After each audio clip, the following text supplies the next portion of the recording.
Okay. Okay, all right.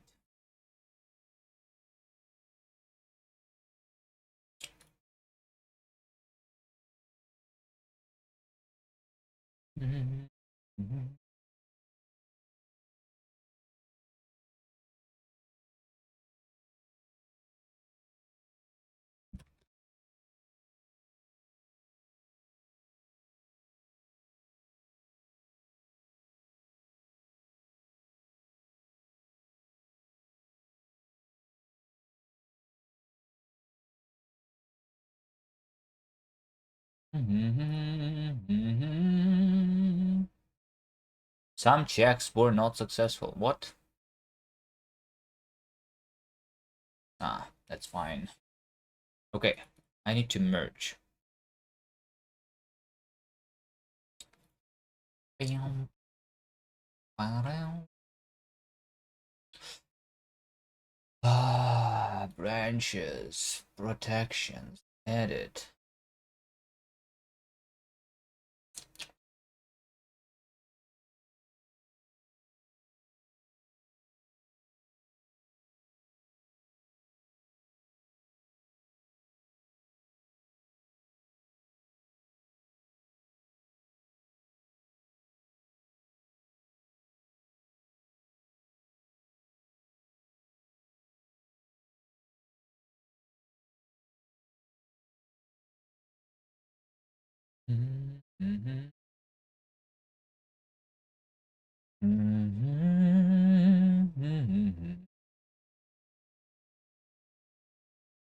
Do not allow bypassing the buff settings. The buff settings will apply to administrators and custom roles with the bypass protection permission. Okay.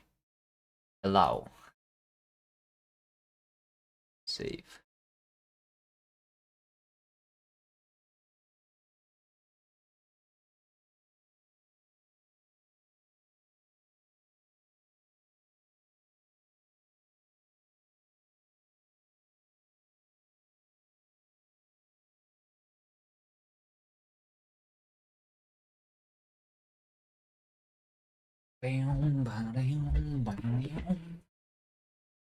E ve re the. Hi. Hello, Bad Cop. Hi. Rings. Hi. Davey. Hi. Everyone. Hi. How are you guys doing? Alright. So we started this new gem, right? Squiggly rings. Squiggly rings. We started a new gem, alright, yesterday. So like usually I use my own engine, and this gem is specifically a gem that like requires a different engine. It's still Rust programming language, but I need to learn a new thing. So this is like why I'm like the whole reason like why I'm doing this gem, so that just you know, is to learn a new way to do things, because I never really like tried using an existing engine before. Have always been building my own, always, like for what how many years I have been doing this, more than 10 I guess. It's like I never tried an actual engine. The closest thing to the engine was Pygame, if anyone here knows what that is, but I mean it's not really an engine either. Anyway, so the gem is Bevy Gem. The theme is side effects. I'm doing this not alone, but with like, we have Davey, who has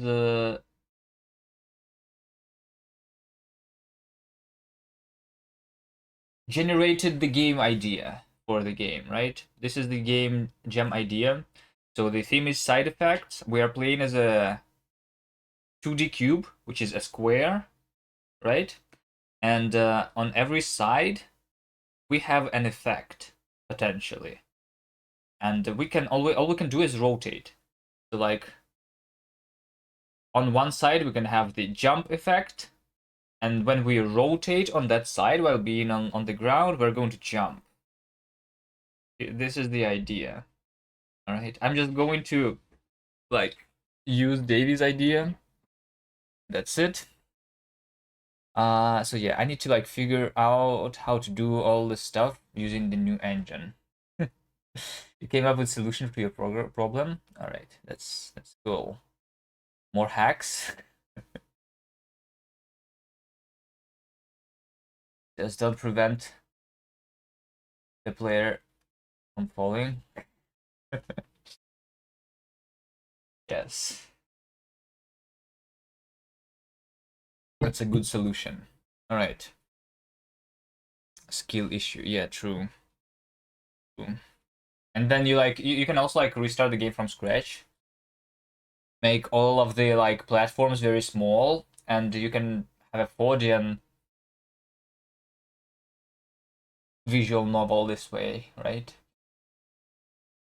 This I 4 didn't exist. By the way, Davey, I have thought about this game idea of yours. So you have this thing over here in notes. Let player customize which side to equip effect, right? So here's my understanding of how this like mechanic can actually work. So how do we like get a new something? I think it should be like lying on the ground or something, you know? And then we need to like roll onto this thing, you know, with a side that does not have an effect. And then this effect is going to be like glued into this side, right? I feel like this is pretty natural to this idea that you have. Right. So we have figured out yesterday how to draw sprites, how to move things, how to handle input, how to like do everything we need, except for the level. How do we do the level here? Like, is there an existing level editor for Bevy? I know that Bevy engine itself does not have an editor. They're working on it, but right now it's not there. So how is this going to work? Do you want it to be working like, do you want to create the levels using a tile-based system or using something else? Do I need to program the editor, or is there some existing tool that I can use? I have no idea. So this is a thing that needs to be researched. All right. But anyway, so yesterday, Bad Cops, if you were not here, what we did is tile-based is easier to program, I guess. Maybe I don't really know. Hmm, I don't know. Maybe I have no idea which one is easier. I mean, for me, it's probably going to be easier to not have the tile bases because like when you have tiles, then like you need like to draw the connection between the tiles. And, like there's a lot of different connections, right? Like when you create a tile, the assets for the tile-based game, like when you create grass, you need to like create like a billion different tiles, which when the grass is like on the top left, on the top right, or on like on the like left and right, or like this and that, you know, like all the combinations need to be like drawn, right? Unless we do just through literally one tile is either full or not full, and like just fill with color. So like it depends on like how we want the game to look like too, right? Anyway, Bad Cop, what we did yesterday is we decided that everything that we do goes through a pull request, and then this pull request needs to be approved by someone, you know, so that we have actual code review while doing a game jam. But I have created two pull requests that nobody is reviewing. So like, guys, is no one reviewing my code? Hello? We're supposed to be a team, Davey. All right. Anyway, I think we are going to revert this, and I'm just going to commit. I'm going to try to like do small commits so that we can still understand the history. I'm going to try my best to not do. Where is Nertzl? I don't know. Nertzl is probably like either studying or yeah. I don't think Nertzl is sleeping right now. I think he's studying. I'm just going to revert that. So I'm going to use my GitHub mobile to authorize the GitHub to allow me to bypass the rules and push directly to the branch. Okay.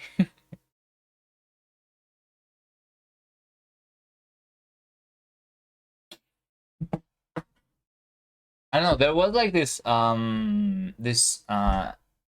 thing, right? GitHub will request solo. Okay, so like I always raise a pull request on solo projects. There's like this article which says that like it's good to do it even if you are working alone. So like I can create a pull request and like approve it myself, you know, so that like you can then go to the GitHub and like instead of going into commits and seeing these commits, right? You can instead look at pull requests. So why is this better? It's because like a single pull request it can be like consisting of multiple commits, right? Like I did this and then I also did that. And then like those two commits together are this pull request.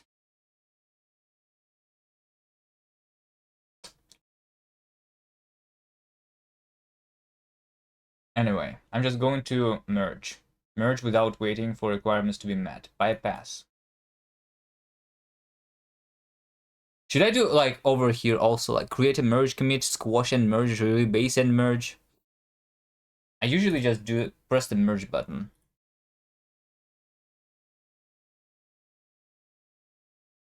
And I can delete branch then also.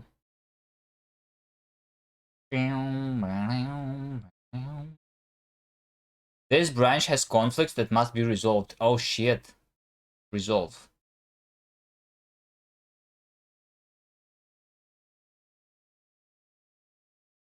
Yeah. Well, it needs to be this. It needs to be that.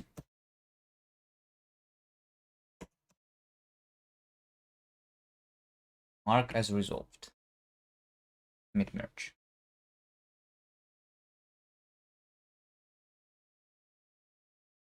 Merge. Confirm. ChatGPT told me to block out the areas of your level. The stupid AI. How about you tell that ChatGPT should block out the areas of your level? And it's not you who needs to do it.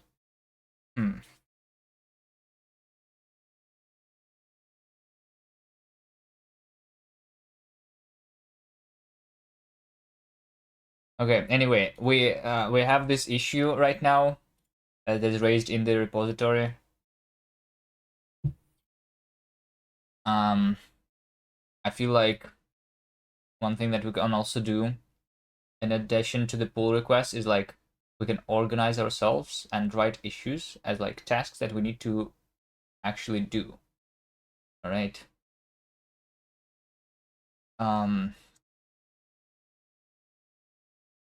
Yep. Maybe.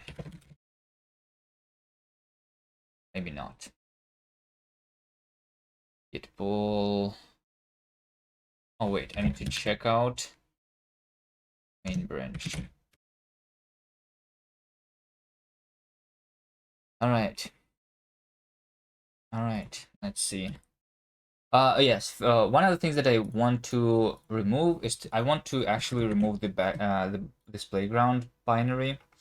I don't like that. I don't like this split into Davy and Kuvi. This feels weird. Davy, are you even like going to write any code?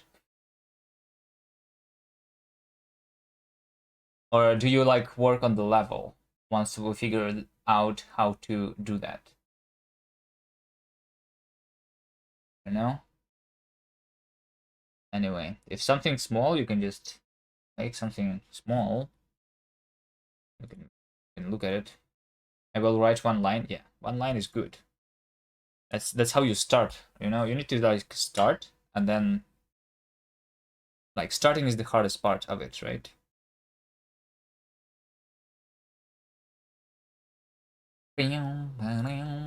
Okay. I'm going to, so like, here's how it's working right now, by the way. We are going to do this. Here's what we have right now. I can write comment probably. Okay. Here's what we have right now. We have a crab that goes left and right, and I can press space. Play a sound effect, okay? Yeah. Pretty good. This is now in the playground. And yeah. Okay. Let me do this. New file /rs.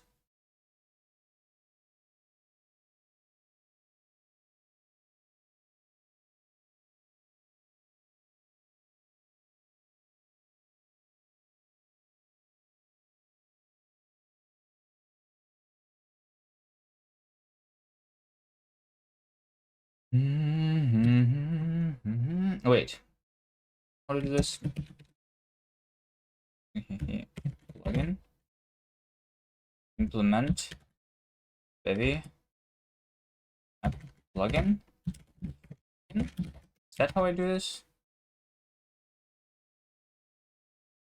Okay, I'm going to. I like this sound effect. The hee hee hee hee. I think we should like keep it. You know, maybe as a secret feature. Maybe we change it like to not be on a space bar, but on something else. But I feel like we should keep it and we should not delete it, right?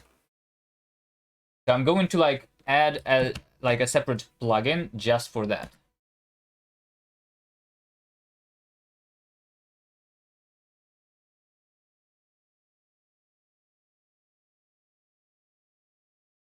Add plugin. Plugin.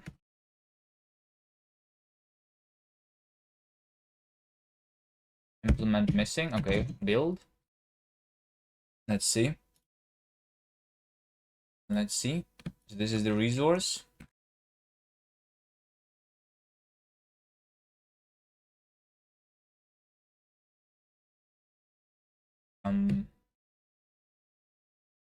Yeah, source.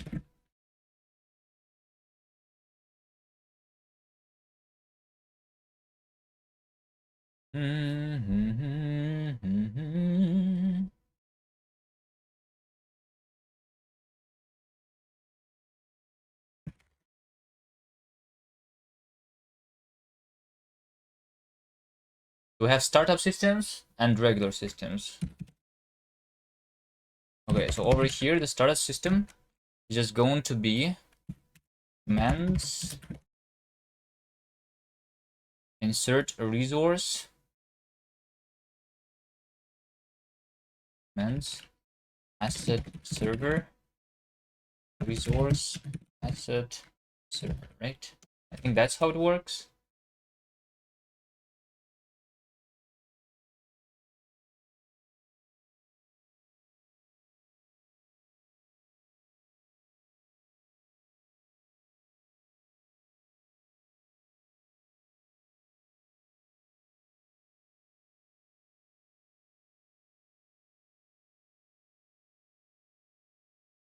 So like technically I don't even need to do that, to be honest.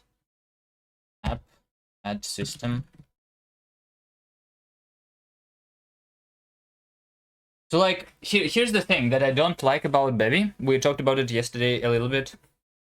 I don't like the way that we are loading the assets here, because like we're doing asset server.load and then we specify the path to the thing that we're going to load, and this gives us a handle to the asset, and then like I don't really like it gives us the handle immediately even though the asset is not loaded yet. So like I have the API to start playing this immediately, but if the thing is not loaded yet, then the sound effect is going to be delayed until it actually is loaded. This is something that I don't like about the asset system. Like I need to actually wait for things to load. Okay, I'm going to make it like really simple. Let me just do add system. I don't even need the commands. I think I need input, key code, I think, which is the resource. And I think we do if input.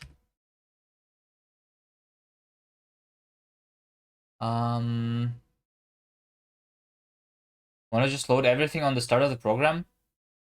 Well, the thing is, if we load everything on the start of the program, like we don't have any like way to wait for it to load. I can start loading everything on the start, but how do I wait for it to like complete the loading? I don't think there's any API to do that. I need to like program that manually to check like if everything is loaded on every frame, and then like if not, then like once everything is loaded, then we do something.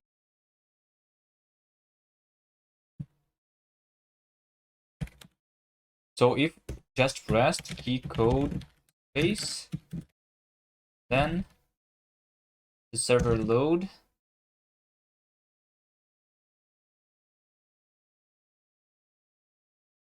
All right, audio, resource audio. Okay, I do audio dot play the source. Okay, so this is how we do he on space. Really, really simple, right? Really simple. I'm going to remove this from here. Do I even need the moving crab?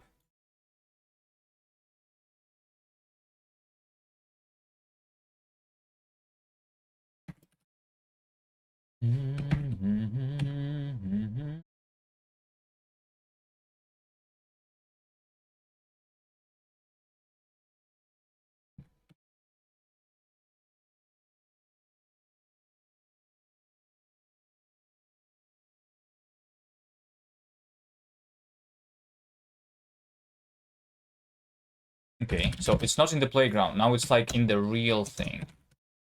That's the only thing that we have, really, in our game. Just the he. Right? Yes. Okay. He. That's a very descriptive commit message, right? I posted a question in the Godot Discord, so what did they tell you? Okay, and I think the moving crab is something that I'm going to actually remove.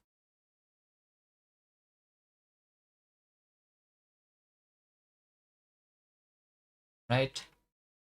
Do I add a moving crab somewhere? Because, I mean, no. The sprite is very ugly. So yeah, I'm just going to remove the thing completely. Everything related to the playground is going to be removed. Can I, like, make sure? Configure file association for just file. Plain text.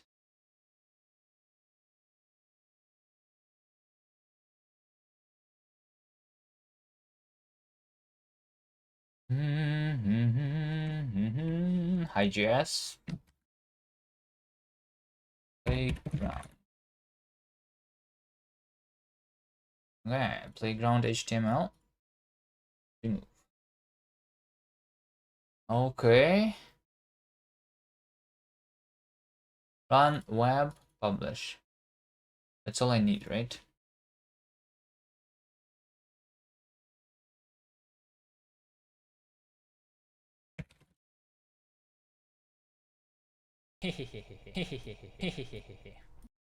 This is our wonderful game, and this is the only feature that we have right now. I press space, and this happens. Isn't that wonderful? Okay. Move. Wait, is it in CI or something? No, it's not. Best game ever? I agree. Okay. Remove playground. Okay. And then also, wait, can I like make sure that I can like push? Because I can bypass the rules now, right? Yeah, okay, nice. Fog. You cannot do that, Davey. You need to do the pull request, but I can bypass all the rules now. Push directly to main. That's good.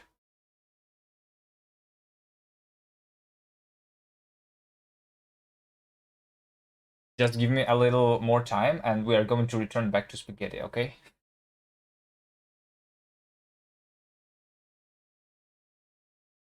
Um,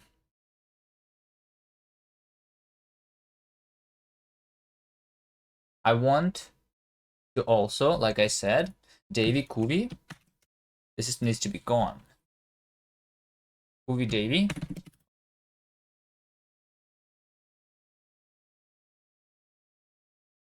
I'm sorry, Davy, but there is no longer any reference to Davy in code, okay? I'm sorry. But I think it like makes more sense to split things more logically than this, especially since you're not probably going to write a lot of code anyway. Remove Davy Kuvi split. Okay, and one other thing is, let me put this thing. Okay, Davy, I'm going to bring you back into the repository, but not in the actual like form of like your name, but in the form of your wonderful game design document, okay? So I'm going to save this image and push this into the repository itself, right?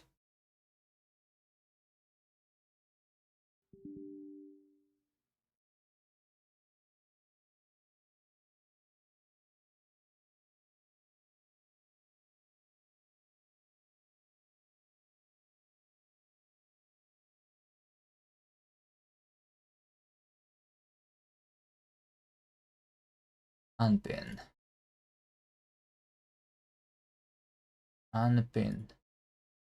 I wish like this quick access in Windows, it's like a useful feature, but it's like really hard to find this. It's like in the middle. Can I just move it into like, and to delete it really quickly? I also don't really need documents. I never use this folder. Anyone ever like uses the documents folder on your Windows? I don't think anyone uses that for anything. Do you? Do you have music downloaded to your PC? I don't think you do. Not in 2023, right? Do you have any pictures? No. I do have some videos though, because when I'm recording with OBS, the videos are there. Alright. I'm not going to show you what I have recorded though. Mm-mm. No, no, no. Okay. And then we can do user profile. Can I make sure that this folder is like over here? Kuviman. Okay, let's go here. Rust here, yes. I'm doing the bevy gem and I am using bevy engine for the first time in my life. Just going to make a game immediately in a week here.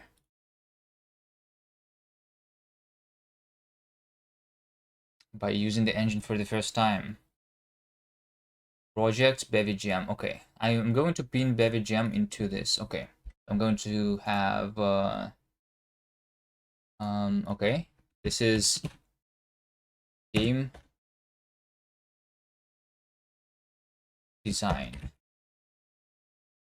game idea.png. All right, nice. Okay, I'm going to create a readme. Right, this is very important. Readme.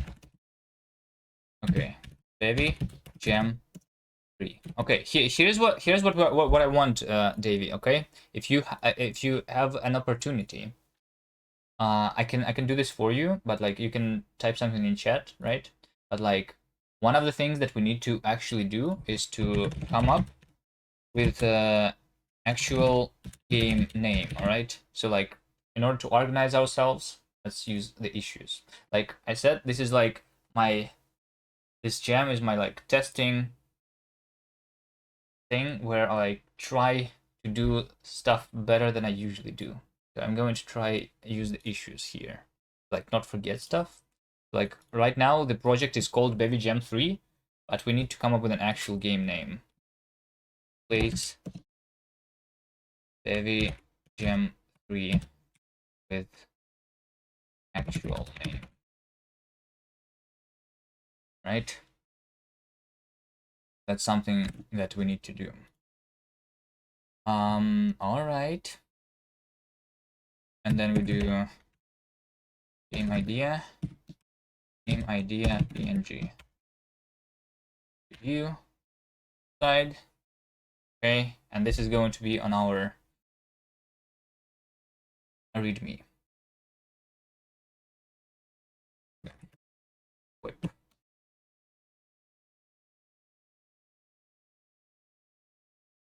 Readme. Let's go. Okay, let's start. Let's start. So now that I have this file here, I can just show it to you, right? So here's our game idea. Can I like hide everything so that we can appreciate the idea itself?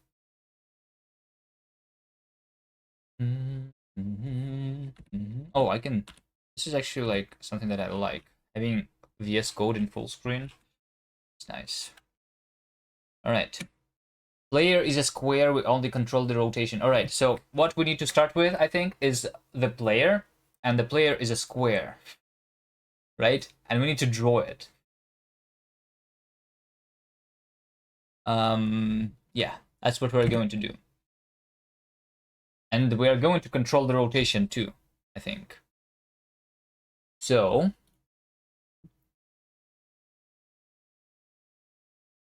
at plugin.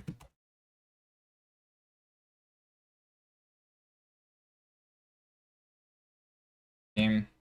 Okay, so how do people usually do this? Like, there's like literally just one plugin.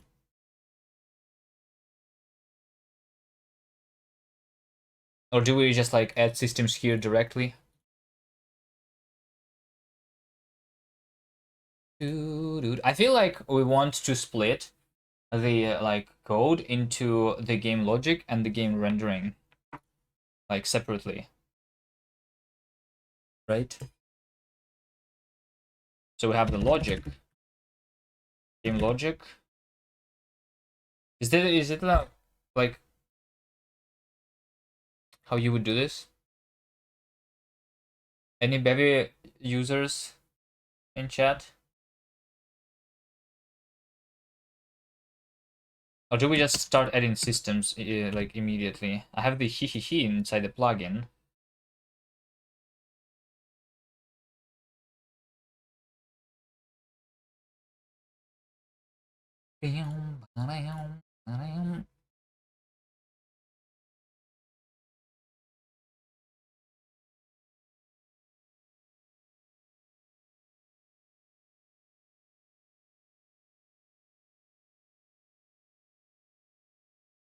Okay, let's start with game RS and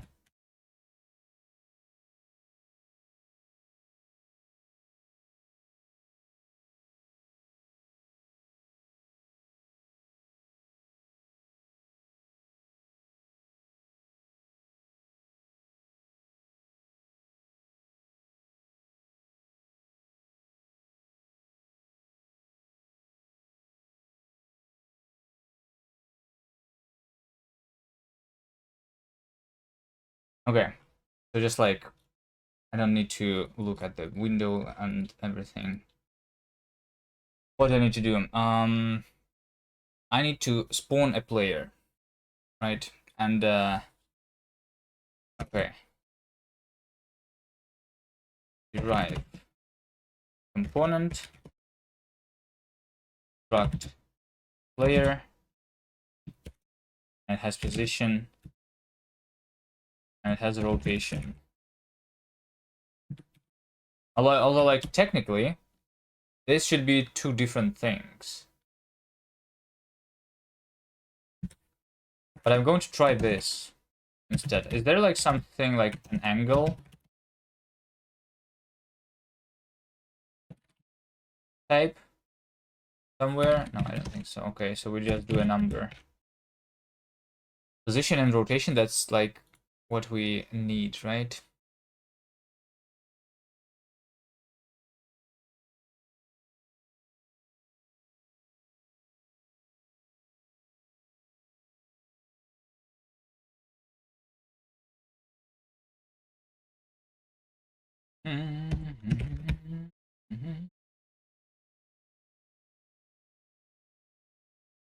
We add a startup system.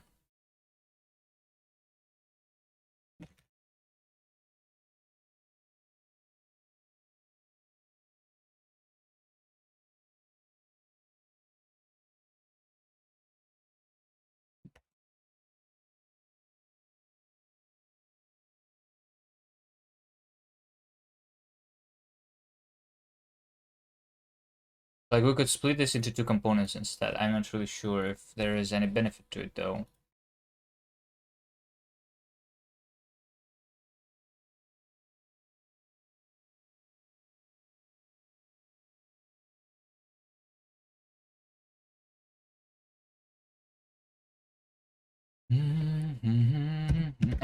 Add system. Okay. Okay, this is the setup.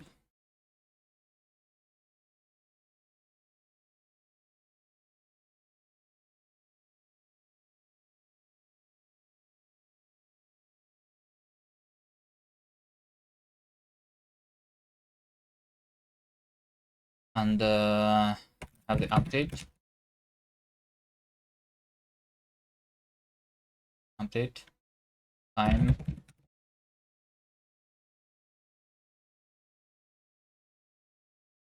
Fury.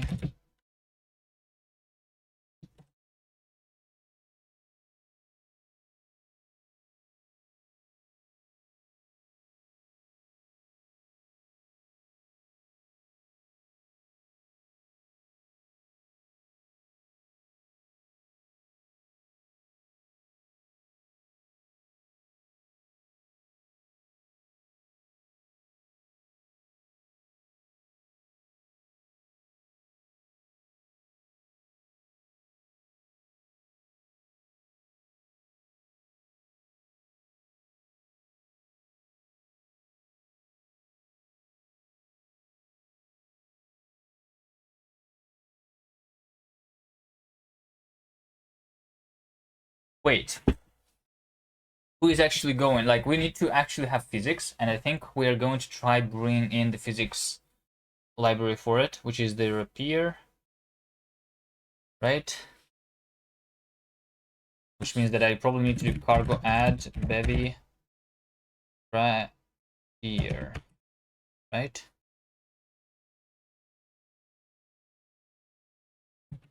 It underscore.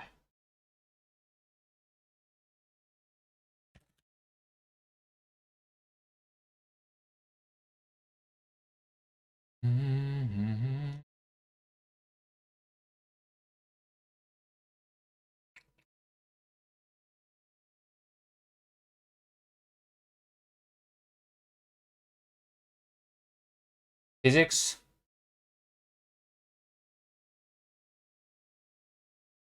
Bevy rapier. Why could I not add it? Oh, it's 2D and 3D. It's like different crates, I guess, right? Bevy rapier 2D. Okay.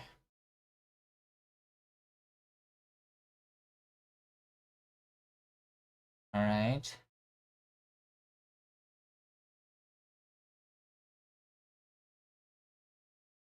Are we going to rebuild a lot of things now that I have added a new dependencies again? Like whenever I add something new to recompile everything, and it's going to take a long time. Annoying. Okay, I'll wait. We wait. But okay, how are we supposed to like organize our code here? Who is like I'm not going to change the player rotation. That's going to like be happening with physics, right? What I affect myself is the angular speed of the object, right? So I need to figure out the object's like physical state, the player's physical state, I guess, right? Which actually means that the player is just going to be a tag that we have, right? And we are going to query some component here from repair with, and we're going to have, say, has the player tag, right? I think is how you do it.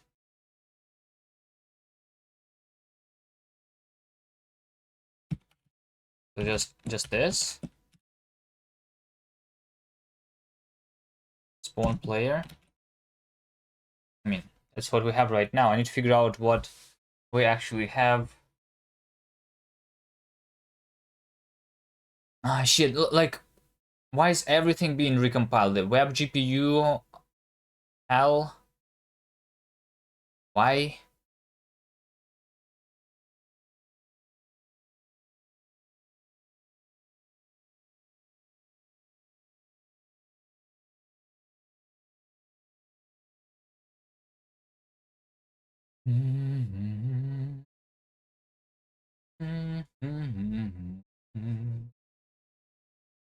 Every time I add a new library. Hopefully this is like the only library that we actually need, the physics, because Bevy does not have anything about physics in the engine itself, right? So I need to bring in the additional library.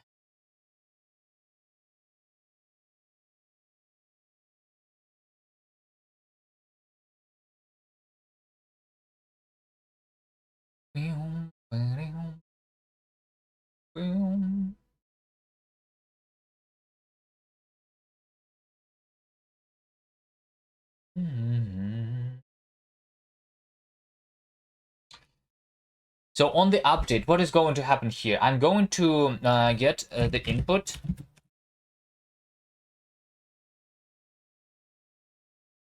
Right? Keyboard input is what I'm going to have. I'm going to have the time. I'm going to query the player.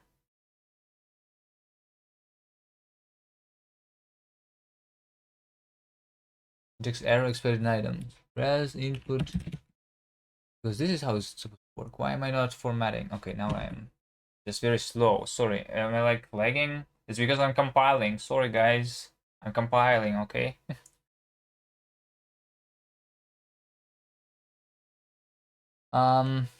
Keyboard input is what I'm going to have. Time is what I'm going to need. The player itself, and we're going to query the physical like body or whatever. But I probably should like look at the examples. Examples. Boxes 2.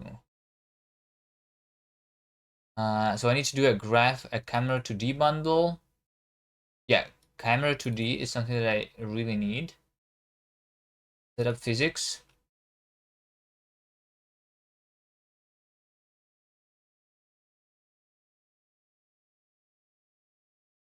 Repair physics plugin, no user data.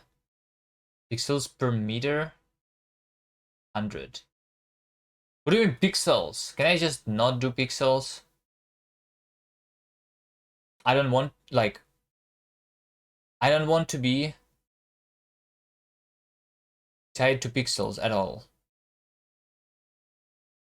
I guess it's like technically still pixels is because like the default camera is tied to pixels, but like if I change the camera to be not tied to pixels, then it's gonna be fine. So I can do 1 pixel per meter. Be done.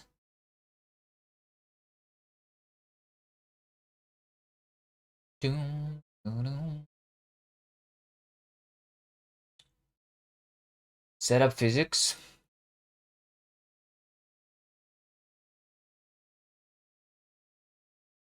Ground.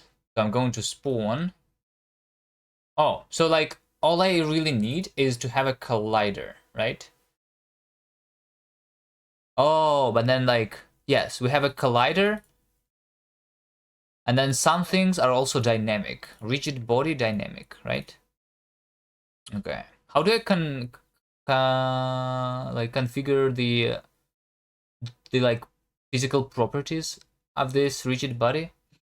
Is it possible? It should be possible, right? Then check in the docs. Maybe right here to the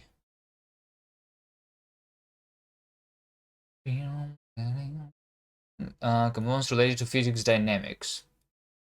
Component related to physics geometry. Components related to character control. Oh, control. Configuration for the auto-stepping character controller feature.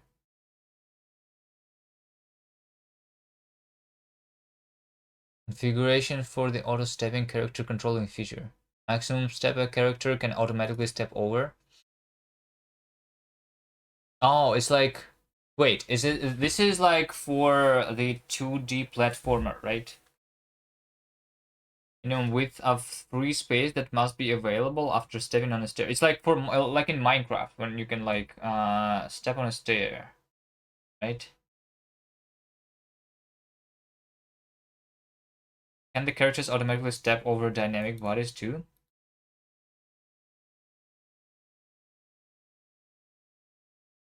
Character collision. A collision between a character and its environment during its movement.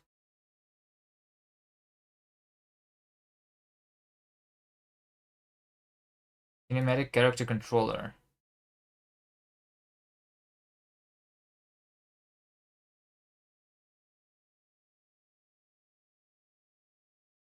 Should the character try to slide against the floor if it hits it? So is this like what is this?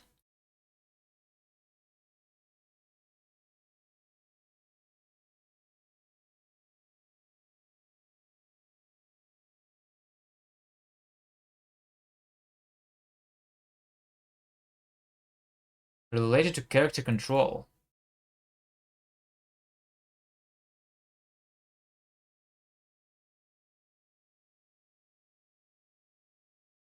Can we use it or do we like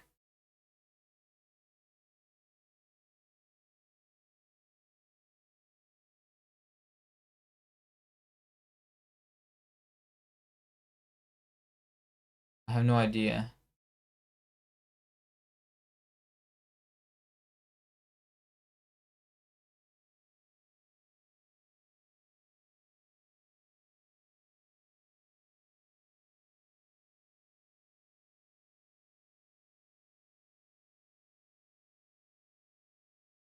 It had all you want in kinematic character control. I don't know. It feels weird.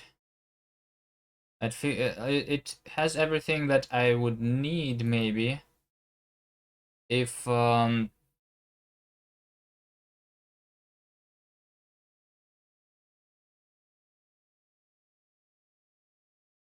like is this a component? Yeah, it is. All right. The translation we desire the character to move by if it doesn't meet any obstacle. The translation we desire the character to move by if it doesn't meet any obstacle.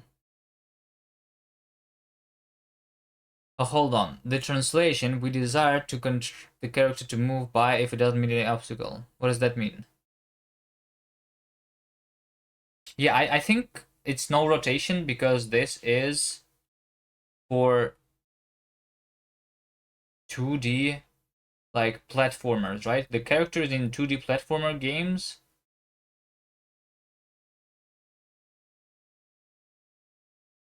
they don't really rotate, right?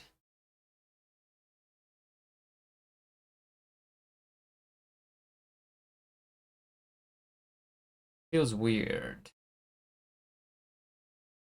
I guess it's going to be much easier to understand if I just see the examples. Player movement.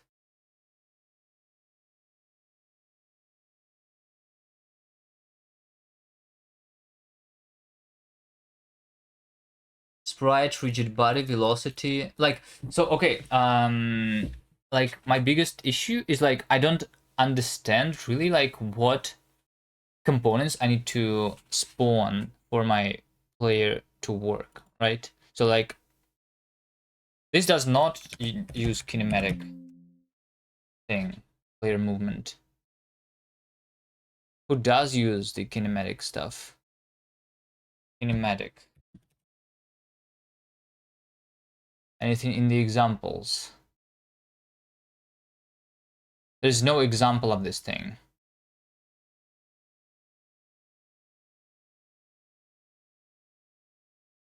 Okay, there's no examples of how to use that, so.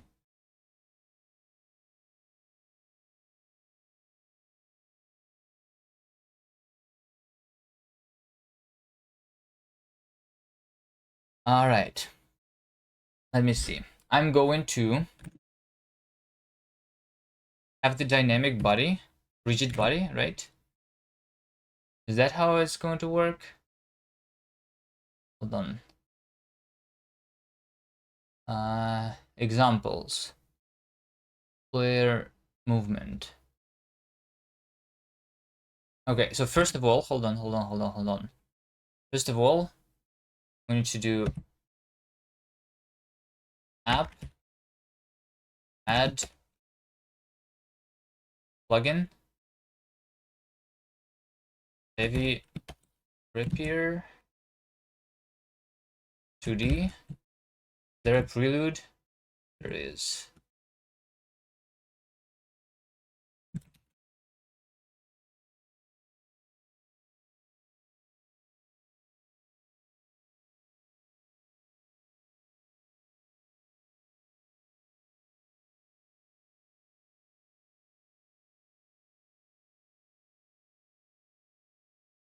Mm-hmm. Mm-hmm. Mm-hmm.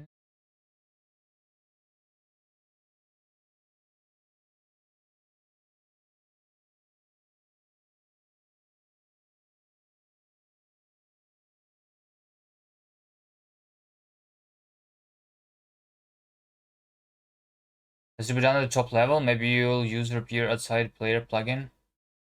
Yeah, this is the game plugin. Yeah, I mean, yeah, sure. The plugin, yeah, okay. You are actually the bevy user. Nice. That was like my, like, isn't this like the dependency of the player, of the game plugin though? So like, this needs to like, make sure that the Rapier plugin is going to be used, no?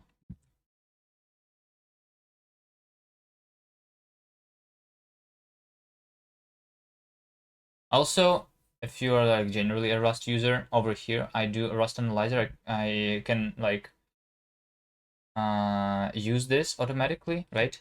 But what if I don't want this to be used, but instead I want it to be qualified, right? But then I also want to autocomplete and then I'll qualify. But when I do autocompletion, by default, it just like well, I mean, I guess we just use this. No idea, use Emacs and this all different. Isn't Vim better though?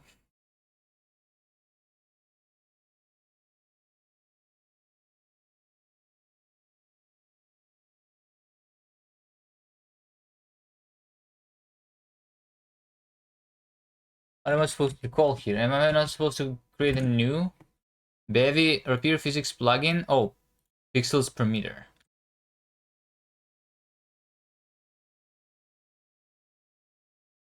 Pixels per meter. there, like, is this the constructor? Is this the only constructor that we have? This feels weird. Why is this not new? Did you see the clip where you hacked the Emacs streamer?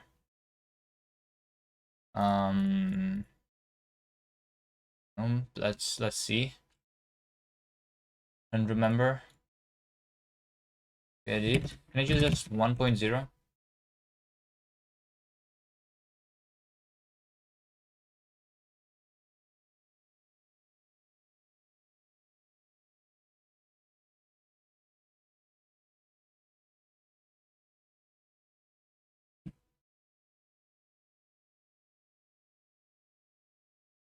Cannot satisfy underscore is bevy physics hooks. What is underscore?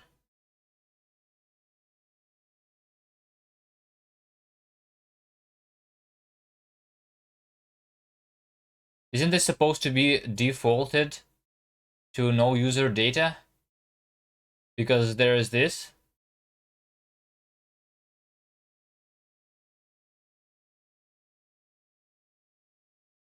Very informative comments. Oh, what is that? Why are we so fucked up?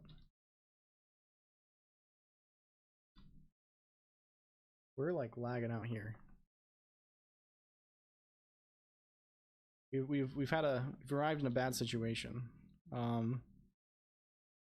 Let's I think you successfully exploded a bad cop. What am I supposed to be looking at? My keyboard's locked. We're entirely locked. I'm gonna actually. Is this gonna crash the stream if I do this? Oh, and then the stream crashed. Nice. Did that crash the stream? We just went. Are we still here? You froze computer with the channel point redeem. Wait, what? Oh, you could like run any code inside the channel point redeem probably, right? Why are we so fucked up? We're like lagging out here. Is that how it works? You can run any bash script. We've arrived in a bad situation. He has a thing where you can change text on his character's face. So like, so you change it to ASCII Bell. All right, please don't hack me, bad cop.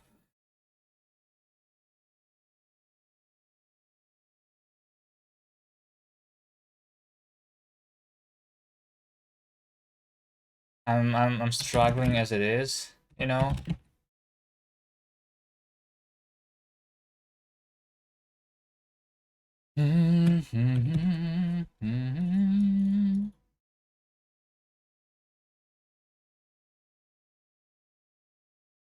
Okay, well, they did have a separate setup for the camera for whatever reason. I'm not even sure if that's like necessary. Commands, add resource, insert resource. Is it a resource? Where's the camera? Ah, wait. Spawn player, and then they spawn camera inside of it. Isn't it like against the like? This feels wrong. Okay.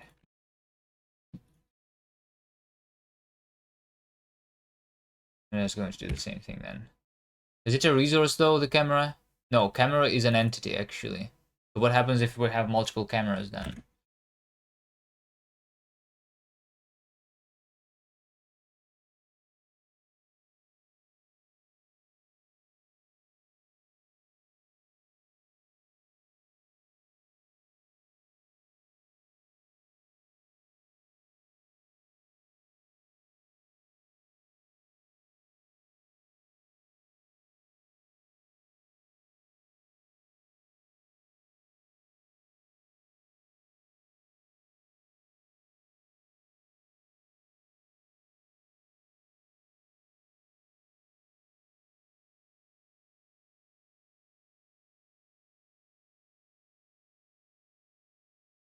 I already did this before. I'm just like, I think it's projection. Yeah, projection scaling mode is what I need. All right.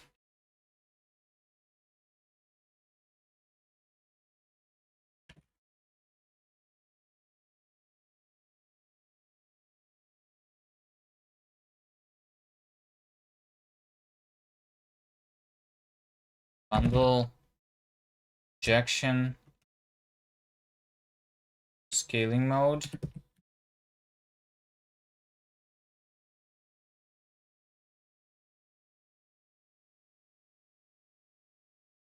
You can have multiple cameras, only use is to render to texture. Okay, if I have multiple cameras, which one is going to be used? The first one or a random one for actual rendering? Like, is there like a notion as like a first camera in ECS? Or is it like going to actually be random, like when you use hash maps? Okay, fixed vertical FOV, which is going to be like 10 meters. Mercenary Mage, yo yo yo, welcome, welcome. How are you guys doing? What were you doing on your stream? Working on your game? We are working on our game here for a game jam, and I'm having a little bit of trouble. I'm using the engine, the bevy engine for the first time.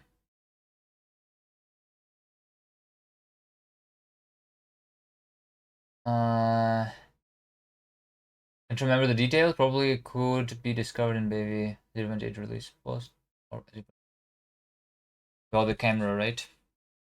And to run, but good luck. Oh, thank you for the raid. Thank you for the raid. I hope your stream was nice. Have a nice day. And yeah, game jam in Rust. Yes, exactly.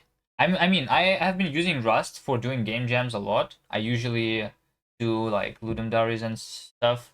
I usually use my own custom engine, which is not very good, but yeah, this game jam is like specifically for the game jam is called Bevy Jam, so like you have to use Bevy engine, which I never used before. I need to learn this, but Rust, I'm familiar with Rust. Yeah, it's fine. We're going to be able to create a game. I'm pretty certain of it.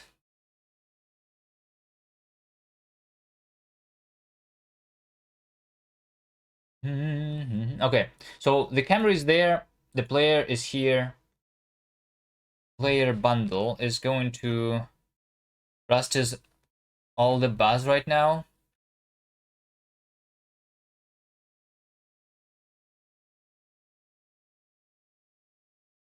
I mean,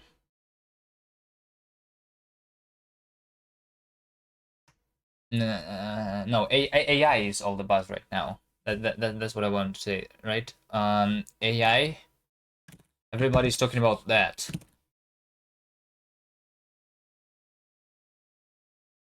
But Rust is also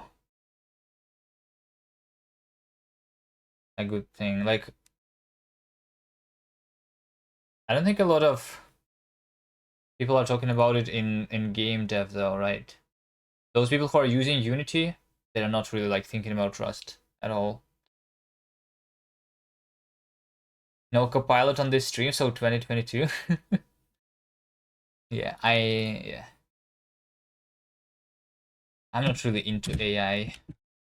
I'm into like using my big brain for solving problems. Every person in the Unity server is talking about Rust and using Rust? No way. What kind of Unity server is that? I'm not using Unity, so I'm not in those servers, but no. Maybe you are, and maybe you are right. Are they talking about like rewriting the Unity in Rust? Or what? Exactly.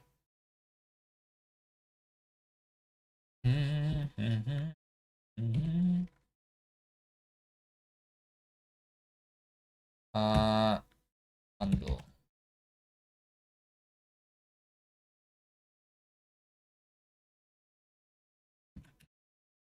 Probably easier with the tuple. Player, dynamic, rigid, body,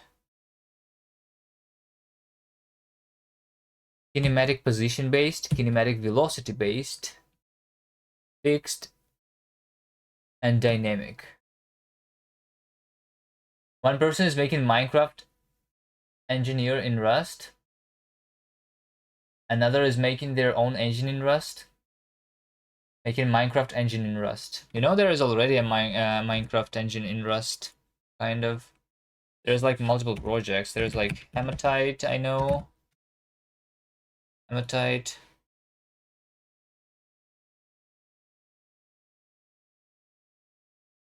This is how it's looking like right now.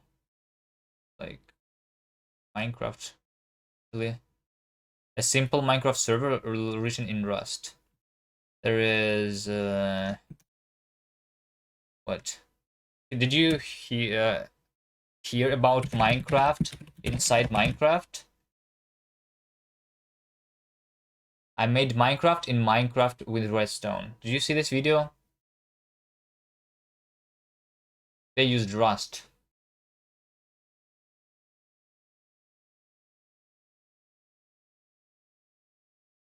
This Minecraft high performance redstone server. So this is a implementation of actually like actual Minecraft redstone server that is like a million times faster than the actual like Java implementation. So they use this server in order to be able to run a PC built using redstone inside Minecraft that runs Minecraft on a virtual screen. This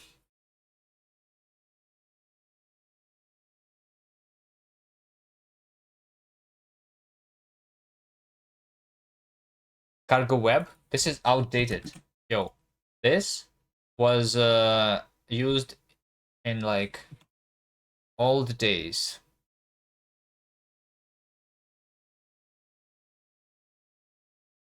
How old is this project? Created on. How can I like see when the thing was created?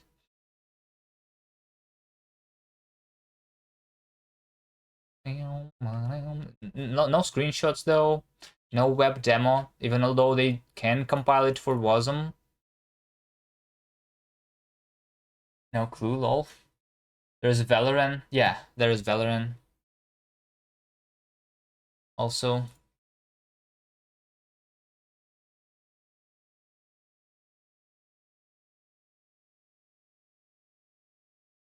It's not really like Minecraft. It's more like Cube World, I think. No? Anyway, let's continue with the game. We're having the dynamic body of a player, and we have a sprite bundle.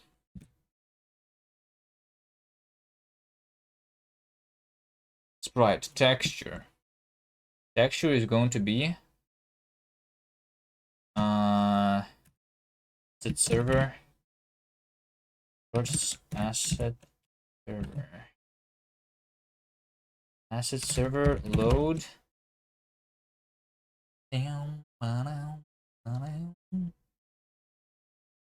Texture PNG. Global transform. I don't need that. I need this.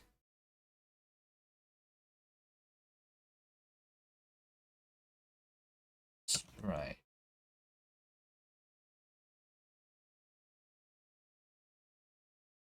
Custom size.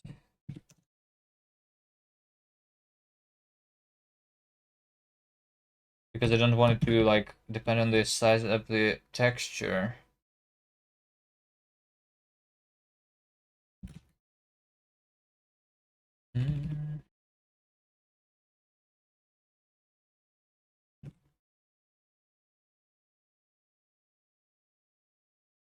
Right?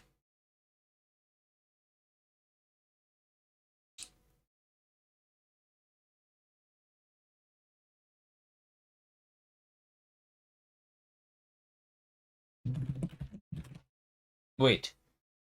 Has player cannot find has in this scope? Wait, how do you... Maybe it's with? Yeah, it's with. With, not has. Alright, wait, so if I spawn this, am I going to see the player, at least, on the screen right now? I have this texture. I have a crab. You like the texture?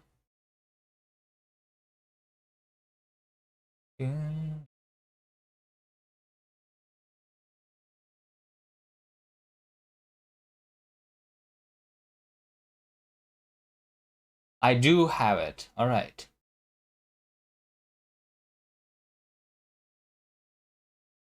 Pixel art of the highest quality. I agree. Okay, I see the player, right? Okay. Alright. This is a dynamic body, right? Although I did not add a collider. Can the collider be like... Can Rust even handle so many pixels at once? Why? Like, do you have something against Rust? What are you using? You use Unity, I guess, because you are in those Unity Discords.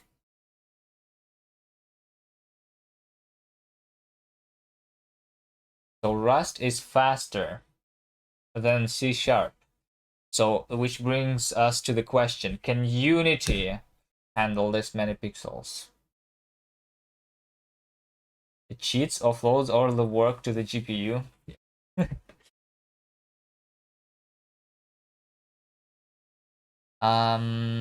Dynamic body.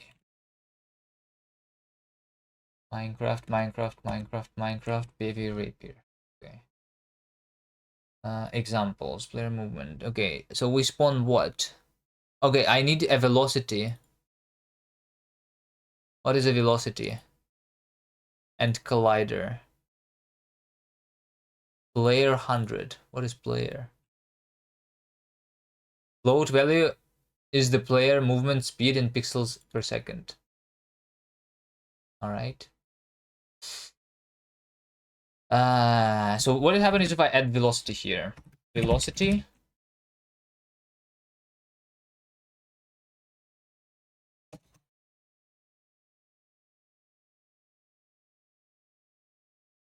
Linear. Angular. Oh, see. Yes, we have angular velocity. See, this is the component that we have. We have the linear velocity, we have the angular velocity.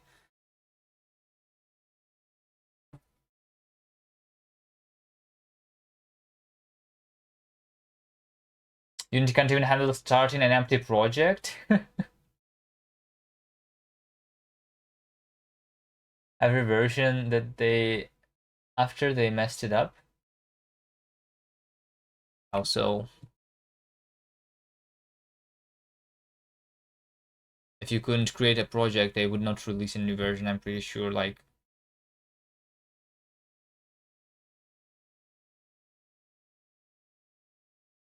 maybe just change the way you need to create a new project. 30-second, 120-second wait every time you change a character in code. Well, before you joined with the raid, I added a like dependency over here, the Rapier 2D. This is the library that allows me to do physics that I'm like figuring out right now. Once I added this, I needed to recompile basically everything, and it took me like it took much more than 120 seconds, I will tell you this. It's probably like was like 5 minutes or something that I needed to wait for everything to recompile. Like, for example, if I run the web build right now, I'm going to recompile everything again, right? Yeah, see, I'm going to compile like 300 libraries over here. So at least, you know, but it doesn't compile it, it's just switching to the editor. Oh. Right. Okay, what I was trying to do here is velocity, angular, 1.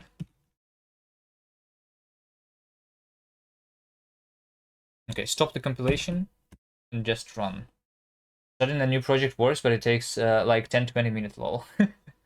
In cargo terminal, I think you can reduce level to 1 for dependencies. Isn't that going to make them slower though? But yes, the initial compilation, but like, I only need to compile the dependencies once, right? It's a big difference in time, small difference in performance, I guess. Okay, we have a rotating crab, bog. You can disable that, by the way. There is an option that makes you run faster when switching back to the editor. Wait, it's an option? So like, does it mean that the slow performance of the switching to the editor is a feature, not a bug?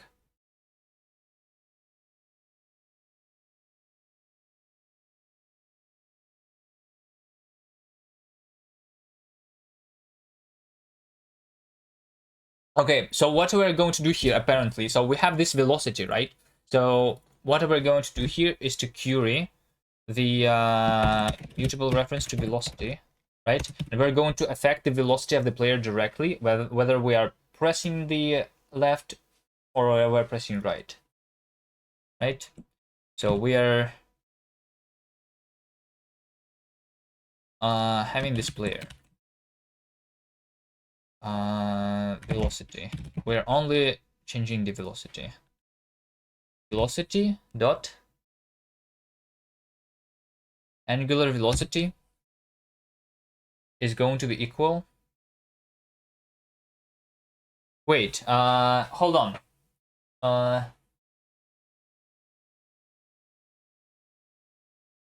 should like apply a force, right?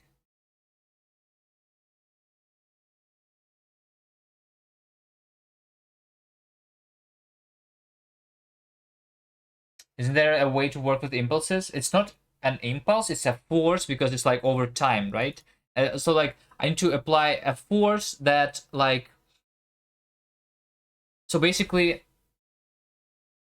what happens is like we are going to have target angular velocity, right? Is going to be equal to something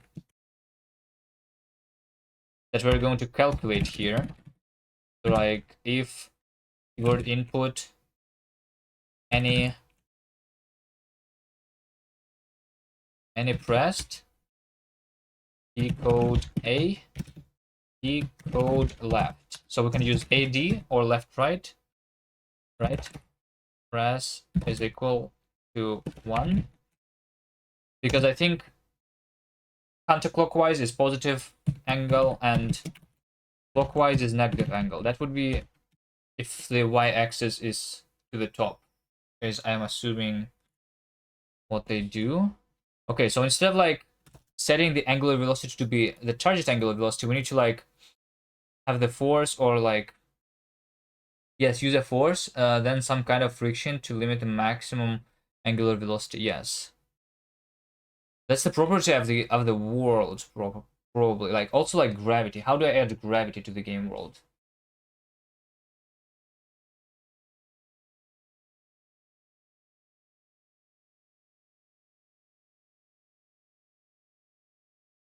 How do I apply force?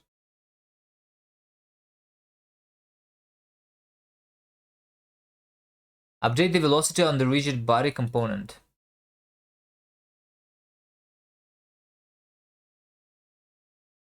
The bevy rapier plugin will update the sprite transform.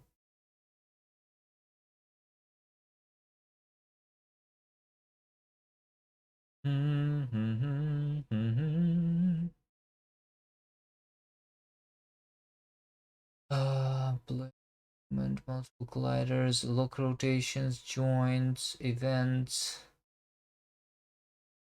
Does Bevy have some sort of object with physics?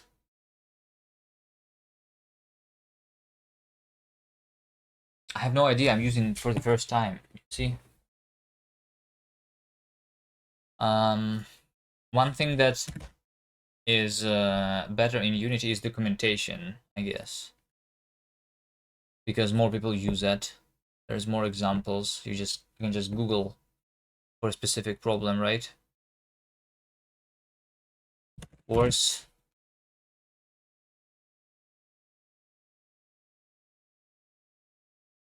Constant external forces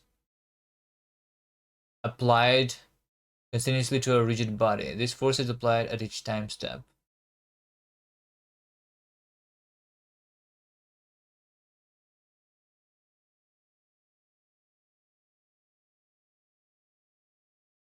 So that's how I can add gravity. Do I need to like add gravity to every single entity? This is weird. Rigid bodies.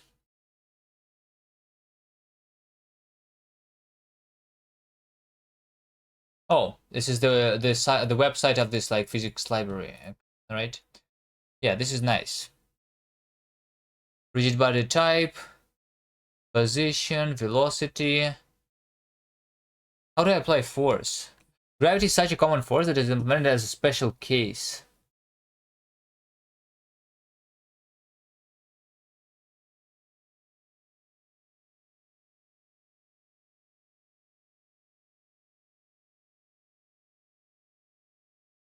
Forces and impulses. In addition to gravity, it's possible to add custom forces or apply impulses.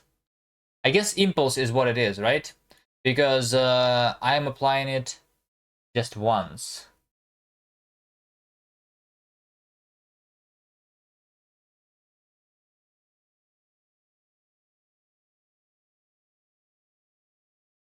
Impulse. Force can be added and impulses can be added to a rigid body when it's created or after its creation. Added forces are precision exploits but can be cleared manually.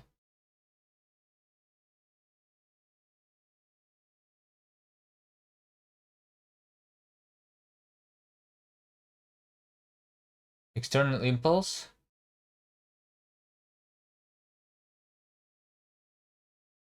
Okay, here's the problem. What happened? So like it looks like I need to add a component to the entity, the external impulse component, right? And then some other system is going to apply this impulse to the body. I think everyone forces damping so the player can keep pressing the button.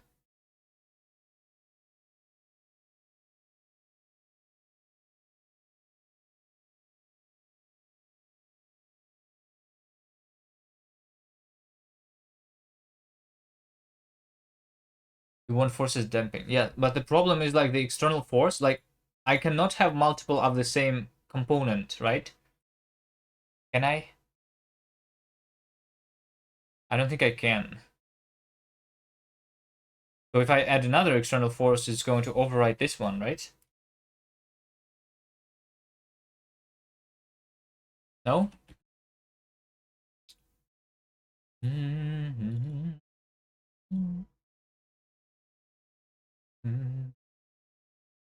You can query and update. That's true.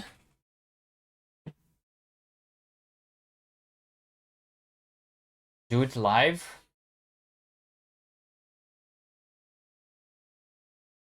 What does that mean? Hold on. But I like okay, but the problem is it's like much easier to think about what we need to do if we specify the target angular velocity, right? Instead of applying the speed and then do the applying the force and then do the damping, right? Because what is the maximum speed that the player is going to have if you do this force and the damping is this, right? It's going to like require doing some math in your head, but like what we want to actually be able to configure is the actual rotation speed.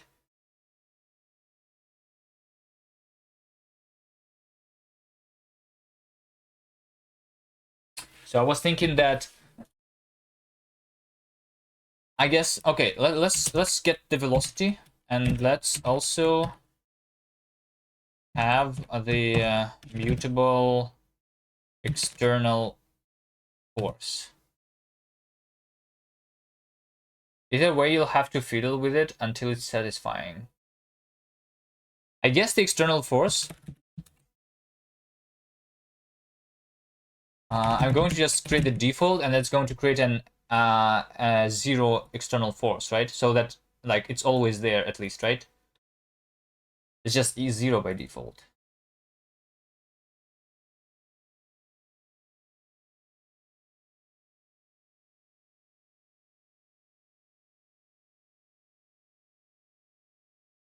Either way, you'll have to build it until it's satisfying. No, but this is like easier to reason about this thing. But then like the speed of us. So like the force basically is going to be towards the target angular velocity basically. So this force is going to be like both damping and acceleration at the same time. Target velocity will feel more brutal for the cutoff. I don't know. Let me code this and then let's try how it looks like, right? We have the velocity and we have force, right? So force dot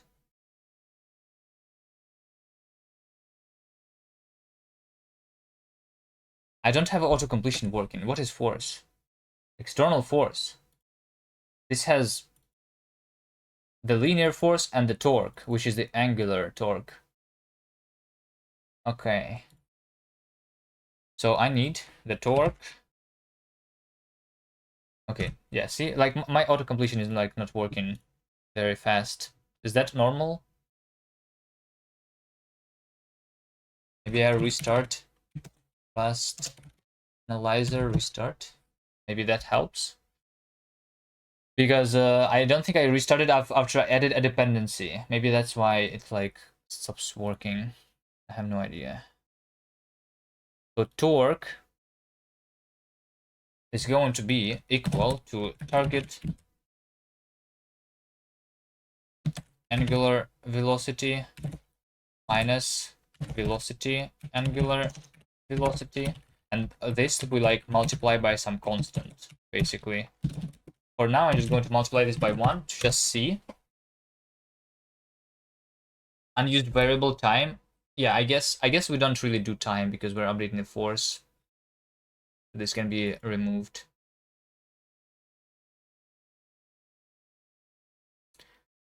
Mm-hmm. Mm-hmm. 18 seconds to compile. So like I only changed the main, the create, and it took 20 seconds to compile.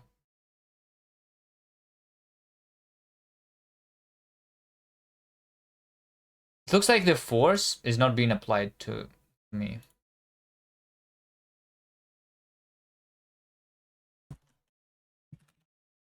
Let's try this one.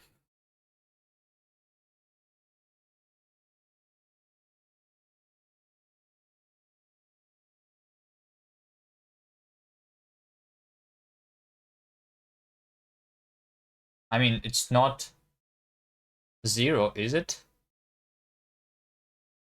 Yes.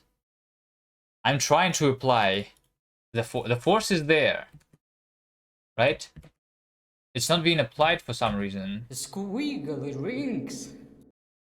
Wiggly rings. Welcome back. I'm trying to implement the controls and physics. So, like, okay. Rigid body dynamic. I have this, right? External force. I have it.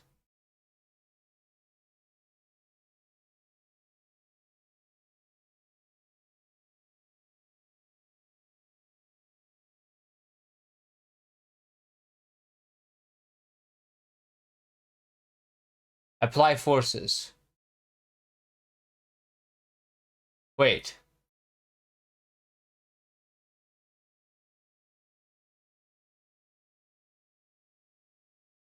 Hold on.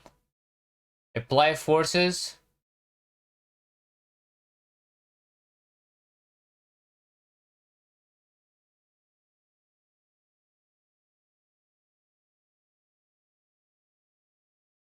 Oh, I see. Yes, that's what we're doing. We're like setting stuff. But okay, I'm setting stuff. Why is it? Hold on. Why is it not working?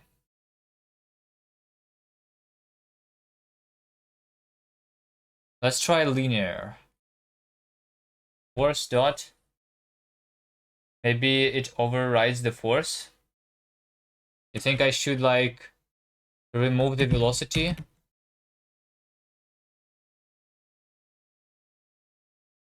Like that? You think?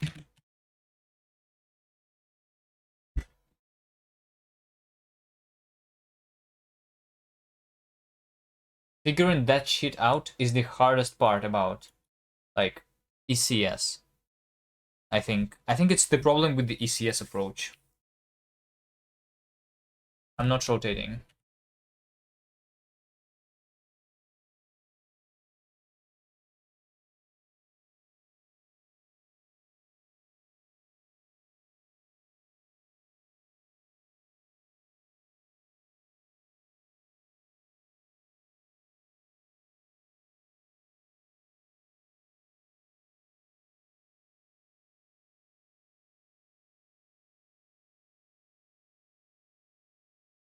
I don't think it matters. It's like it's the initial velocity that I have over here.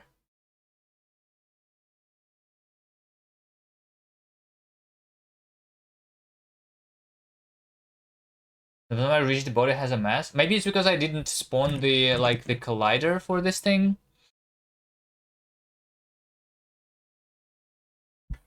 Possibly zero means infinite. Yeah, it's probably like infinite.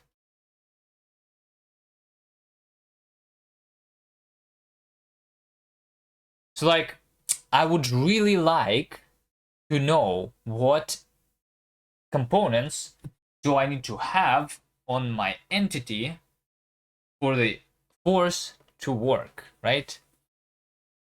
Forces. The acceleration is equal to the force divided by the mass. All right. Let's read about the mass.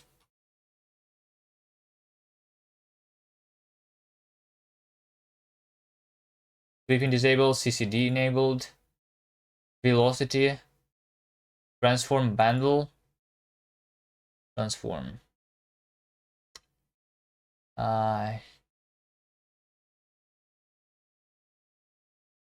Mass properties. The mass properties of the rigid body is composed of three parts. The mass is determines the resistance of the body with relation to linear movements. High mass implies that, yeah, angular inertia, center of mass. Makes sense. Computing the mass can often be difficult because that depend on the geometric shape of the object being simulated. This is why they're automatically computed by Rapier when a collider is attached. When then collider and its own mass and angular inertia contribution to the rigid body is attached.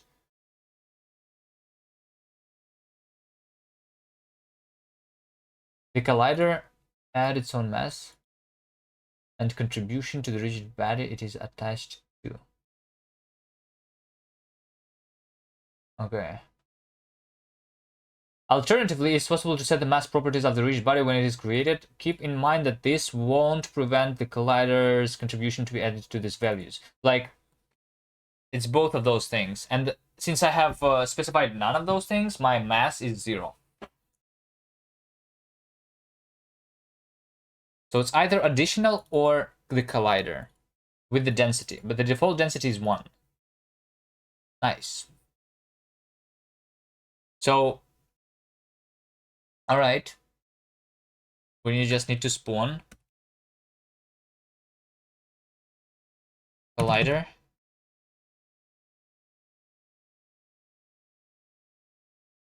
Square. Rectangle. What do I need to create here?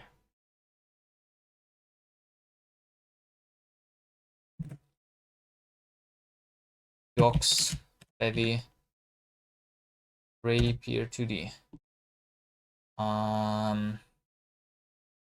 Geometry. Collider. Ball, half space. Cuboid. Cuboid is what we need. All right, it's Apparently called cuboid. And it's actually can be rounded. Hold on. Davey, in your game idea, instead of a square, use a more rounded one. Alright, that's what we're going to use. A more rounded one.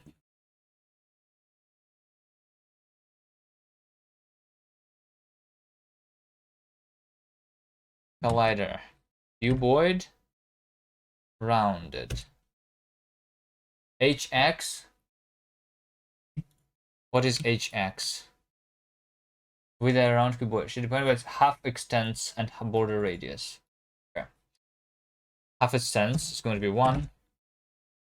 But then the size of the sprite is going to be 2, right? Like, okay, can I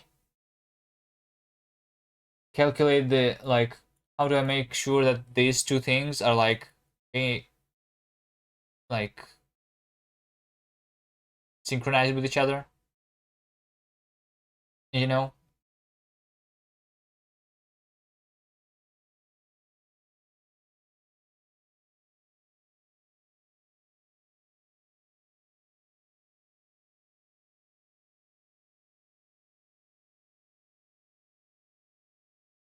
So probably because this is half size, but on the sprite size, this is actually like the full size.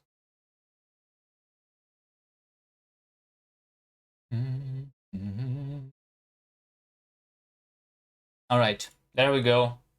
It worked. Okay, and I need to not do this. Only do the torque. Shit, wait. Is there actually gravity that is happening right now? There is gravity. Is there some default gravity that we have? Gravity.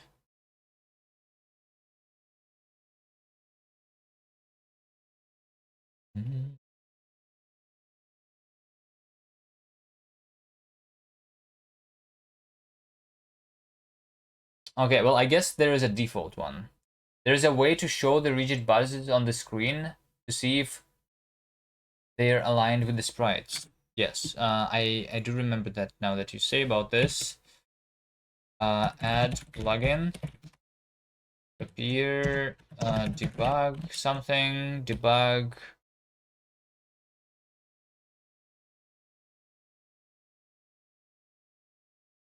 Collider debug. Color? Appear debug render plugin.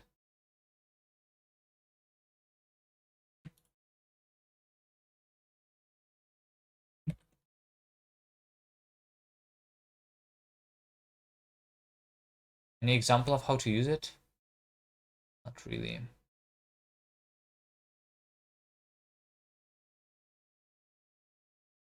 Just default.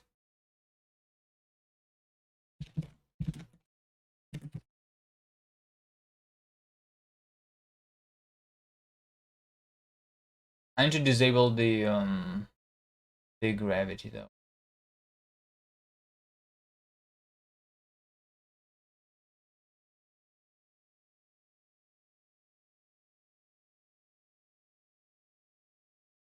Edge creation and insertion. Yeah, I see. We can configure the gravity in two different ways, right? For every single entity, we can configure the gravity scale.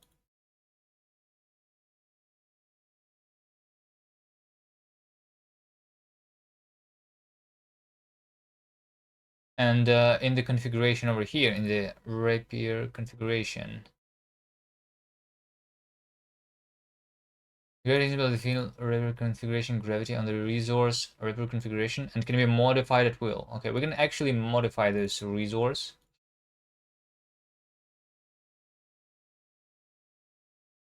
Note, however, that a change of gravity won't automatically wake up the sleeping bodies.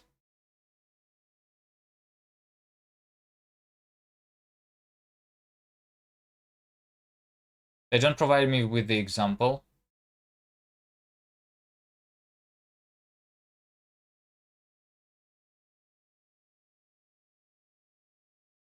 So I think in our setup, we can do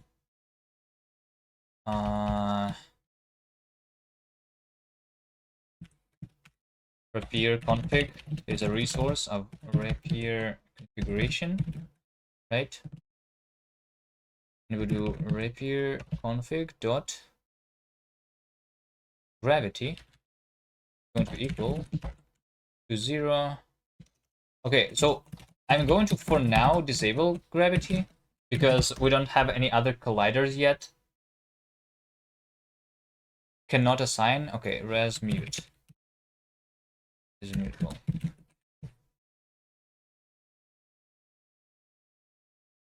And the time can be removed from this one. Nice. I think this is enough for me.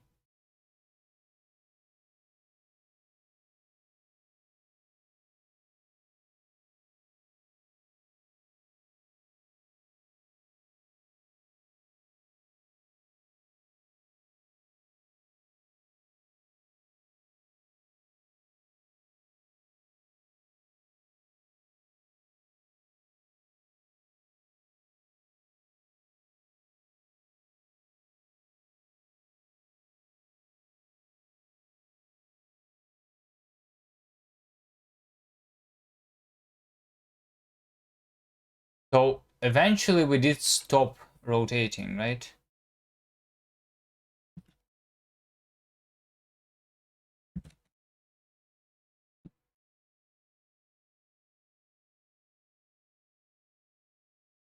But isn't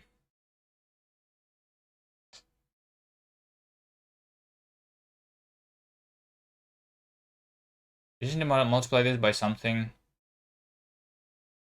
Try multiplying this by 100.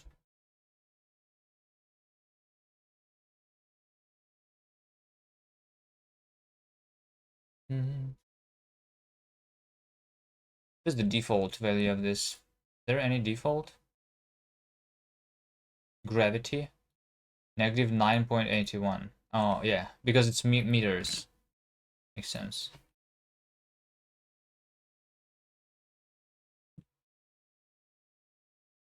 Okay, I can press left. I rotate. Okay. Wait a second. Pressing left. Oh, they are both A and D. I see. Makes sense. This is D. Right. Okay, it's going to work now.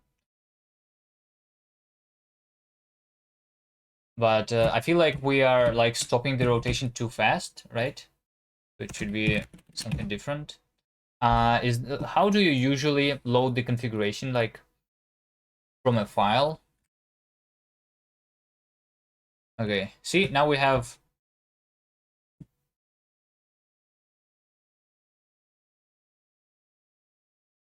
this. Okay, all right, and then over here, I also want to multiply the actual like speed of our rotation.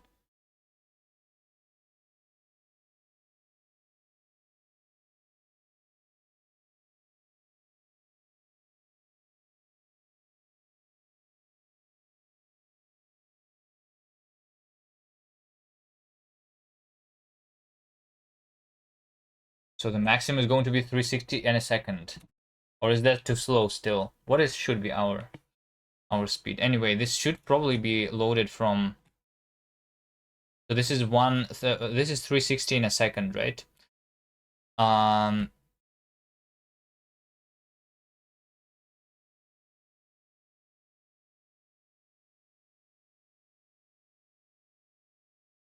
think that's fine. That's fine. I should probably actually spawn some ground and try walking on that ground, right?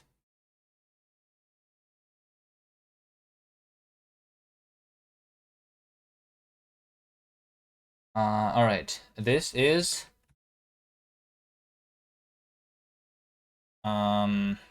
player with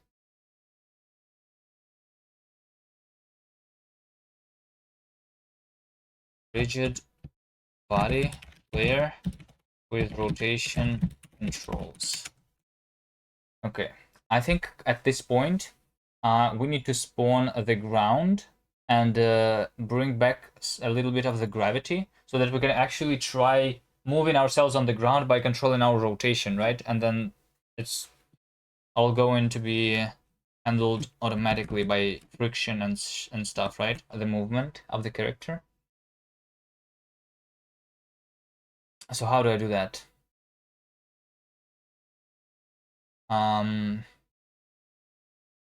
There is, in this example, player movement, we were spawning the ground.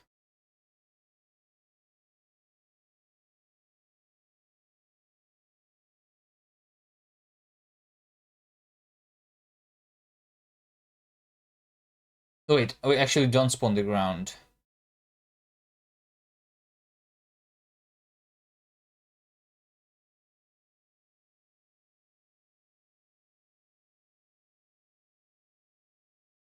Wait, the gravity is 0.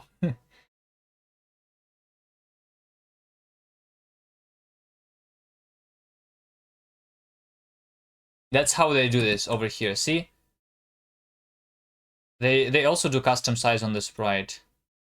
And then the radius is sprite size divided by 2. Okay. I need spawn ground. Maybe it was in a different example. Boxes, maybe? Yeah, ground. Size, ground height.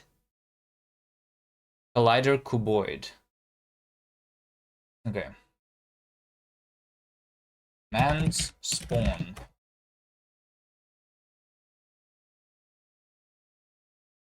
Right. Collider. There was like half space. Outward normal is going to be back to up. Is there like up?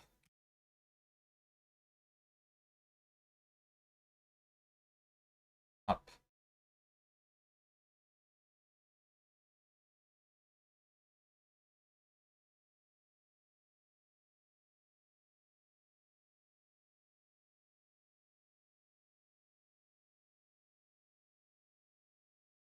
Back to.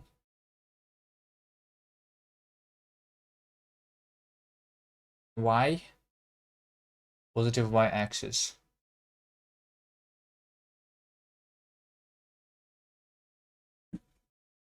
Back to Y.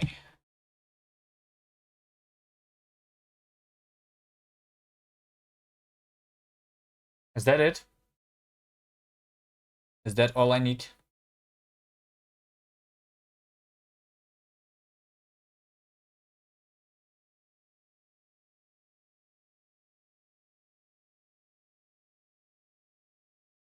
No, they spawned something else. Collider and transformation. All right, I see. So that it can be not at the 0, 0. Transform.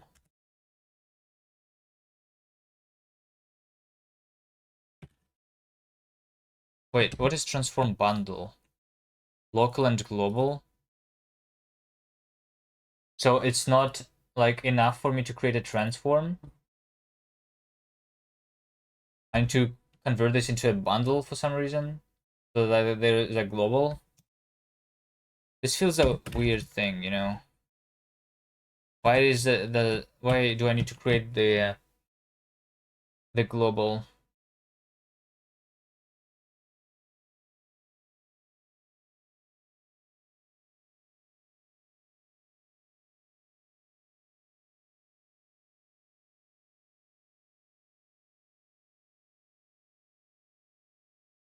This is from XYZ.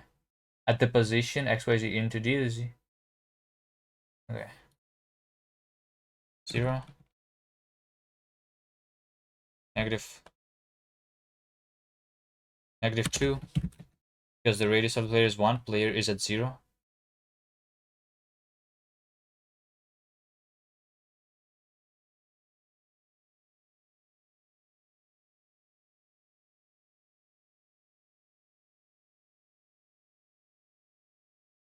Wait, why does this return an optional?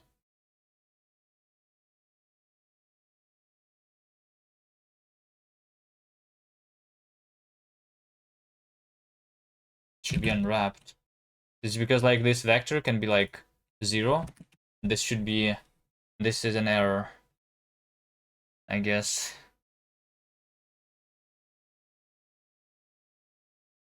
I have the debug thing, so I should see this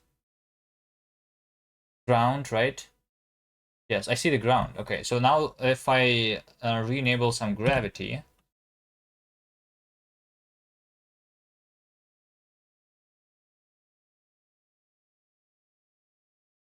I'm not sure what gravity should be.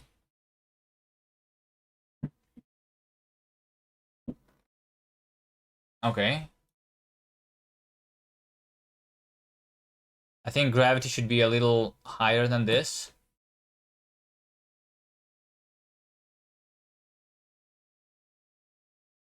I mean, it could just be the default one, 9.1. If so, it basically means that our cube is like 2 by 2 meters right now. And that's how we're working. Okay, now the gravity is too much because like it's not enough. We don't have enough force to actually move ourselves. Okay, let's set the gravity to actually something -5. To something that works. Okay, now it works.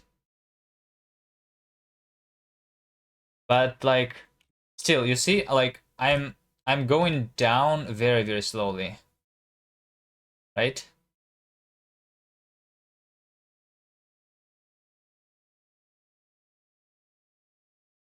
Yeah, the gravity does not feel very good. Which means that we should set the gravity to like the default one, but instead we should apply more force.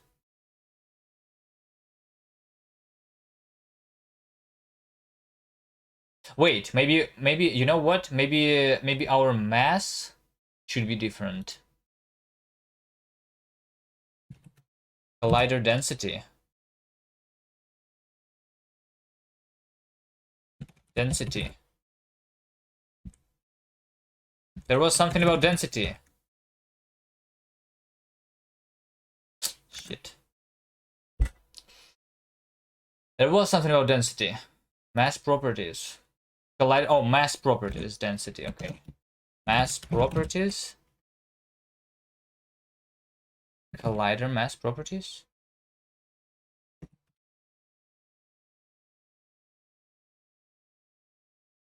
Density. So I'm going to make our cube like, by default it was 1, I think, right?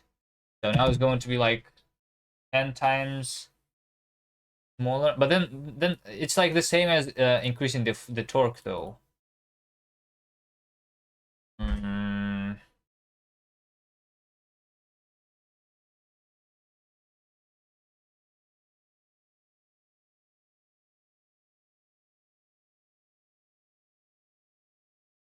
yeah, like see? Like I'm trying to like so the reason that why I'm rotating over here very slowly is because the character is trying to like not rotate basically, right?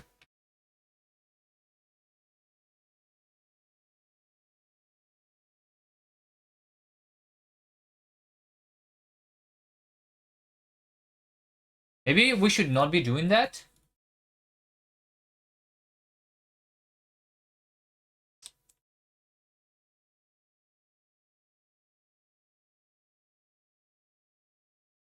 Maybe this should be none.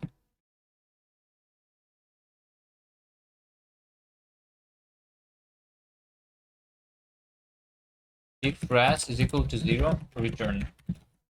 I don't apply any forces.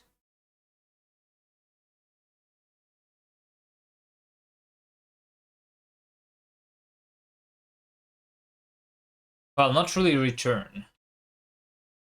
No. I should just like reset the torque to be nothing, to be 0.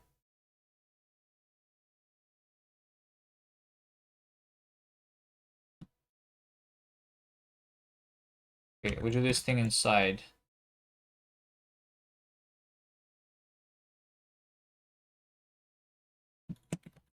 torque is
target direction.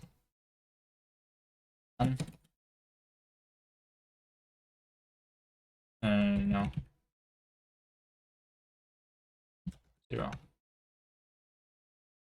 Target direction. No. Some. No. None.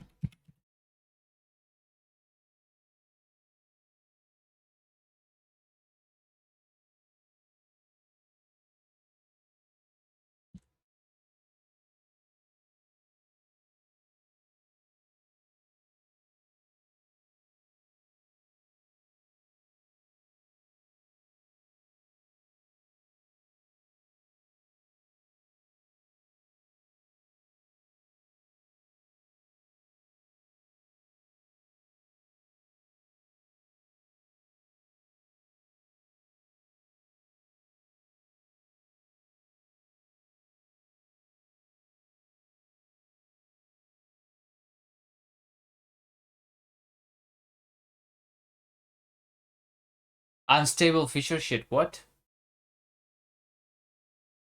Getter insert. 0.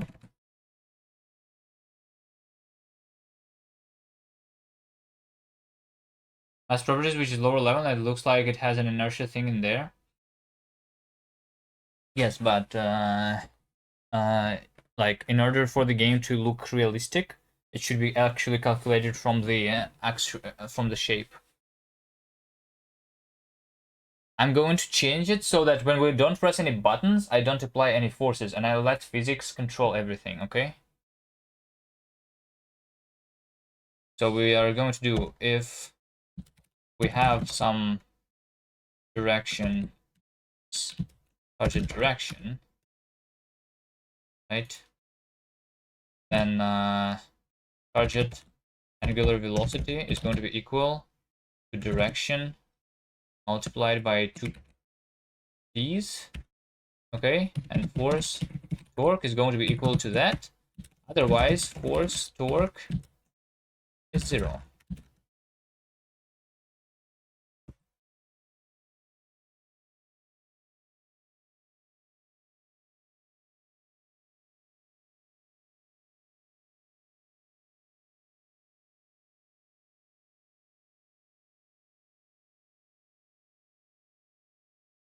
I feel like I still don't have enough gravity. Want more gravity. Should it be 90? No, not. Negative 20.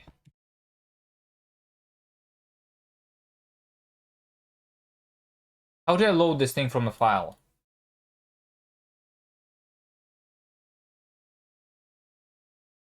Okay, I like this more.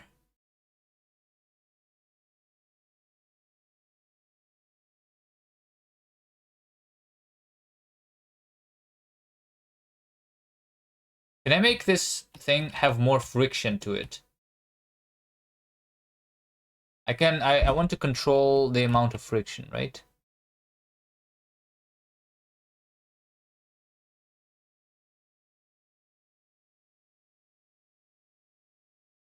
Control the friction.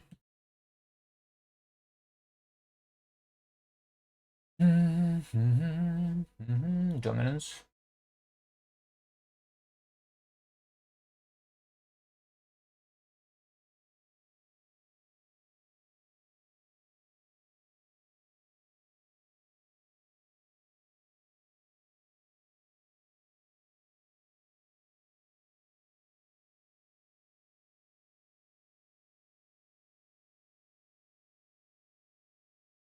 Character controller.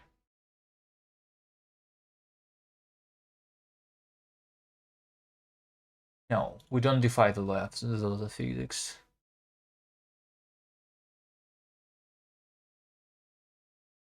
Getting started.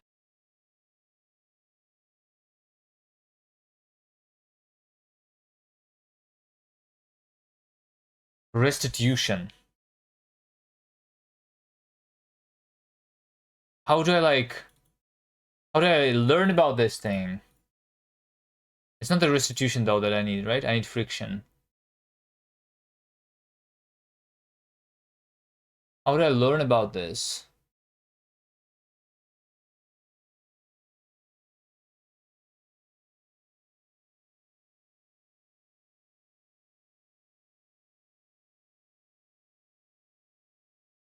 Restitution.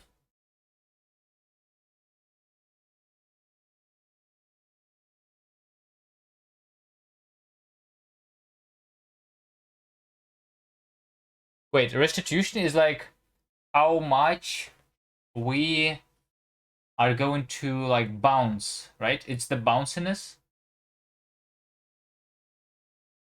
What is restitution? I don't remember. Yeah, it's probably friction. The restoration of something lost. So yeah, how much of the like kinematic energy we're going to restore or lose? It's probably the friction, yes. Why is it in geometry though? It's not the geometrical thing.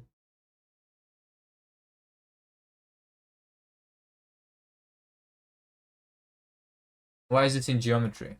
I don't understand.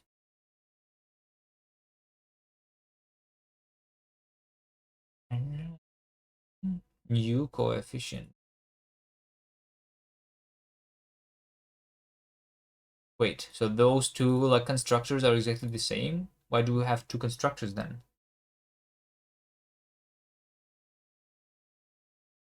What is the default friction? Is like, because my character definitely has some friction to it. And what is the default one? How do I know about this?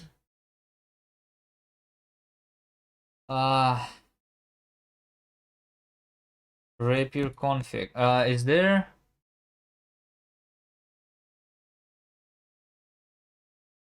Somebody got their question and answers instantly. Mine got ignored. It's fine. I'm asking chat questions all the time. How many do you think are being answered? Default is 0.5. Oh, default for friction. Yeah, that's what I should have been looking for the implementation of the default. Great.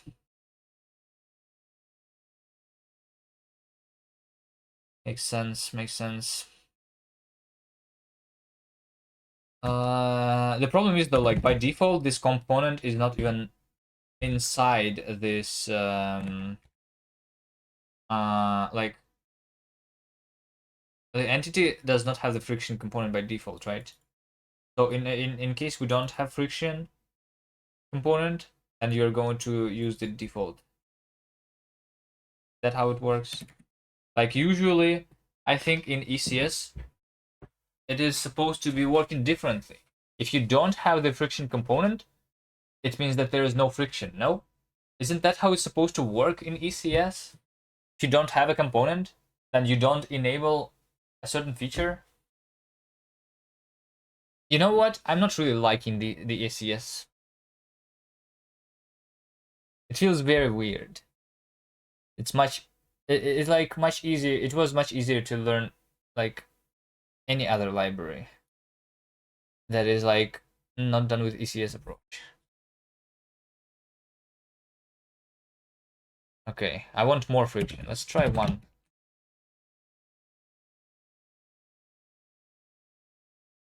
Is friction like something from 0 to 1? Combine rule average. What is combine rule? Rules to combine two coefficients. This is used to determine the effective restitution and friction coefficients to the contact between two colliders. Oh, okay.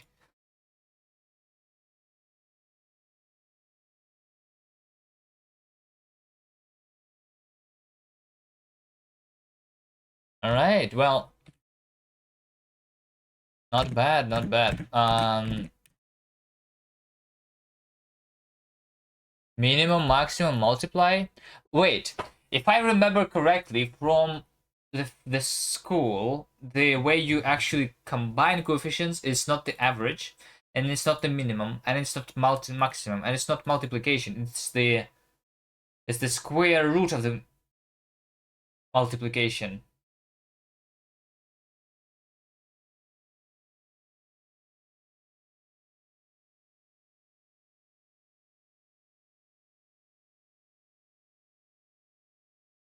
Rapier tries to be helpful and does too much. I think it's problem not with the rapier, but with bevy rapier, which converts the normal physics library into an ECS physics library, which makes it hard to use. That's my opinion right now. I don't like ECS, I think.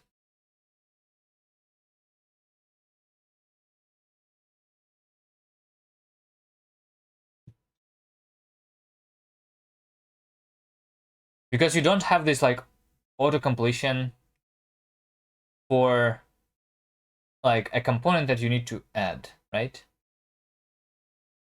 Maybe if there was some bundle, is there like any bundles? Maybe bundle is something that can help me. Bundle. No, there is no bundles here. So I cannot spawn all the components that matter either. Like I need to search for whatever implements the component trait in this documentation, right? Like know what I can do. Or like read through the entire sources to see what components are used and how exactly are they used. If I don't have friction, is it going to be like 0.5 friction or is it going to be 0 friction?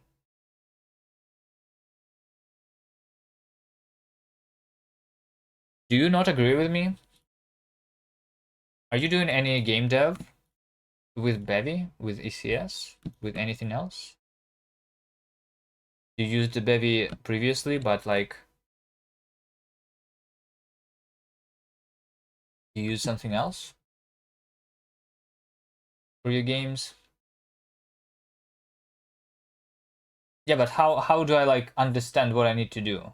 Is it like, or is like the problem here with documentation? The thing is like whenever I'm using any other Rust library, I don't even need to do to like to have the actual like handwritten documentation. I can just look at the definition of the function and I know how to use it basically, you know? I can look. The problem is with rapier. I agree with you at the situation that's still here. What was your question? Let the chat help even when Kugi doesn't want to get distracted. But usually the developer experience is fine with Bevy. Okay, well, we'll see. But I feel like it's also like the same with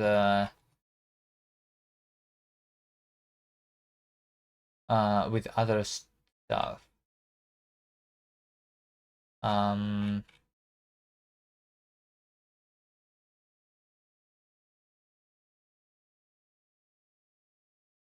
like for example, I'm spawning here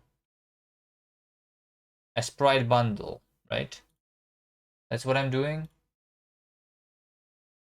I'm spawning a sprite bundle. So what if instead I just create a sprite component and a texture component? Is that enough for the sprite to be rendered on the screen? Like what components do I need? like this visibility, is this component actually needed if I don't have it in the entity? Do I need to use bundles, or do I need to use like separate components here? Like, in order to understand that question, I need to take a look at the implementation of the render system and see what things they're actually queuing there, right? Like, if the visibility component is not present, does that mean that it's not going to be visible on the screen? Bundles is the solution to the problem of discoverability. Yes, but I don't think that is a good solution. But yes. That's why I was searching for like any bundles in the repair library, right? And I didn't find any, and that is the problem, right? That's how I need to discover things. Have a bundle. Hello? But still, like, it's really easy. Like, I can create an entity which only has a sprite and a transform, right? And a texture, for example.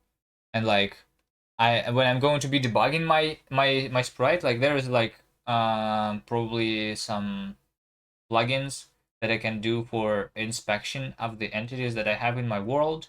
So I'm going to see this one.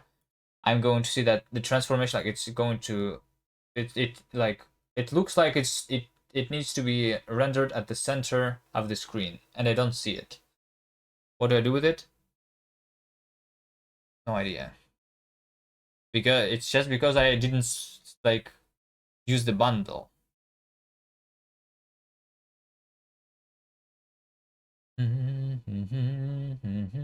But I feel like ECS is something that's not supposed to be working with bundles. Bundles is about discoverability of the potential things that I can add, right? But I can compose the entity using any components. I don't. Entity sounds so Java, much 90s.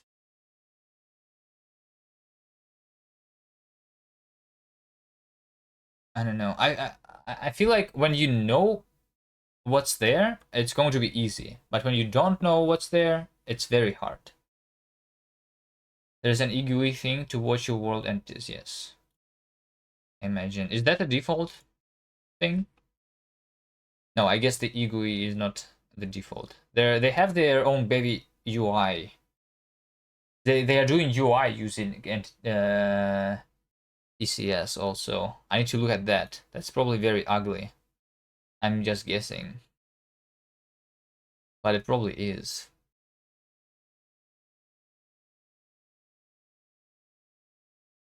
Their UI is currently very, very bad.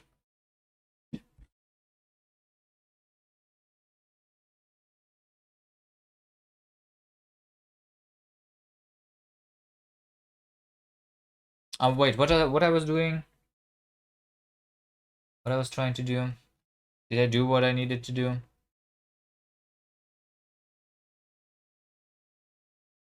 If I do more friction here?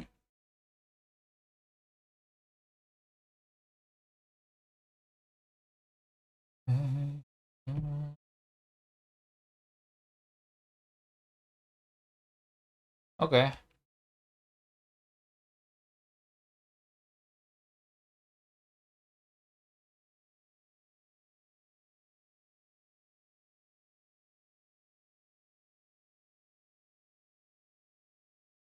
Feel like I still want more gravity. Let's you know, I was doing a game. I am doing a game. That's right. In order to like see if I have enough gravity or not, I need to make the camera look further away. And I also need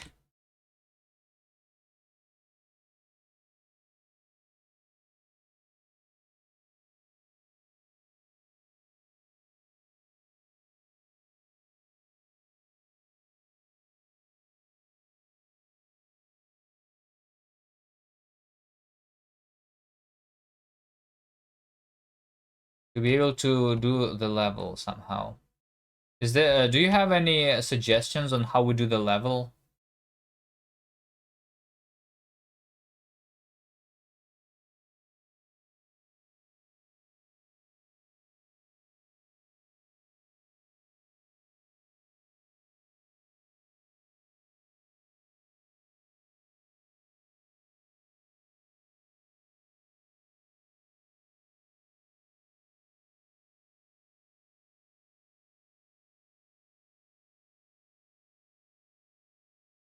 Oh, I was doing the game because before I was distracted by Rust. No, I don't. I don't have any problems with Rust.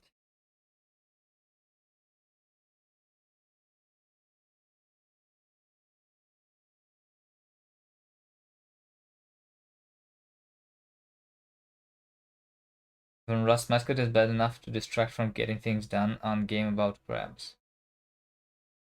Well, the game is not actually about crabs. It's just that I have drawn a crab. Okay, how do I create a level? That's the question.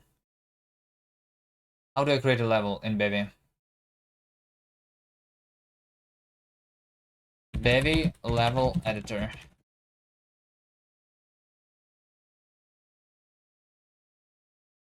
Your own level editor creation kit is a crate for having game built with Bevy game engine act as its own level editor.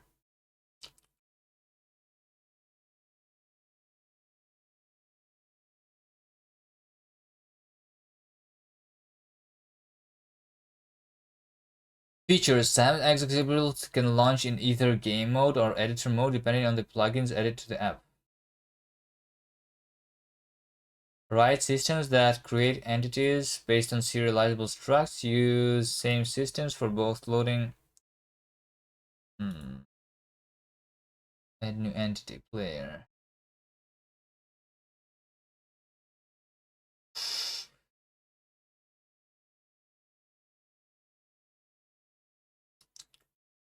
It's not the entities, right? Wait. Dude.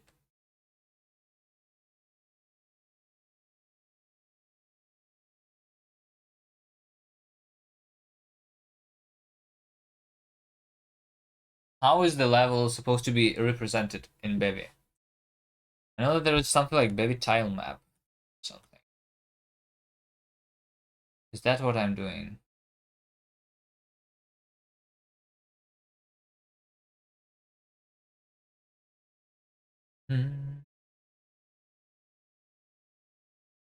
Bevy tile map. Chunk rendered tile map for Bevy engine. Bevy ECS tile map. A plugin for tile maps where each tile is an entity.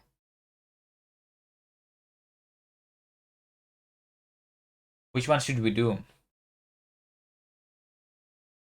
LDTK. Oh, wait.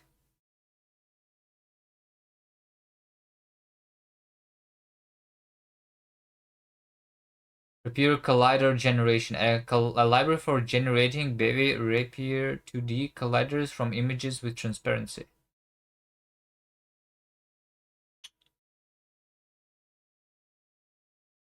Tiling background. Prototype parallax. Interact 2D. Pen cam.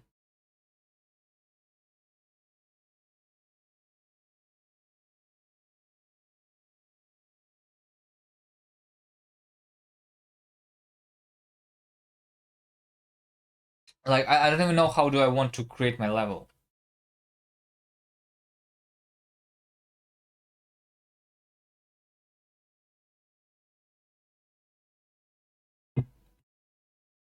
Any ideas?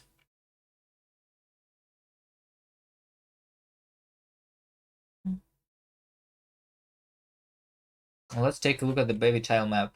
But I need to like, when I do it like in my fighting game, well that means that I need to create an editor. Isn't there supposed to be some ready-made thing? Like how do I draw the level? Isn't the way you are supposed to use Bevy is like to try find an existing solution to the problem, because otherwise I will need to like create the editor myself. That's how I did it for the farting game. It has no editor yet, but there is like other editors. For example, LDTK. LDTK. You know what LDTK is? LDTK uses bevy ECS style map as a base. LDTK is a level editor, so we can use an external tool as a level editor, right?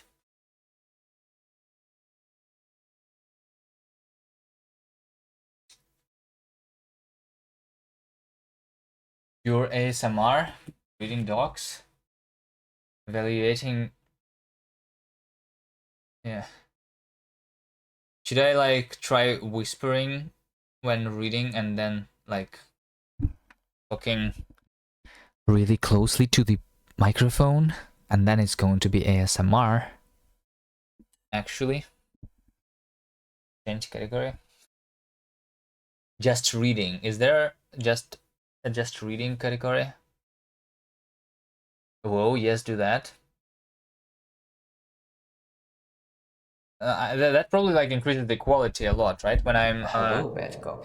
when I have my microphone closer to myself, because it's like really far away from me usually. You want me to do that? It's like I don't really like having this like thing in front of me though. You know, it's like big. I make sound better. Yeah, the microphone is not bad. It's just like I don't really like it being so close to me. It's like in between me and the keyboard now, and all right. But if it sounds that much better, then sure, I can do that.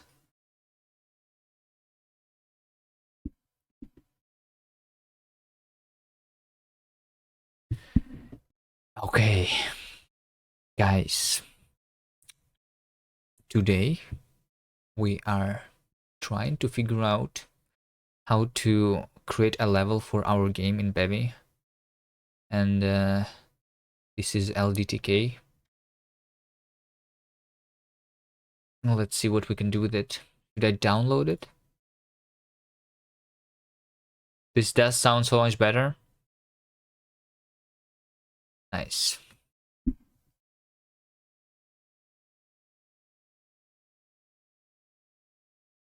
It's a whole new kuviman.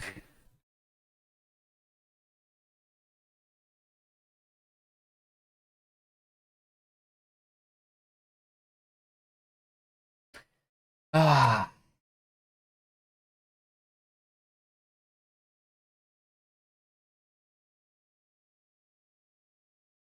Wait, hold on. I can hold on. So if I do this also, if I disable the noise suppression, and if I disable the noise gate, then you're going to hear all the noises. You'll probably hear the fan on the PC though, right? So I should have the noise suppression and the noise gate, right? I don't think this sounds very nice, but you can hear all the sounds now. Now this is the ASMR content. You like that, guys? You will be able to hear me whispering actually. All right.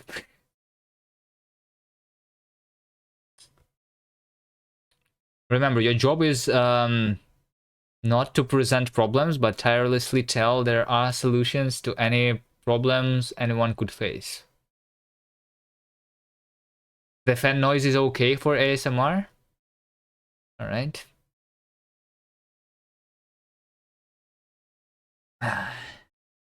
The problem, like with that though, is it's not like the fan of the fan noise that is going to be weird. You know, it's like sometimes like I move on my chair and the chair is like really old and it's going to make this sound, which is going to sound like my farting game. You know, from time to time, so it's going to be weird. So it's probably like better with the noise suppression on.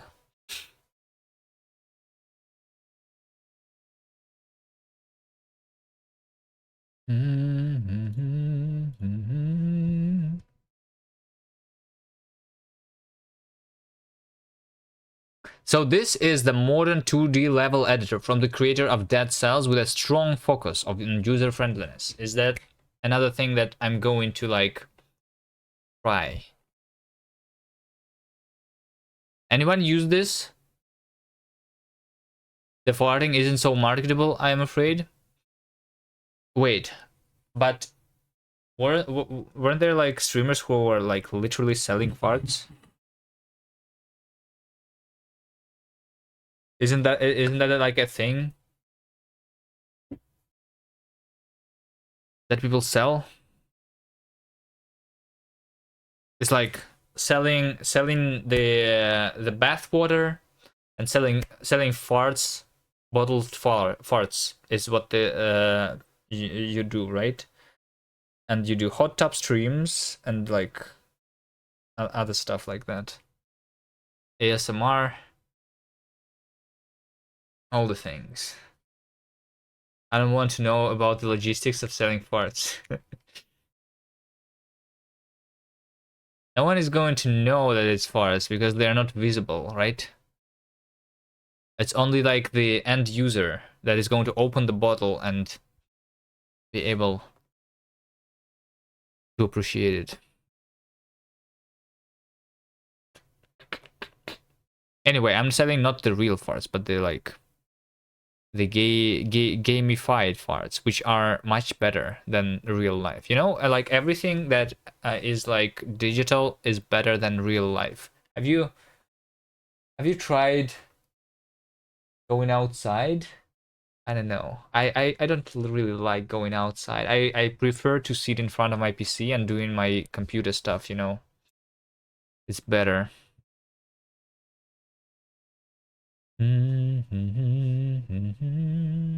New. File name. Desktop. Test LDTK. Okay. Current level. Create new level. World settings. Shit.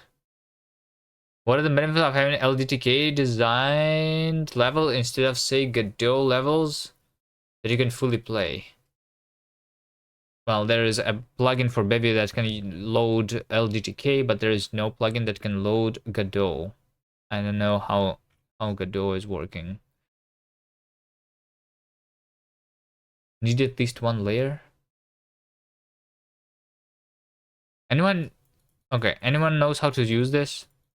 Davey, are you here? You're going to be the level designer, right? I'm not going to do this. Oh, I can resize the level.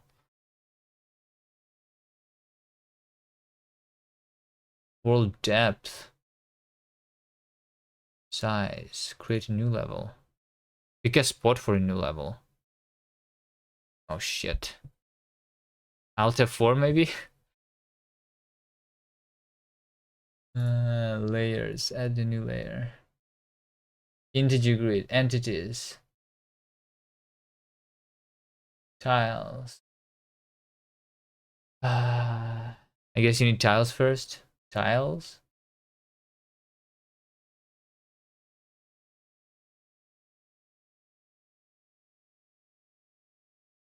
Integrated LDTK tile set. Okay.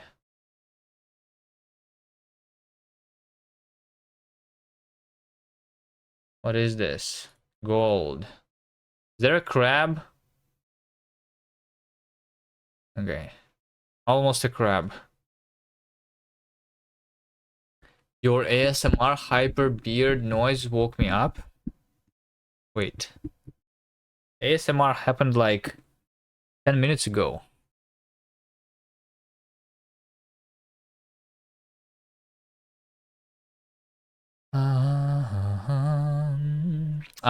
We are In this video, we're going to trying to figure out how to do level for the game, basically, Davey, right? And what tool are we going to use for making the level? There is a plugin to use LDTK. Do you know what LDTK is? And like, it's probably you who needs to like learn this, not me, right? I need to learn how to load the level.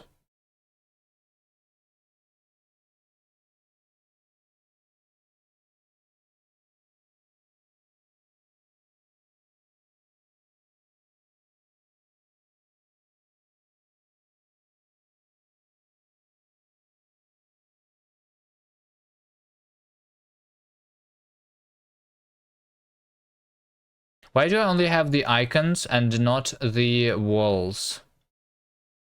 Am I not supposed to have walls? Because I only have objects here.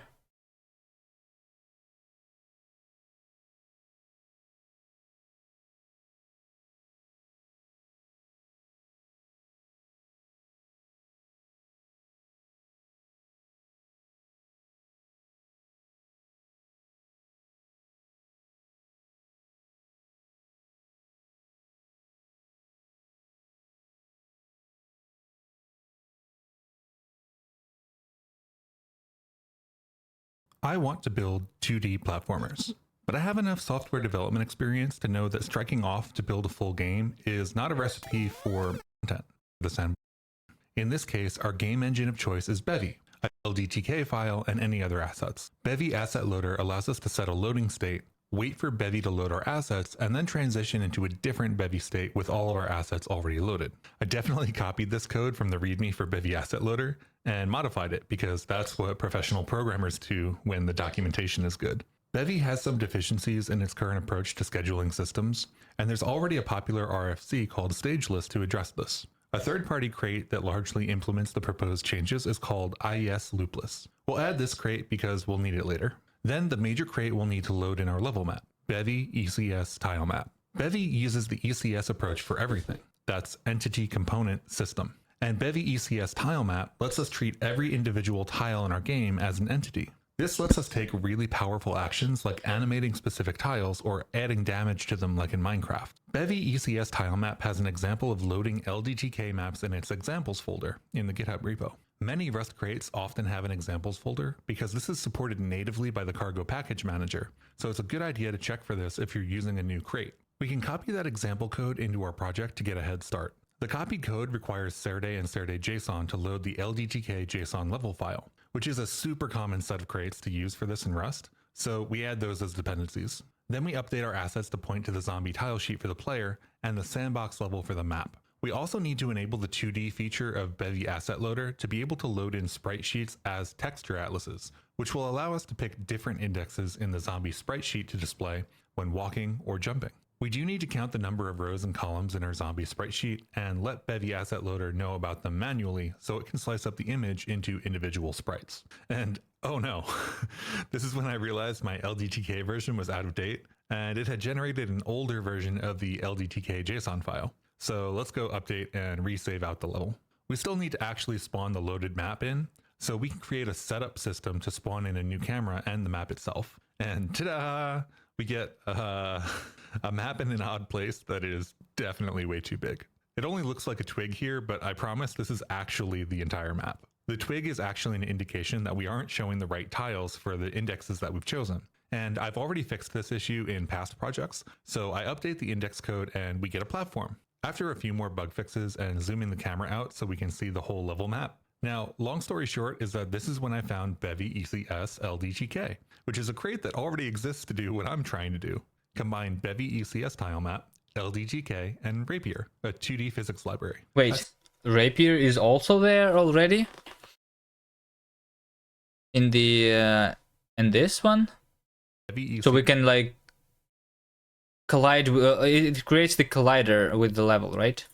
ECS Tile Map, LDTK, and Rapier, a 2D physics library. I saw that the Bevy ECS LDTK repo had an issue to implement ground detection in their examples folder, so I took a short detour to implement ground detection in the Bevy ECS LDTK platformer example. I'll go over implementing that in a different video, so subscribe down below if you want to see that when it comes out, and I'll put a link in the description. I put up a Going to change the collider shape for tiles to create slope.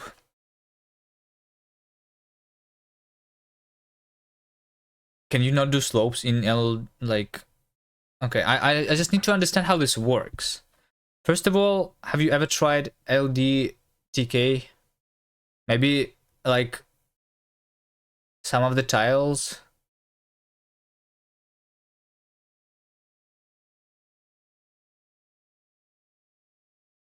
can like have the diagonal stuff.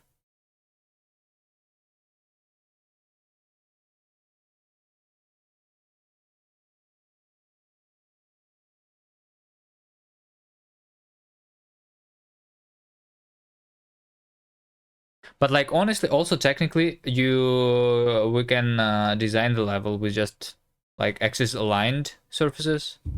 Do you really need the diagonals? Well, I guess if we will be able to do that, it will be nice.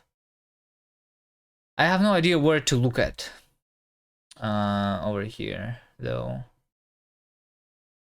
Enum style sets. This tiles is using an embedded image from LDTK and cannot be modified. The tile set added to your project because an element uses it. I mean, makes sense. Makes sense.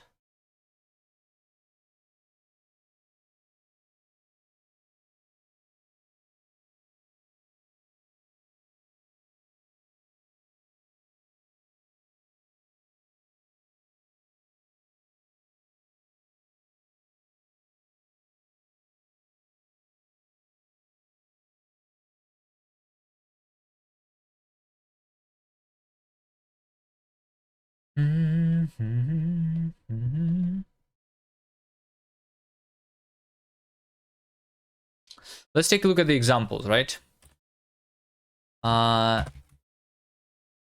Bevy ACS LDTK, right? It seems like LDTK is a good thing to learn. The goal of this plugin is to make it as easy as possible to use LDTK with Bevy for common use cases while providing solutions to handle more difficult cases. You only need a few things to get started. Add the LDTK plugin to the app, insert the level selection resource into the app to pick your level. Level selection. Okay. Spawn an LDTK world bundle.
So they create a platformer here. They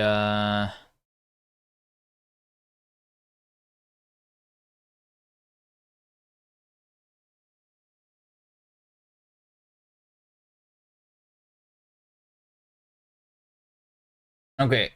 Repair. Yep.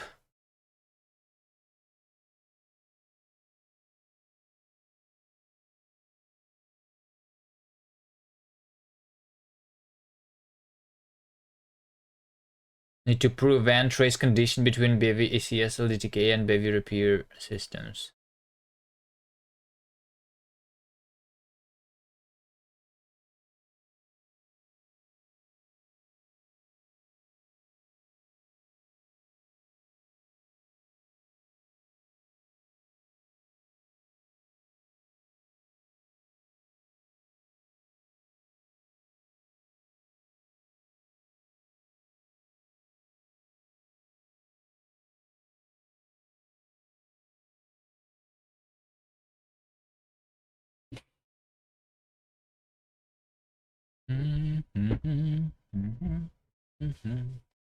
Image plugin default nearest. This means that the images are going to be pixelated. Right? I think our crab is right now like not pixelated. Right? Yeah. Wait. Yeah, it's not.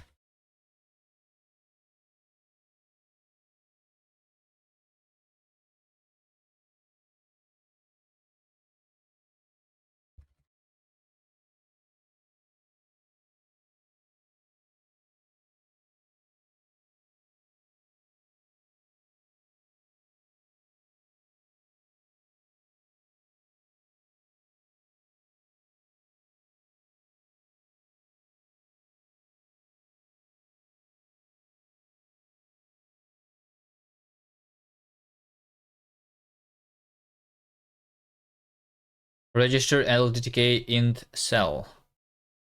Okay, so basically inside LTTK,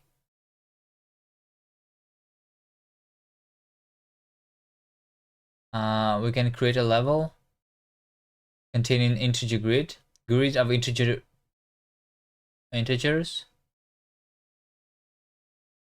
It can be used to mark collisions in your levels or various other informations. It can also be rendered automatically to tiles using dynamic rules.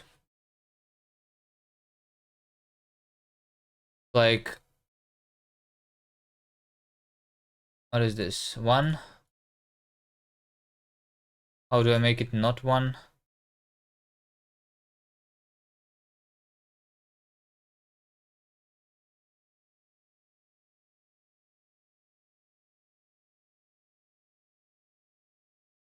Anyway, we can like have numbers in every cell, right? And that's what we use for stuff, right? Like if the cell contains the number 1, then we are going to spawn the wall bundle. And this bundle needs to implement the default, I guess. Components, let's see. Yeah, they implement the default.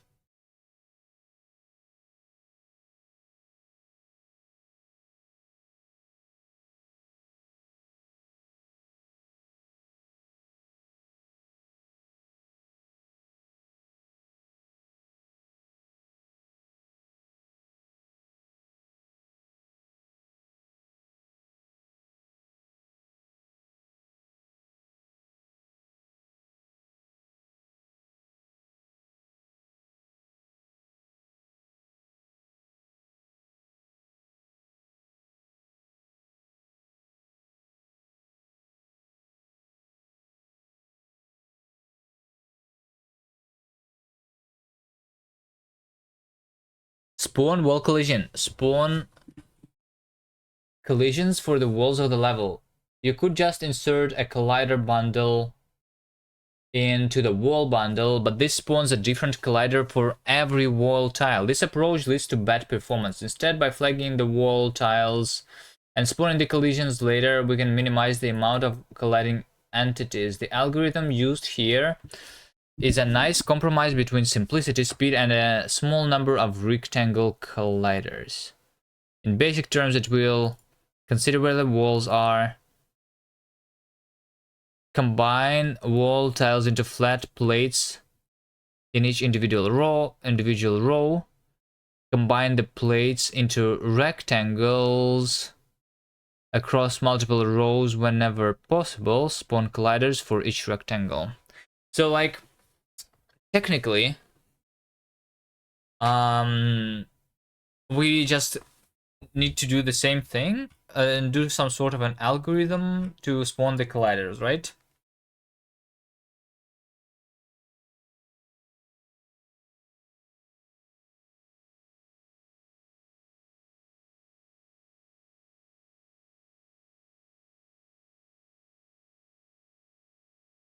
Most of the games are having like the tile is like either fully occupied or not fully occupied, right? But we're going to have diagonal tiles, and we are going to be able to see that here, right? And if it is a diagonal, I'm going to like create a line, and then I can construct a graph and do like the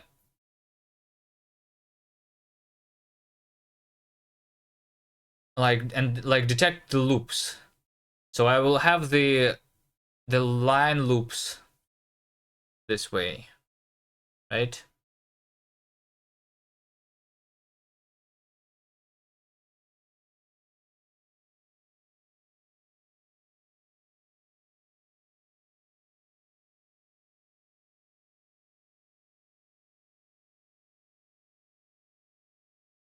Yes. So like, and then we need to figure out like if we have some like figure like this, can I create a collider that looks like this in Rapier? If I can do that non-convex shape, then it's just going to work, right? Let me just try for now to program this directly. So right now our ground is like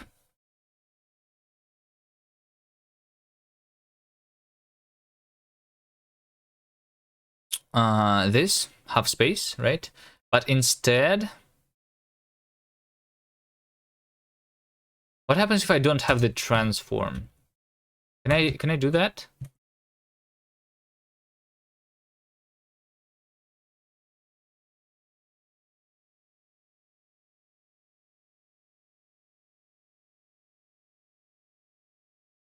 If the transform is not there, then it is going to be like a default transform.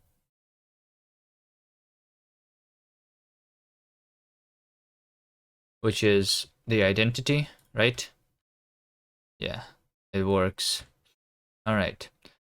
So like I want to construct the collider.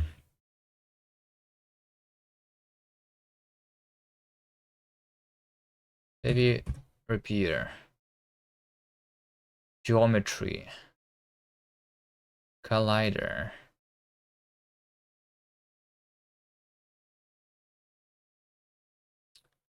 Initialize a new collider with a compound shape. So a compound shape is like means that I can like wait. Is this all I need then? Compound. So for every tile, I'm going to have a shape and then I'm going to compound all of those together. Is this going to like unite them automatically?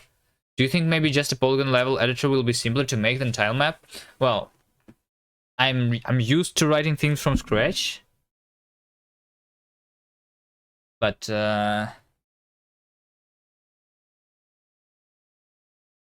yeah. I'm supposed to be learning how things work here. And try out new things.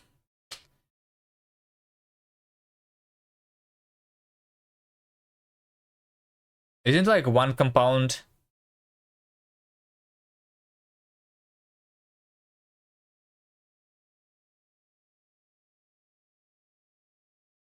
learning? Yes. Well, you can help me with learning, you know? You know what I'm trying to do. Round triangle, polyline. We're gonna have the roundings on this thing too, right? Try mesh polyline. Yeah, okay, polyline. That's what I want. Polyline shape.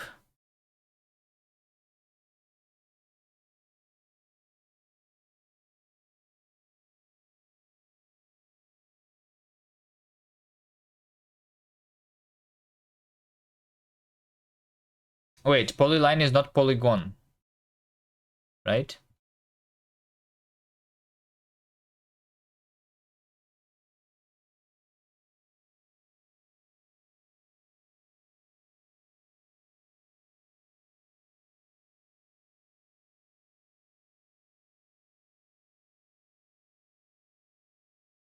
Initialize the collider with triangle mesh shape.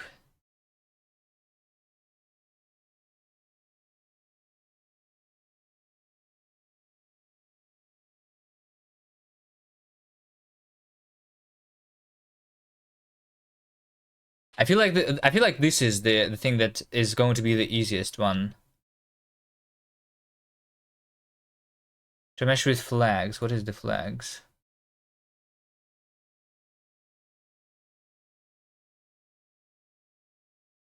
If said, half-edge topology and the components of the trimesh will be computed if possible. Because of the way this is currently implemented, connected components can only be computed on a mesh where the half-edge topology computation succeeds. It will no longer be the case in the future once we decouple the computation. Oriented. Merge duplicate vertices.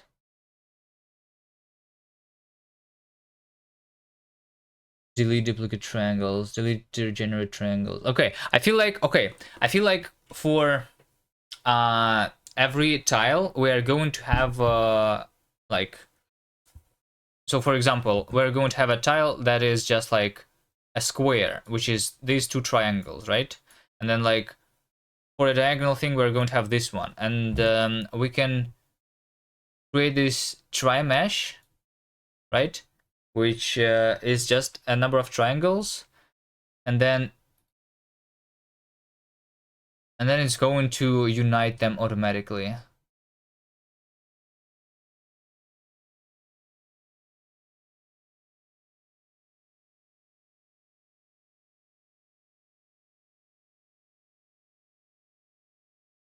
Requested version does not exist. What does that mean?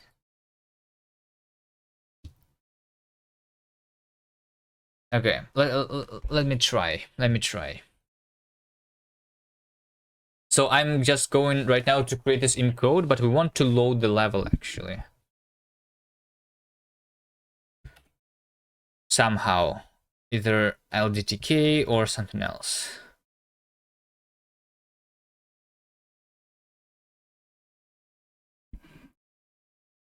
You're learning how to ML? Wait, machine learning? Are you going to create an AI that's going to play with the farting game?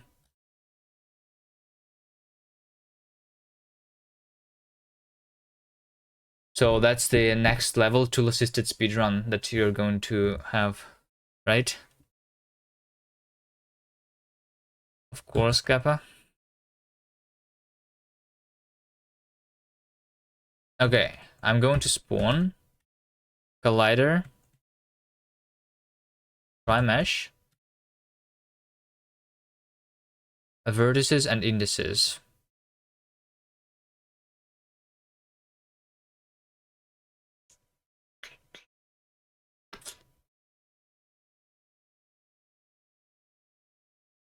Okay, so okay, all right. Let's say this: the vertices is going to be -10 to 10.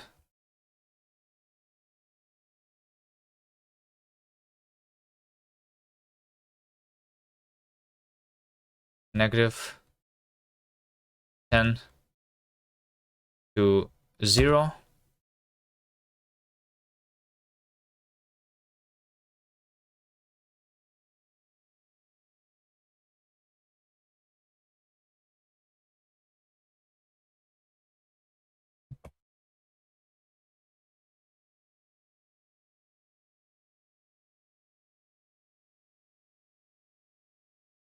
It's going to be a flat map.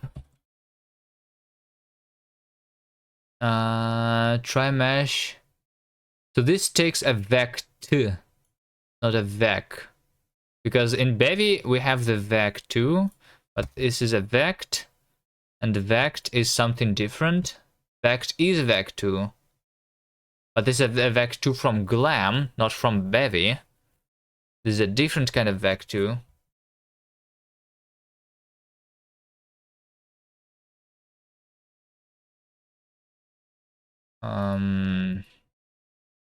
Vect new x, y. Right? And then indices.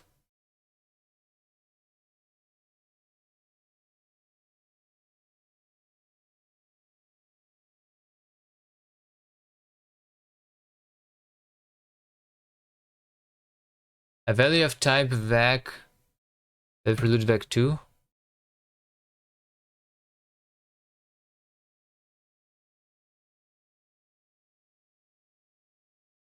The prelude vec2 is not an iterator.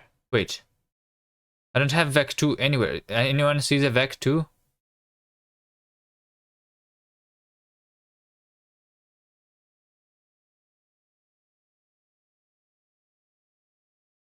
Wait, is bevy vec2 is also from the same library? Probably. It would make sense.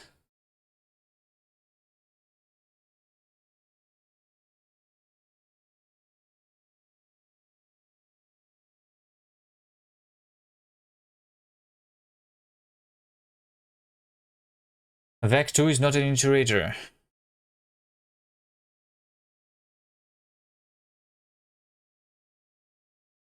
Oh. This one is map. This one is flat map. Okay, nice. So now we have created all, like, we have created the grid of vertices, and right?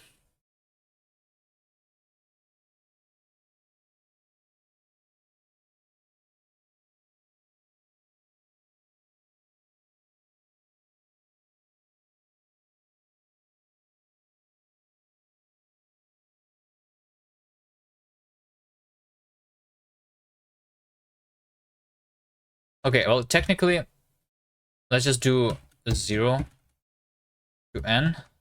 Let's do 0 to n. And then we are going to configure this using the transform instead. Okay. And the vertices is going to be, the indices is going to be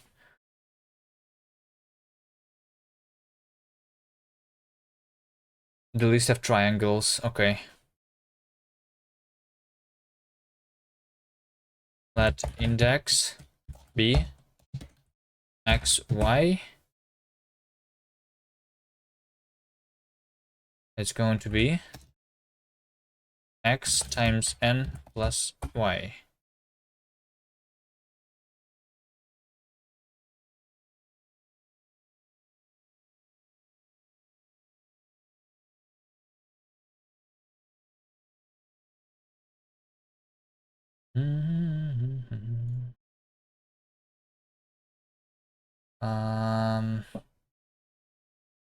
Well, actually, you know what? Let's start with something very, very simple. Let's start with vec 0, 0, 0, 1, 1, 0. I'm just going to create one triangle.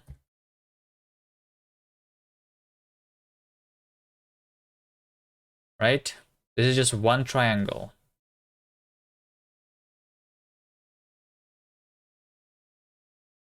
And from 0, 0, 0, 1, and 1, 0. Those are the coordinates.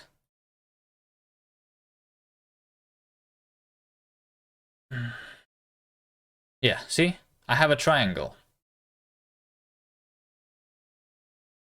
So if I had a tile map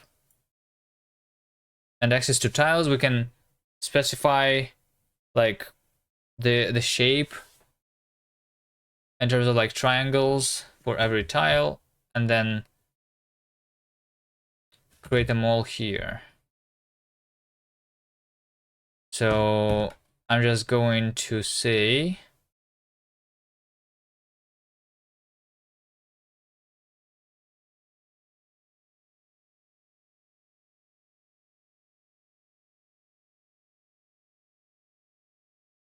that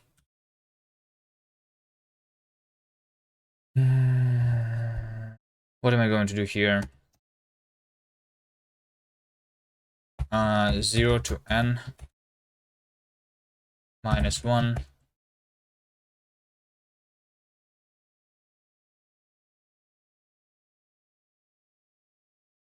flat map effect. Okay. Let me see. I'm going to do quad.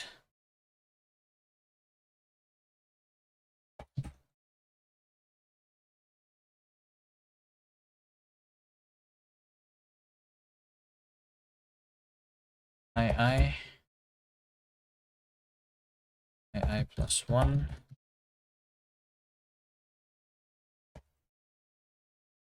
plus 1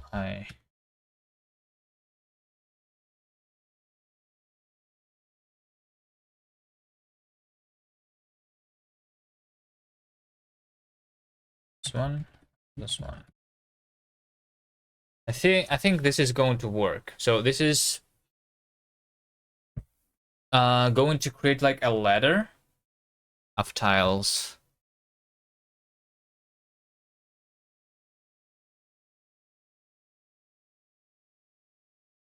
Yeah. So and then the question is, if I do try mesh with flags, and I'm going to do try mesh flags all.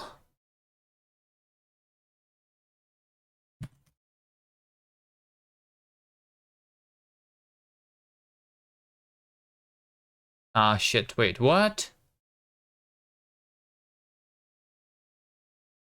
Okay, it's not all the flags that I need. I don't need to do oriented. Not oriented.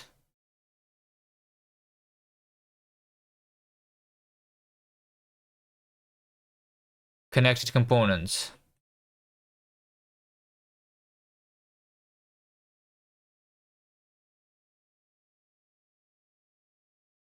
Can I just do only connected components?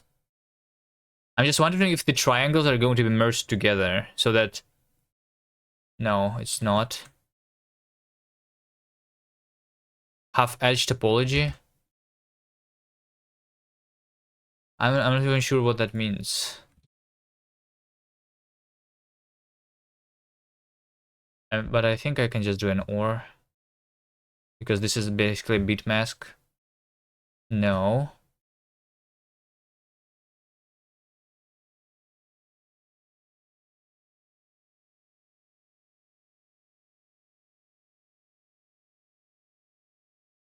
What is half edge topology even is?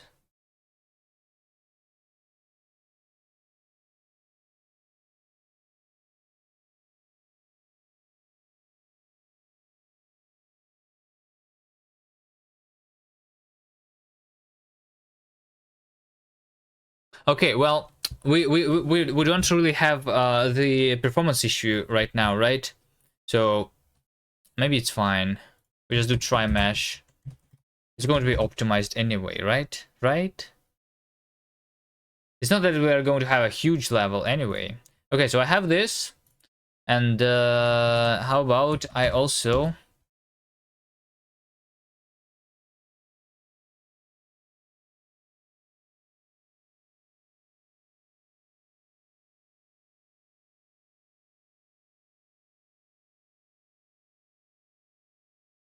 spawn the collider and transform. Translate from XYZ.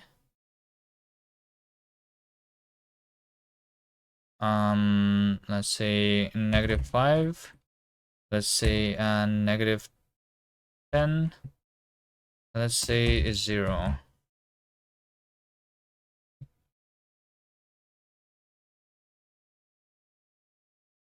So is the transform enough, or should I do a transform bundle?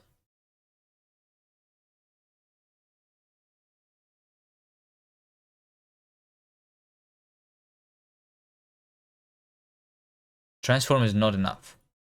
Transform bundle is what I need. From transform XYZ. Okay.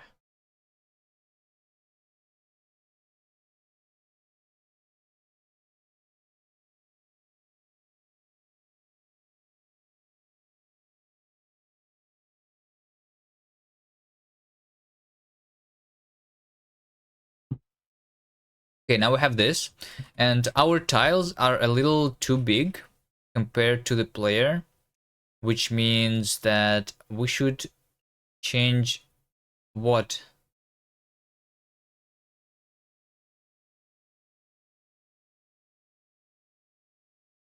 The player size is 2 by 2 meters. This size is like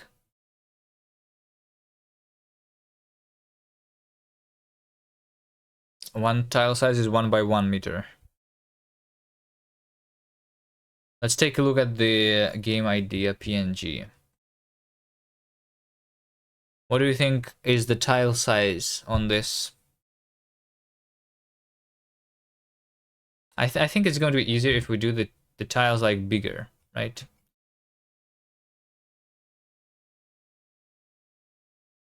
What should the tile size be in relative to the player? Can I do the transformation here by multiplication? Scale? From scale?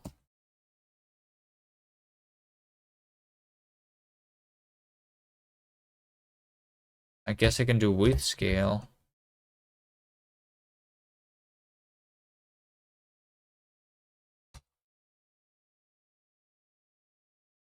Scale 2. But what is the order with scale?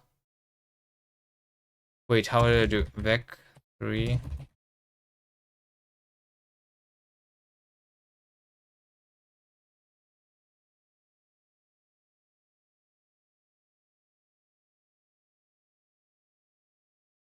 Vec 3 1. Splat. Creates the vectors with all elements set to V. Okay. Vec 3. Splat 2.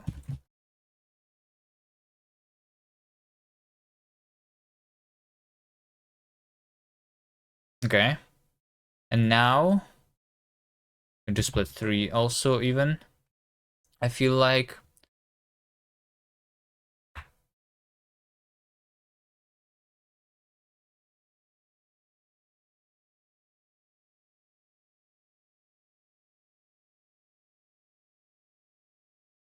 and I feel like the camera should be following the player. Right? How do I make sure that the camera follows the player?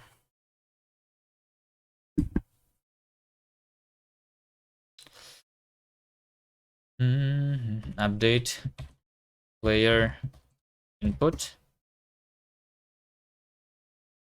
Update camera.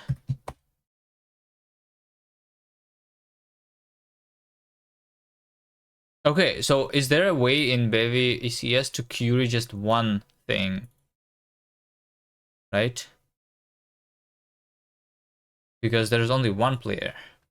Bevy ECS query the only entity.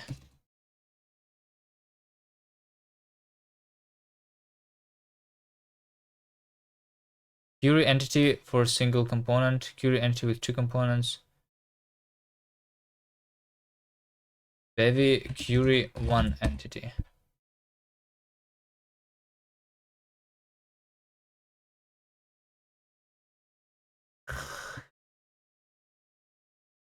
It's probably, I mean, I guess I can just iterate and take the next one. And that's it. Bevy smooth camera. Follow. Smooth bevy cameras. Oh no, I don't know how to add exponentially smooth cameras controlled for the bevy engine.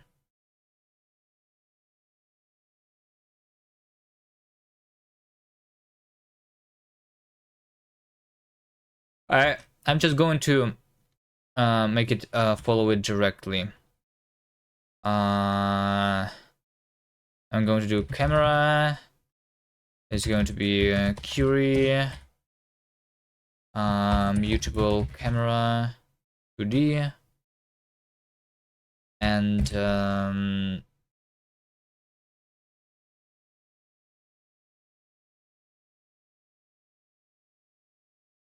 What is the player position? What even is the player position? There is velocity. There must be position, right? Can I have 2 queries in one? Yeah, because they're separate queries. That's right.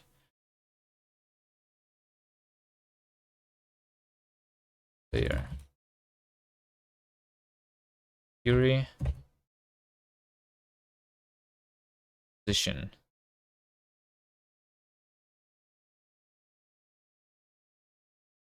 A rigid body position. Collider position. Which one? I mean, they told us that Bevy is updating the sprite itself. And sprite bundle, yeah, the transform, I guess, is what we need. Or is that the global transform? Which one should I be using? Transform?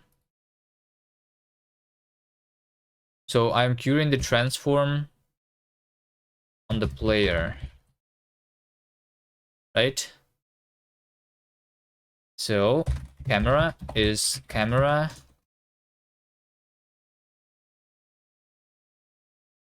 iter mute.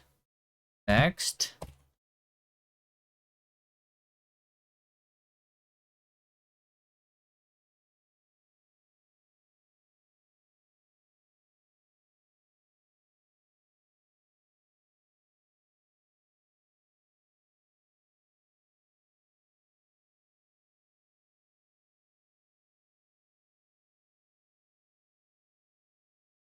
Right?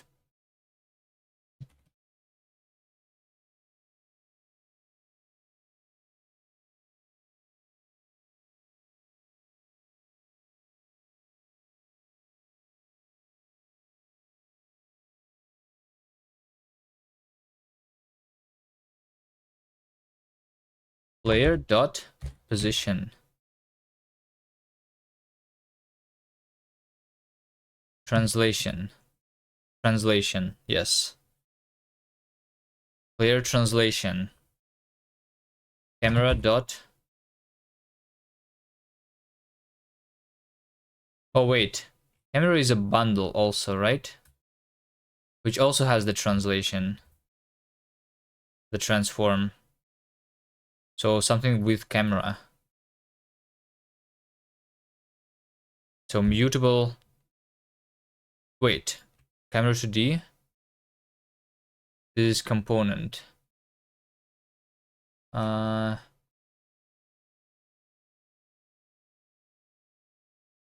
to D bundle has camera and camera 2D.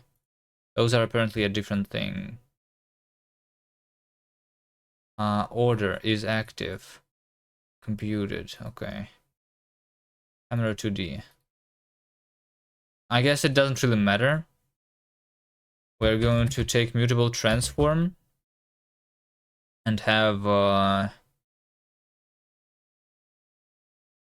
with camera 2D because it doesn't really matter. Camera 2D, I think. Camera transform. Okay, wait. Can I do this? Camera is player. I just copy one transform to the other transform. Can I do that?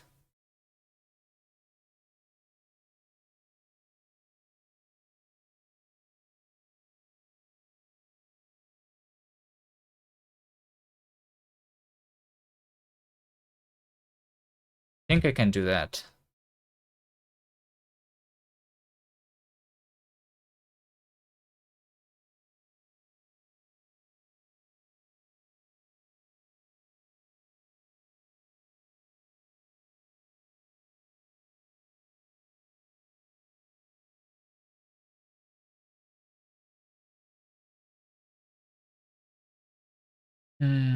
All right, here we go, guys. The first panic. I think this is the first panic that I had since I started using Bevy. Conflicting queries. Consider using without to create disjoint queries. Okay, well, okay, so the problem here is that technically there might be a camera that also has the player component, right? So that, because like over here I'm taking the transform and over here I'm taking the transform. This is a mutable reference, this is a shared reference, and I cannot have both mutable reference and the regular reference at the same time, right? So I need to have with camera but without player, right? And since this is with player and this is without player, they are now disjoint properly, right? Is that how this works?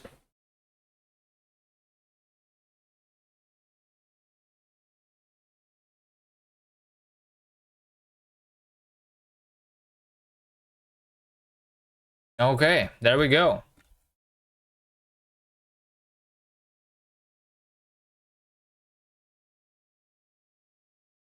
There we go. I'm actually even rotating the camera. And also, what is happening right now? Why am I wiggling? So I need to update my camera at a specific point in time, probably. This game is looking good so far. How about your game? How about your game?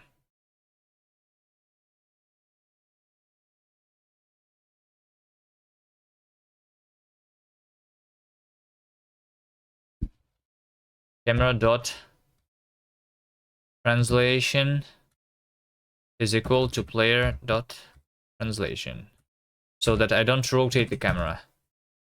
We are in similar phase, let's say. Wait, so are you also just learning Godot for the first time? Is that what you're saying?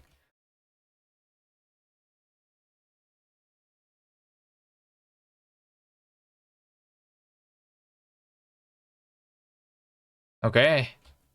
Okay, I can go into this for some reason.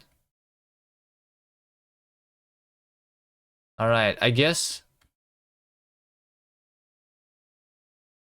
it's because the triangles actually do need to be ordered. Oh shit, I'm stuck. Yeah, you can stuck yourself inside a hole.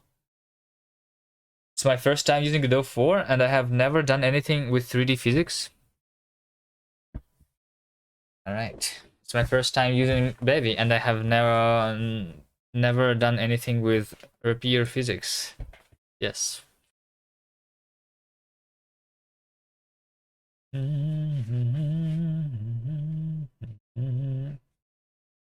I also need to figure out how to like do the level.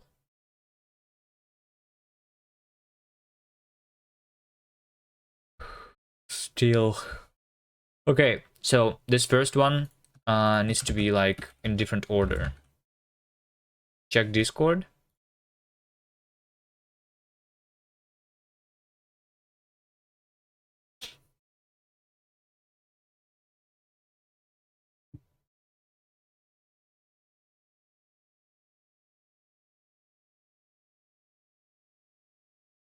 Wait, hold on.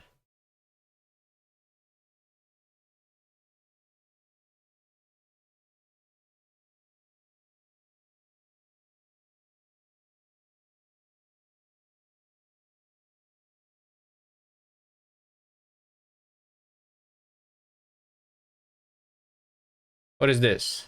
I'm checking Discord. There's someone on my Discord in the voice channel. Who is that?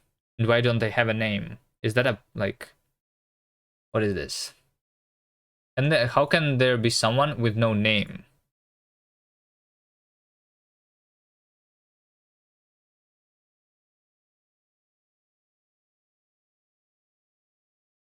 Oh, it's not with no name.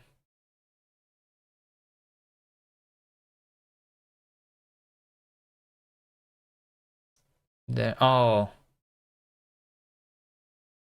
Yeah. I guess you don't see the names here. It's just like the things. Okay. Oh. Oh, I see.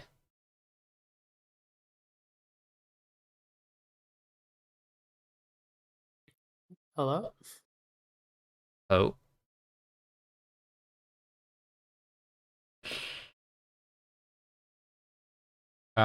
Okay, so hi. Who's your friend? I don't know, I don't think I have seen this name before.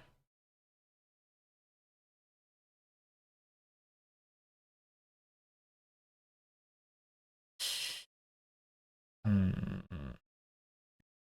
Okay. Oh wait, you were talking something. Alright, well okay. You left. Um.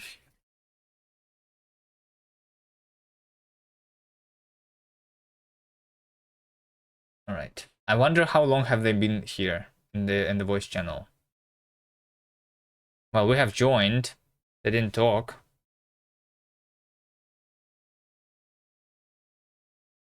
Alright. Nobody knows. Literally zero progress. Again, zero progress.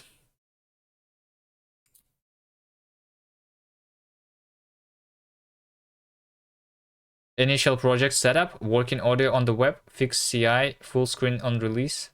Fix itch builds. So basically zero progress.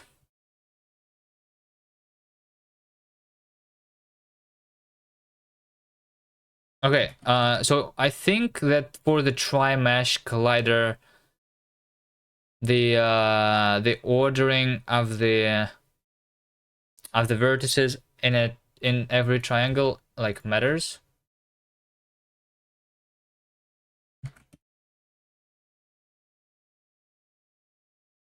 Yeah. Okay, now I'm colliding with everything.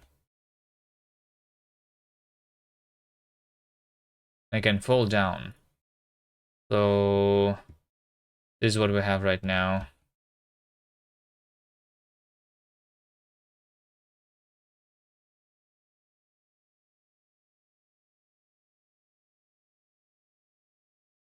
You haven't checked anything off your to-do list, but you have a to-do list. Hello, hello, hello.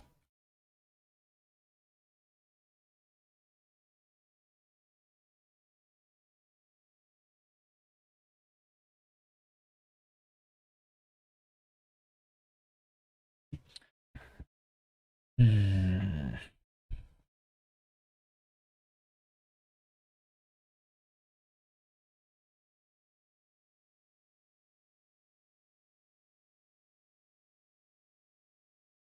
Okay, actually, you know what? You know what? You know what? Actually, I'm going to do this. Include string level txt. This is our level editor. The txt file.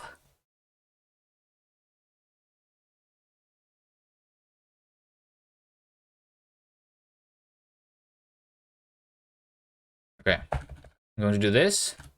I'm going to do this. Right? I'm going to do that. Correct? And I'm going to do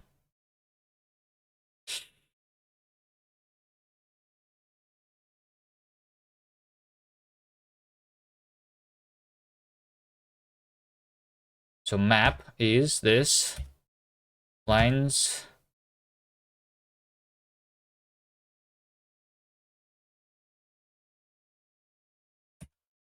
map line chars collect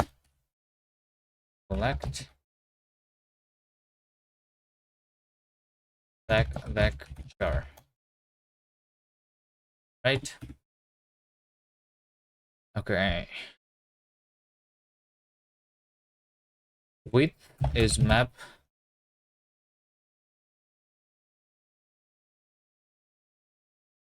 zero length. Height is map length. Index is x times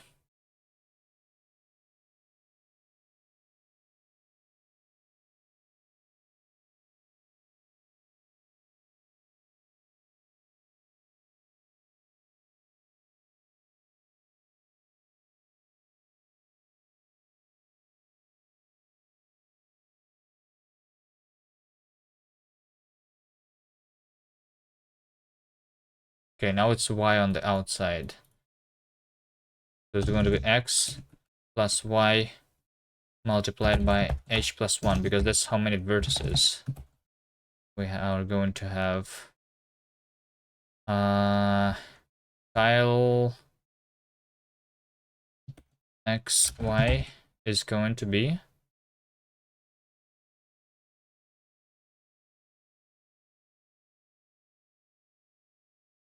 if map.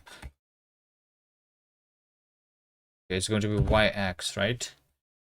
Is equal to this. Well, I guess it's going to be match this.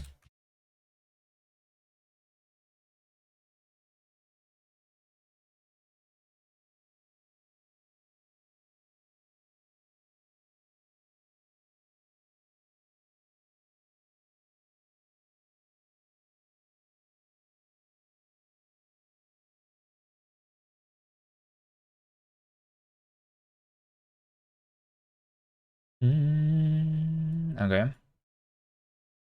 Let's see, x, y, x plus 1, y, x, y plus 1, x plus 1, y plus 1, x 1 plus 1, y.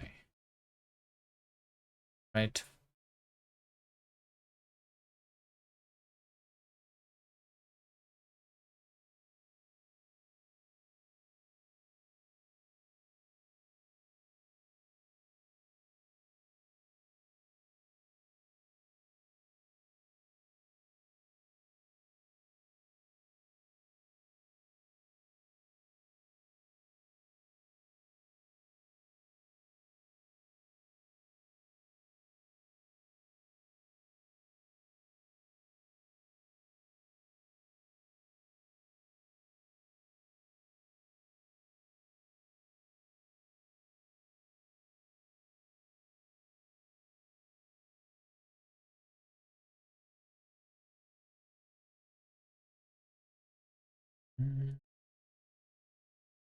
Not infer the type? Wait, what? What exactly are you trying to infer? Size. Size. That it was already inferred. Okay. Let's see. Vertices is going to be, I mean, over here. The vertices is, well,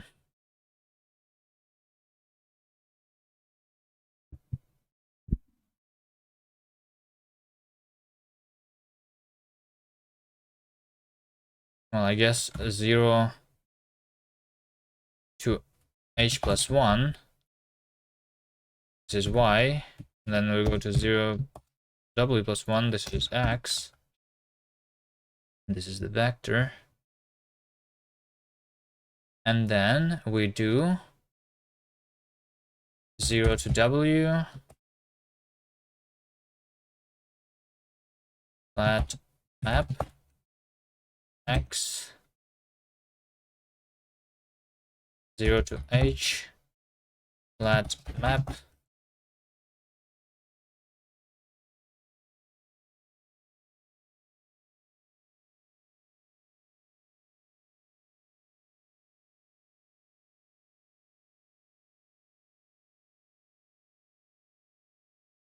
plus map tile collect.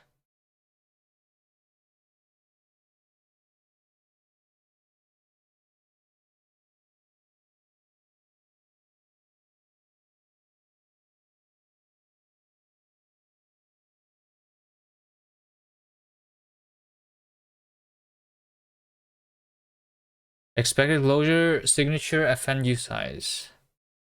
Oh, flat map. Why? Move.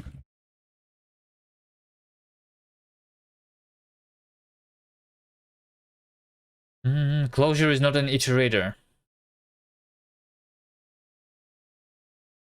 Well, okay, I guess. All right. X size. I use tile XY. Okay. Looks like it's going to work. It's compiling. Am I going to really like load the level from the txt file right now? But I feel like it should not be a txt file. We should actually use LDTK. Feels good to you if you're exploring Godot and your livelihood doesn't depend on big bucks from the gem game. Is there big bucks? Wait, are you doing the level 99 game jam? Did you guys know there was this like level 99 jam? And they have the prize pool. Where is the prize pool? Where is it? Where is it? It's so hidden. It's not even like in bold.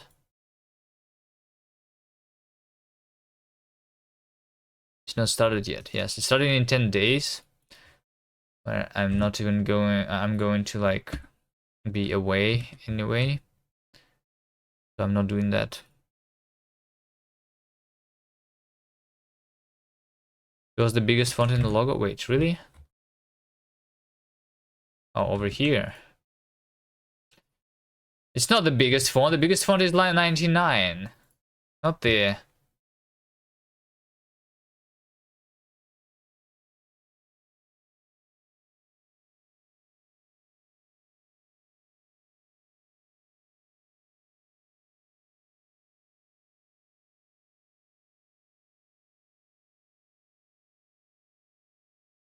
Okay, something is wrong here. Something, which is what exactly?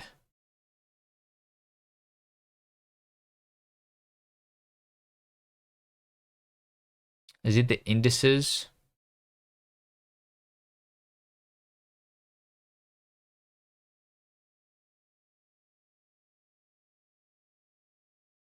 X, Y.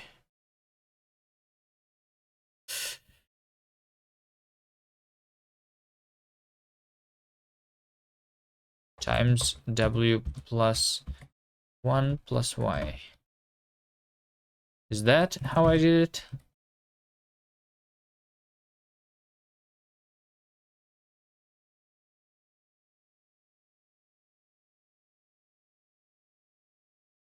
How they can shell out so much?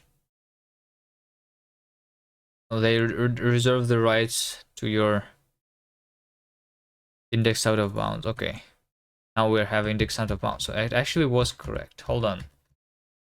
What is wrong? You know what? Let me try a smaller level. Like this. They are the publisher, yes.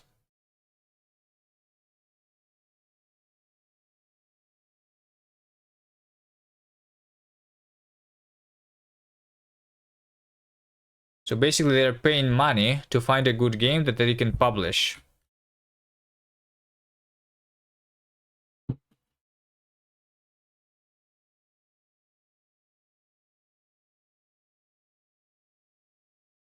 feel like that was fine. About this one. Oh, and that's cash and prize is worth 100k. Okay.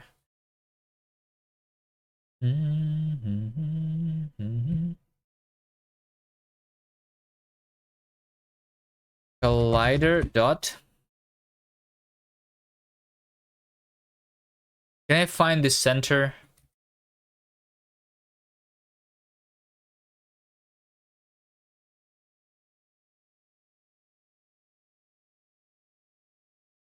Project point. Project local point. Scale. Set scale.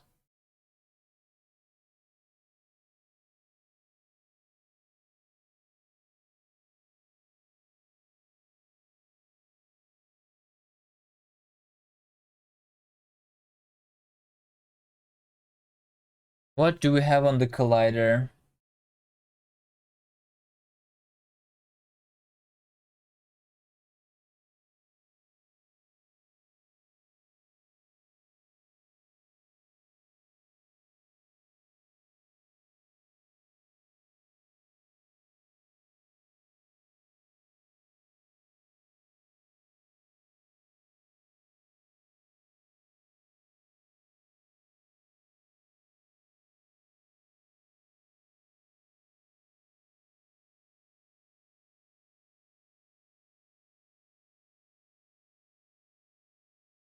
I mean, there is a way for the collider to figure out the center.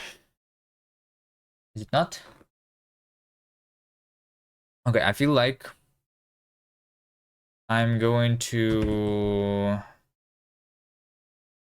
do this instead. Collider. What we inlined here. And this. I'm going to... Oh, wait. Oh, wait. I'm spawning the player, right? I'm spawning the player. I'm parsing the map here.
The loop variable y is used to index map. Consider to enumerating. No. Wait, so if I replace this... No, I don't like that. Wait, they wanted me to enumerate, not iterated for each.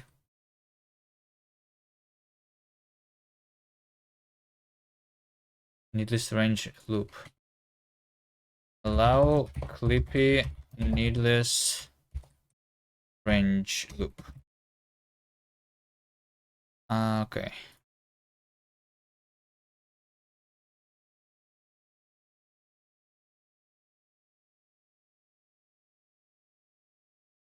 So now I can have on the map, I think, pretty easily the player location.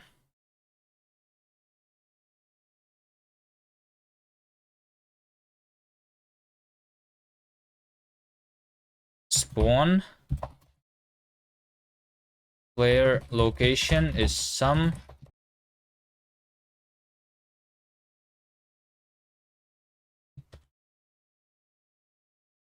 XY.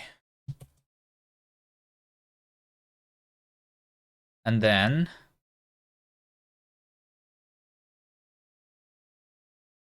transform from XYZ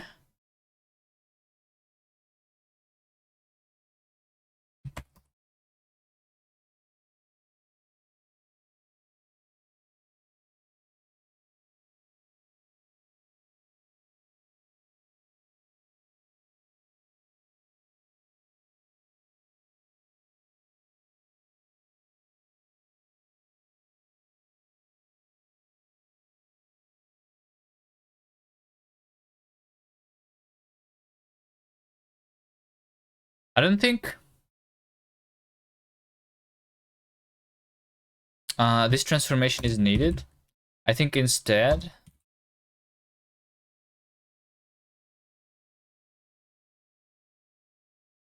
this is just like one tile is 1 meter. Instead we create a smaller player. Player size. Player up size is No. Let's do player size. It should be smaller than a tile, right? It's like 0.7, for example. So over here we do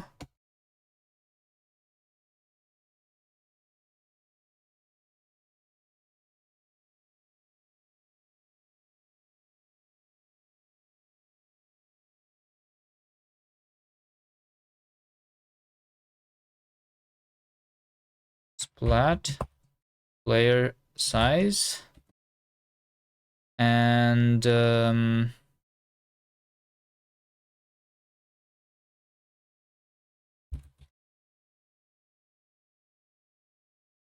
round cuboid with player size divided by 2, player size divided by 2, player size 0.1.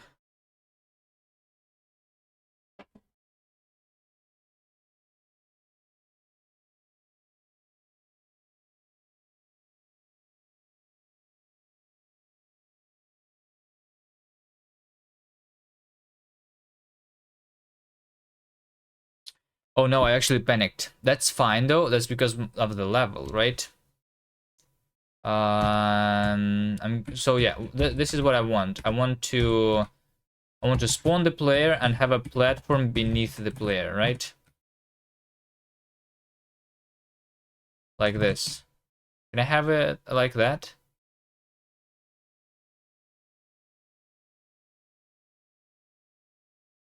It's the other way around because it's going downwards.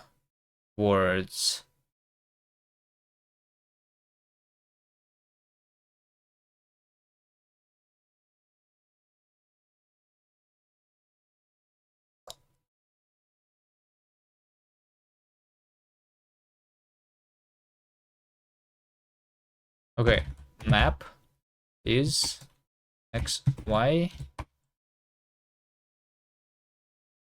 Map.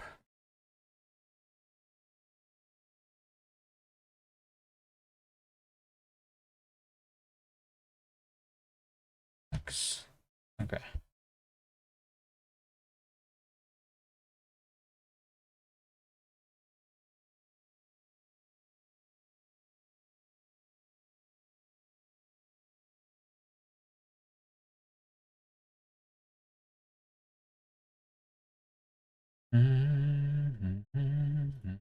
Is this going to work better? So we start at the bottom row instead and make the y-axis go up. Why is there only 2? Okay. Shit, what? What happened? Did you see that? Is it because I'm smaller now? I need more density?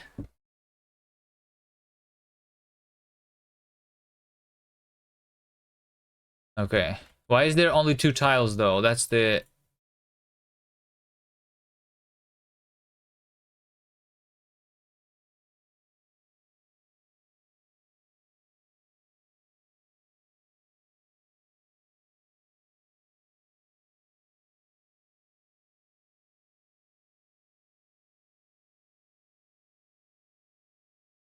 Map 0 line. Oh, I see.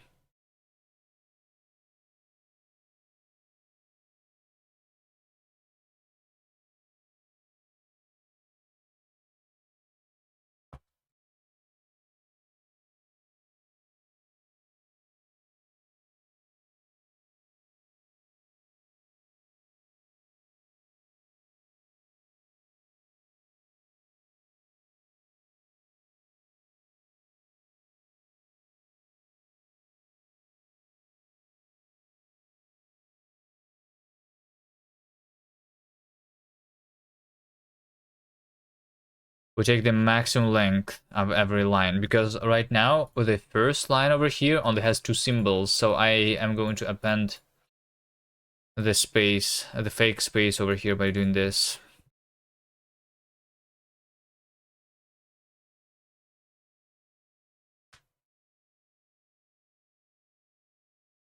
So Hitus, you are now willing to participate in the game jam now that you have seen the prizes?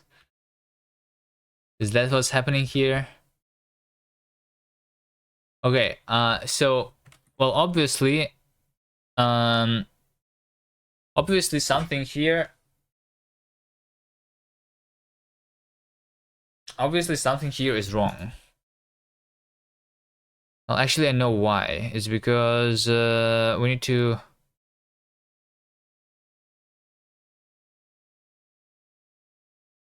multiply y by w plus 1. Not by h plus 1, right? Wait. Yes, exactly. Okay. All right, I have a level editor. Yo, Davey, you here? I have the level editor for you. We have the txt file. Okay.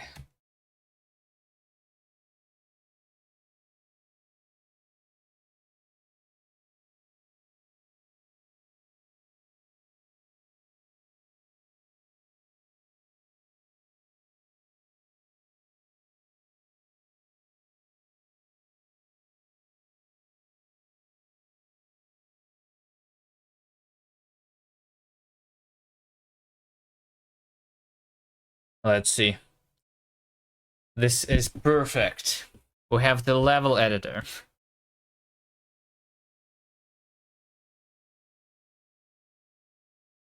And then we can move around the level.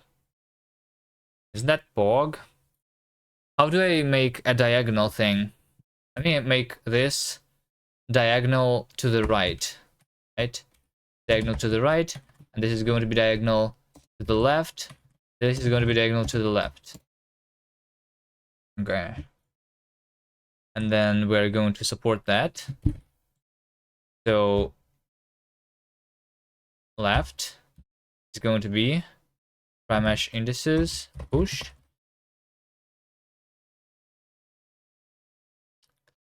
Index x, y.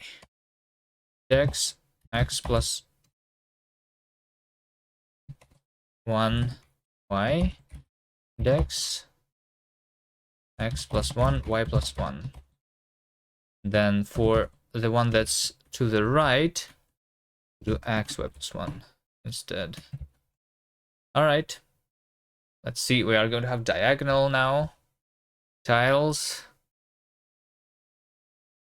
I don't think, like, without the jump mechanic, we're going to be able to, like, go up these, though. But we can try.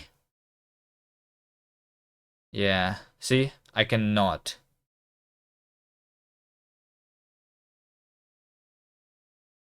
Wait, Davey, did you want us to be able to do that or not? Is Davey here? Davey is here? Are you here?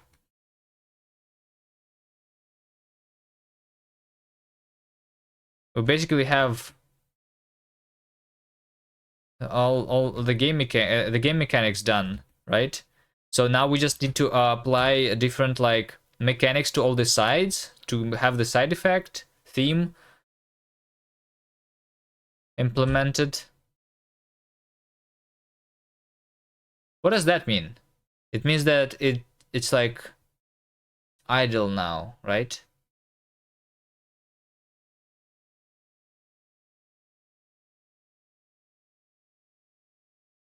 So now we just implement the side effects and the game is basically done. Okay.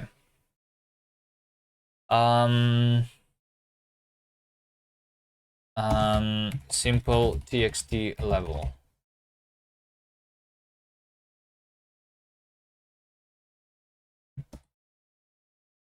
All right.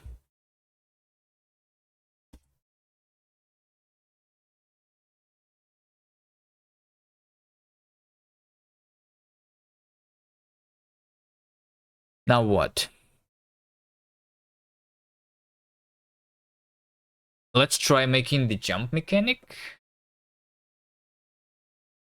and see how fun is that going to become now.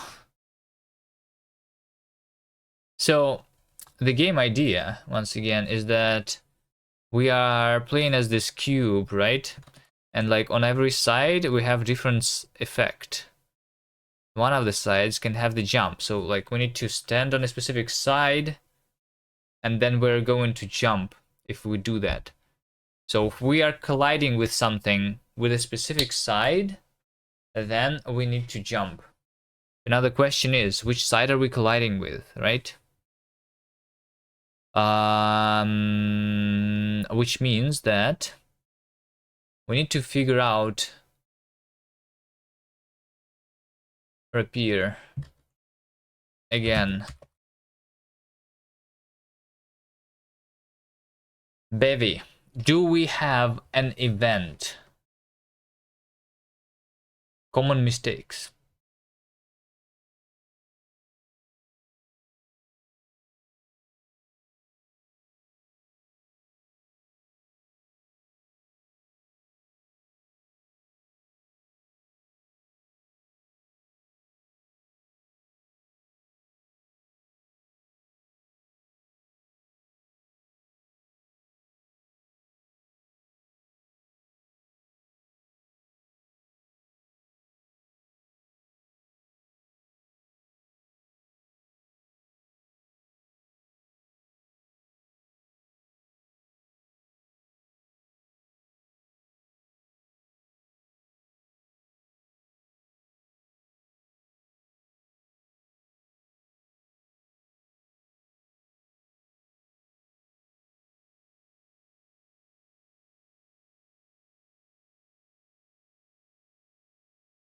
Advanced collision detection. Collision detection is a two-step process. First, the broad phase detects pair of colliders that are potentially in contact or intersecting. Second, the narrow phase processes all these pairs in order to compute the contact points and generate the collision events. This is what I need.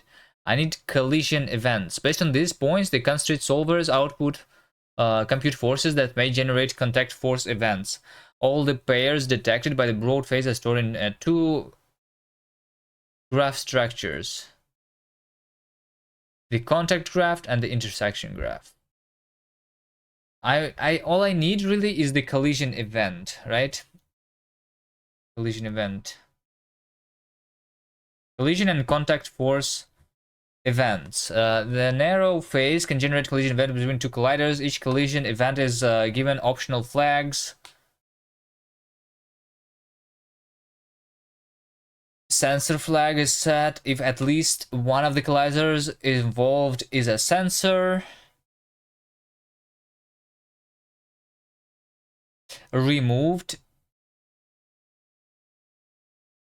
is set if a collision stopped because at least one of the colliders involved in the collision was removed. Because at least one of the colliders involved in the collision was removed from the physics scene. Whatever, doesn't matter.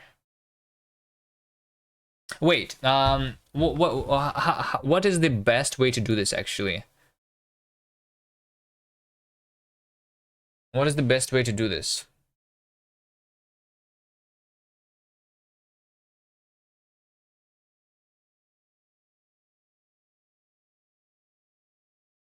I think I need to create sensors on all the four sides of our cube, right? And like depending on which sensor is like colliding, we activate this side effect, right? Right. I think that's what we do.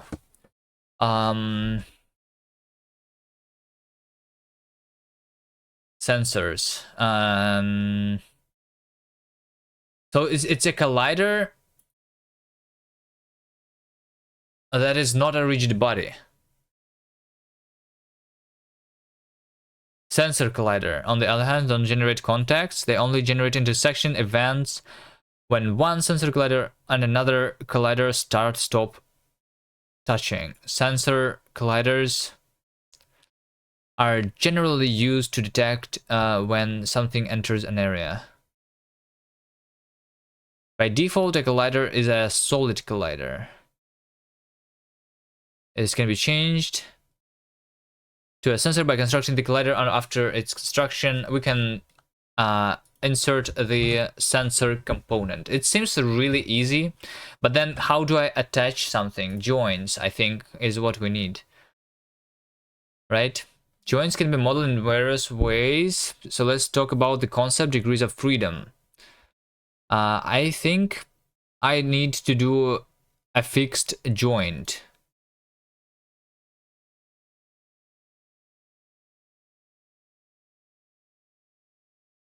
Because there is no degree of freedom, right? A fixed joint ensures that two rigid bodies don't move relative to each other. Fixed joints are characterized by one local frame on each rigid body. The fixed joint makes these frames coincide in world space. Fixed join, parent entity joint, local anchor. Okay, let's try spawning one collider, which is going to be the jump, right? All right. So I'm going to have another component, which is going to be jump effect, and spawn returns.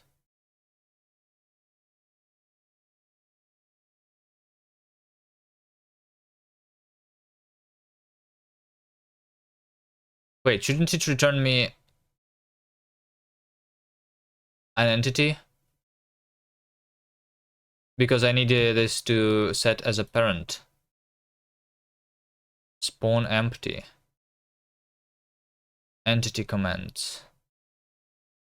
Oh, I guess it's entity commands. Entity. Can I... Yeah, ID. Alright. Spawn dot ID. Right? Is player. This is the player entity. Right? And I can use this as a parent for my stuff. Commands spawn. Alright. Okay. Let's do this. It's not rigid body, it's just collider. Cuboid. Not even rounded. Player size divided by 2.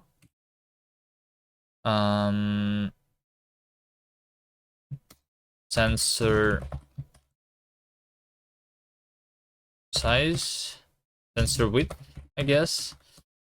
That's sensor width b player size multiplied by 0.1. It should be a very small thing.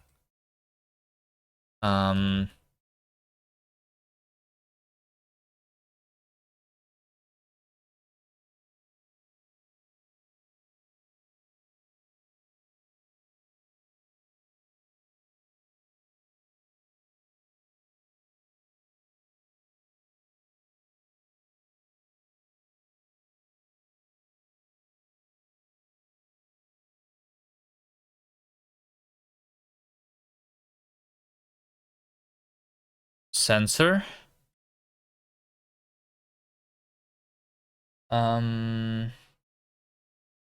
Fixed joint.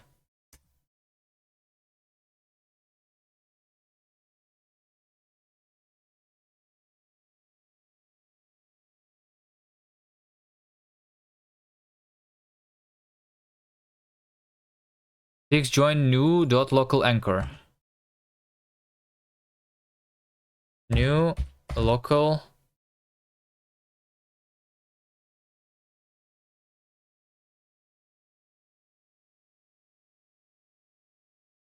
local. Huh?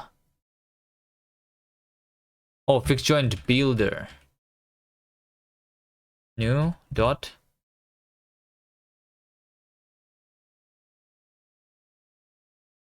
Local. Wait, there is no local anchor. There's local anchor 1 and there's local anchor 2. Where is gesture local anchor? What is local anchor 1?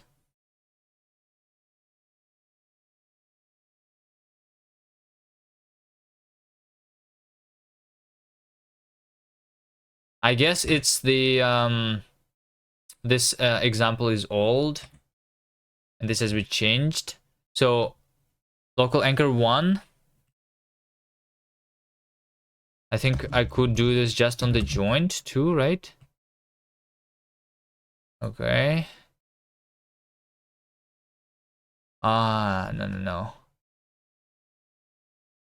Okay, builder. Let's do builder. Sets the joint's anchor expressed in the local space of the first rigid body. Which one is first? And which one is second? Because I have a current entity and the parent entity, right? So which one is the first? Which one is the second?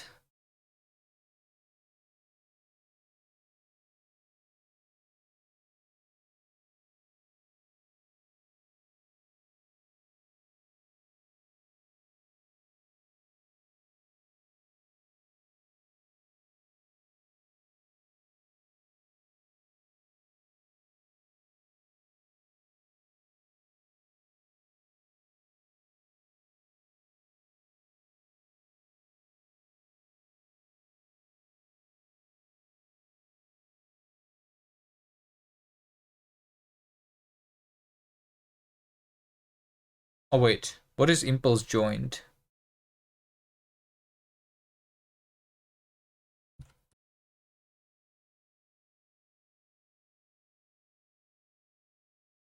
Joints must be inserted into an impulse joint set. A joint is attached to two distinct rigid bodies identified. Okay. Yeah, impulse joint, parent entity, and then joint. Oh, this one uses local anchor 1 and local anchor 2. Oh, I see. But it doesn't, or does it? So like we specify the anchor of the parent. It should be called no, not local anchor 1 and local anchor 2. It should be called local anchor parent and local anchor like this. Unlike this 1, 2, we have parent and child. Which one is 1? Which one is second?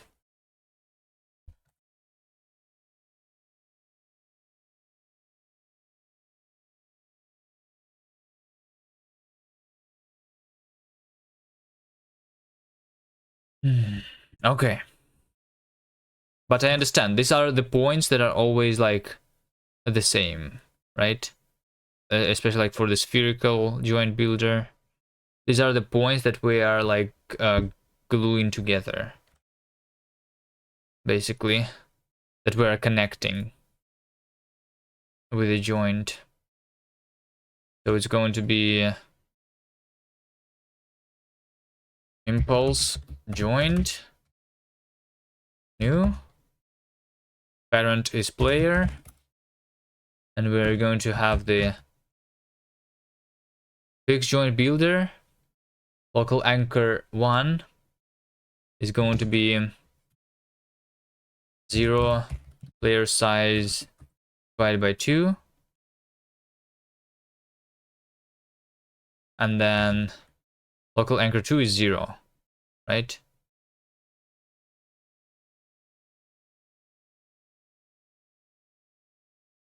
I'm guessing that the default is 0.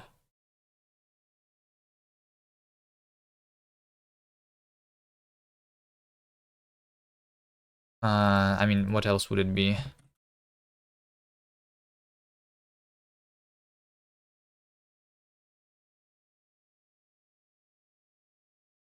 What is happening? What is happening? Why can I not type in my... What? E-X-X-A-I-T-T. I need to like press the button twice in order for it to register. What? Okay, now it works. I don't know. Something happened.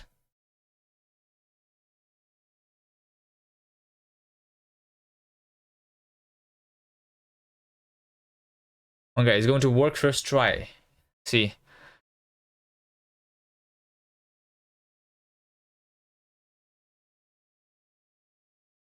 I don't see it. Oh wait, there it is.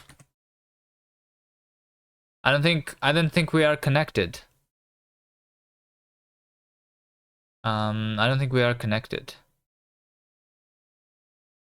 I need to create the transform bundle.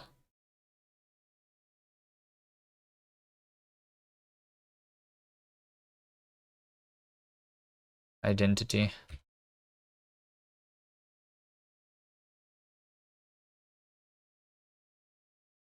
Because that's what is going to be updated. The transform.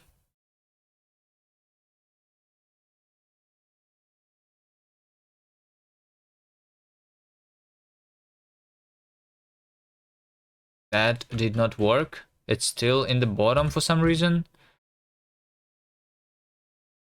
Ooh. Spawn, rigid body dynamic. In 2D, revolute joints are spherical joints. Are the same thing. Is this because it's not a dynamic Okay, let's try a rigid body dynamic. Although I don't think that's what needs to happen here.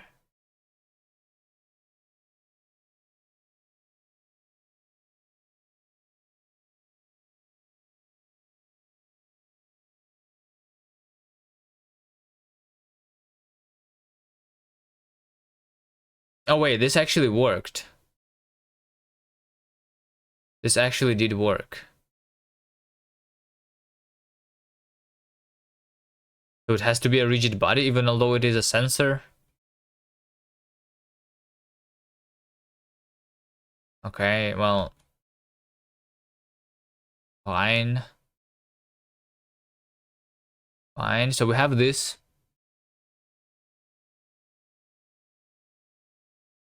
Thing.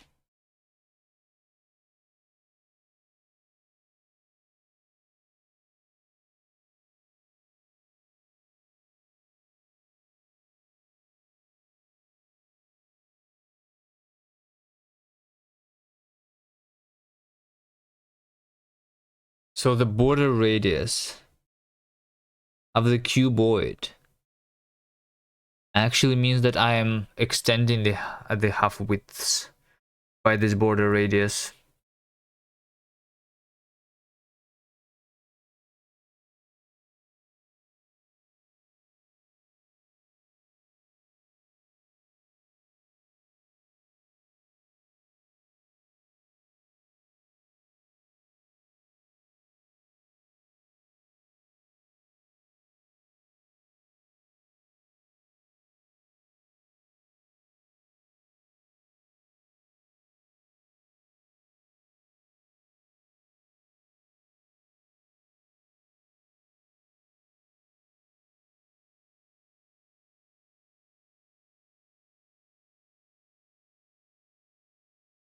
Mhm.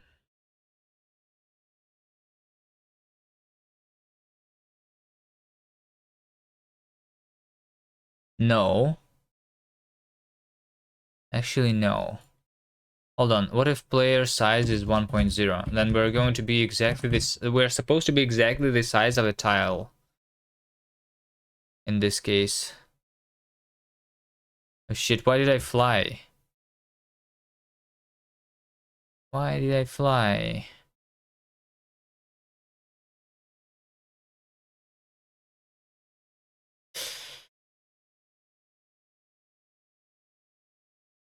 Minus player border radius. I feel like this is what I need for the cuboid.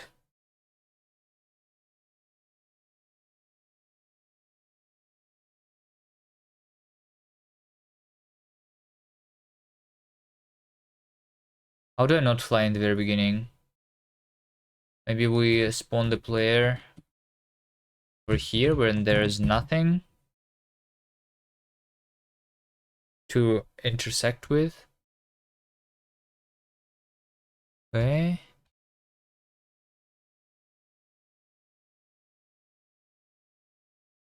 What is the player size right now?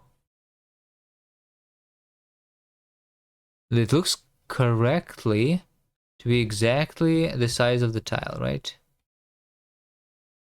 Like if I'm going to say that the player border radius is like player radius times 0.4, then it's going to be almost a circle. Wait, this is not almost a circle. Wait, radius by 0.9. This is almost a circle.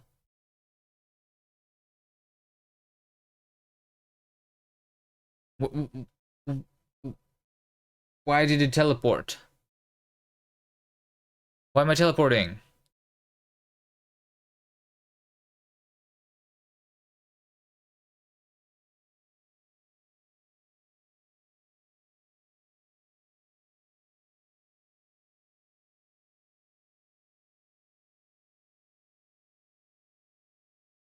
Here, transform.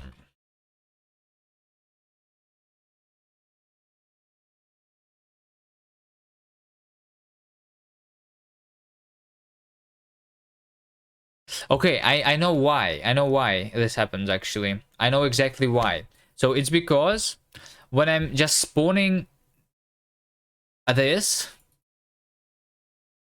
sensor on the side and then like I'm attaching the sensor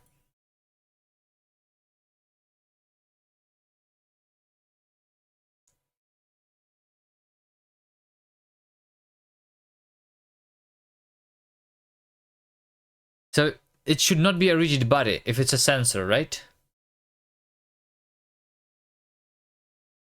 I feel like this line should not be there, but then the sensor is going to be like standing still. The problem is we spawn each other in like different locations of the map, so very far from each other, and then we create the joint which is supposed to like bring us together. So we like join in the middle.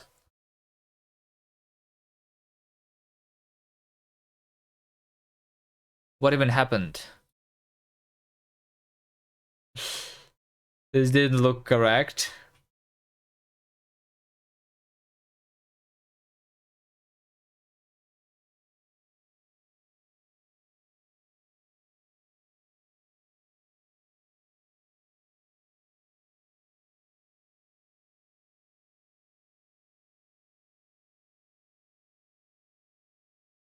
Oh my god, what? So what if I just don't spawn this? What if I just don't spawn this? Is this because of the joint? The impulse joint? Because of the impulses? I feel like that's why. Because the impulse is being applied to the player. No, it's not why.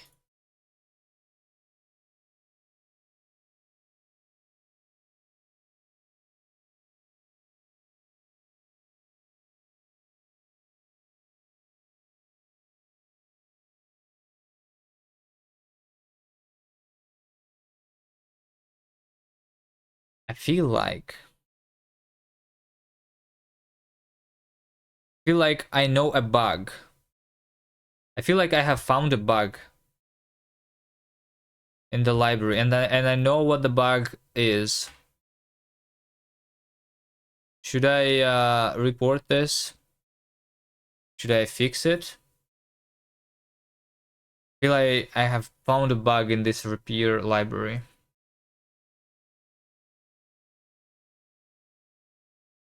So there is this round cuboid, right? Which takes the half width on the x half width on the Y, and then the border radius. Right? Round shape, a shape with rounded borders. Inner shape, unrounded.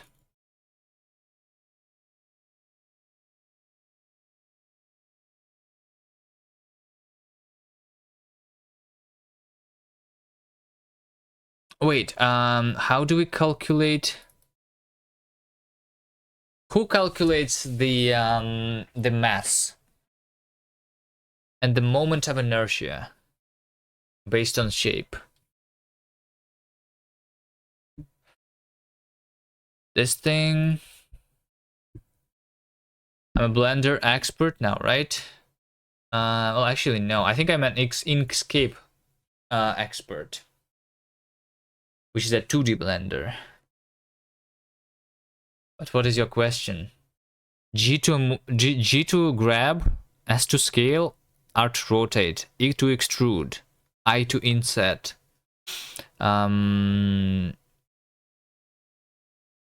Left click to select, okay? What is your question?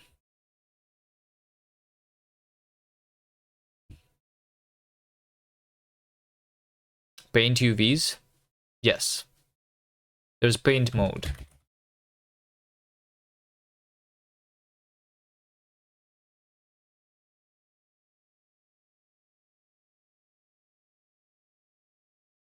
There's object mode, and then there is texture paint. So for this cube, material, surface, base color is going to be a texture. Wait, how do I make this a texture? Image texture?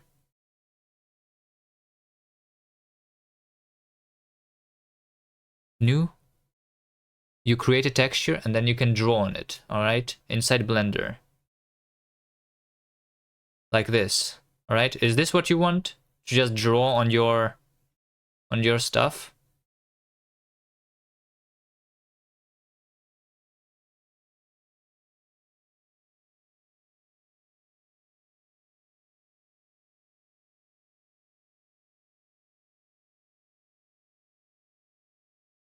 You want to modify the UVs?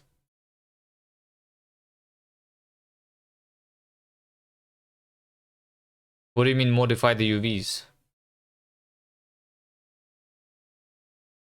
Oh wait, you want to set the coordinate with a paintbrush. Oh, that's something that I don't know. Why would you want to do that? Basically, what I want is the UVs of the model to all be 0. Okay, well, you do then you do this.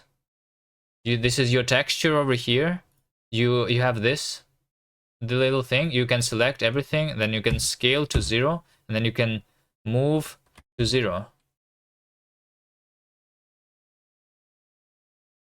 Scale to 0. So like everything is just 1 point, and then you move it to 0, 0. How do you move to 0, 0? Like, yes, I made them 0.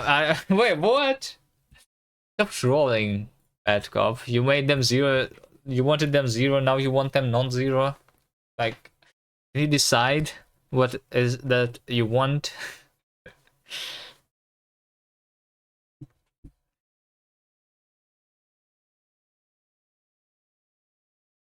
Hijack UVs to put paths on your terrain. So I can draw roads.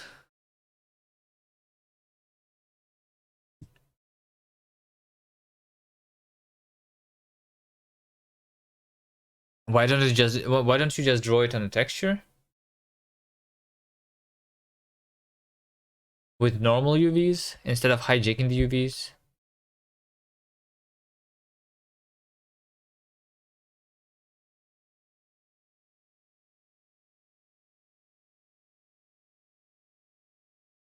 I don't think with hijacking UVs you can do everything you want.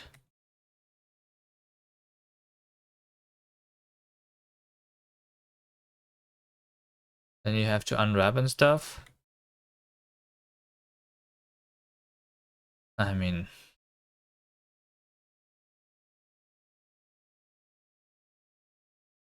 you can, instead of unwrapping, like just do a vertical projection and not do the actual unwrapping. So like basically the texture coordinate is going to be equal to x, y, and ignore the z.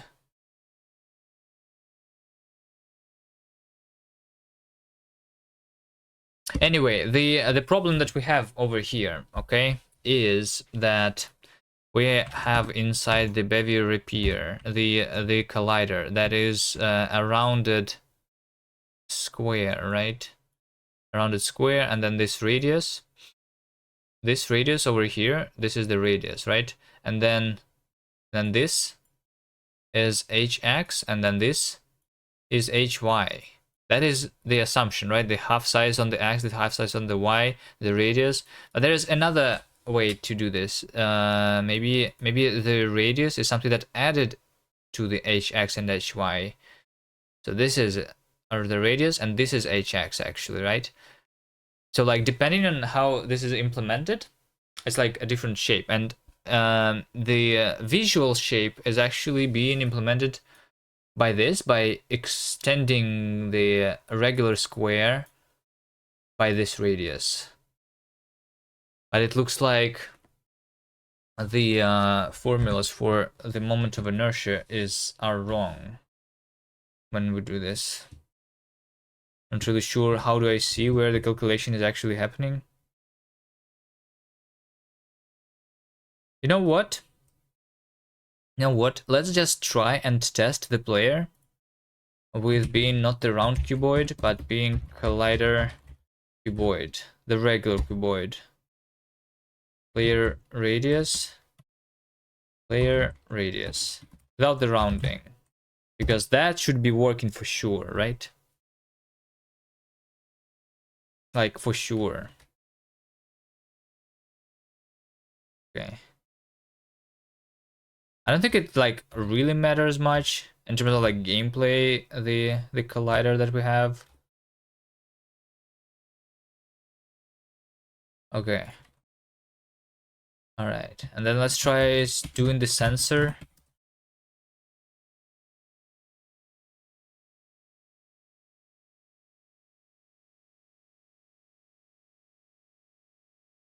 Maybe the sensor can only be applied to a rigid body, and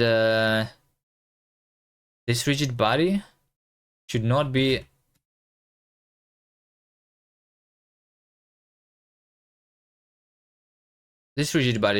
a dynamic one. This one should be fixed. Fixed body cannot be affected by external forces. Yep, sure.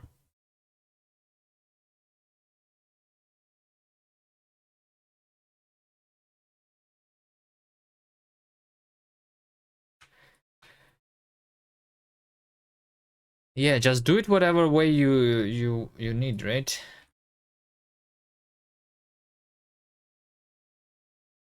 Okay. Any bevy guy and any bevy people in chat? How do I attach a sensor to the player so that like the joint does not move the player towards the center? It's like the sensor needs to be attached to the player. So it's not really a joint then, is it? It's probably not a joint. Is there any other types of joints?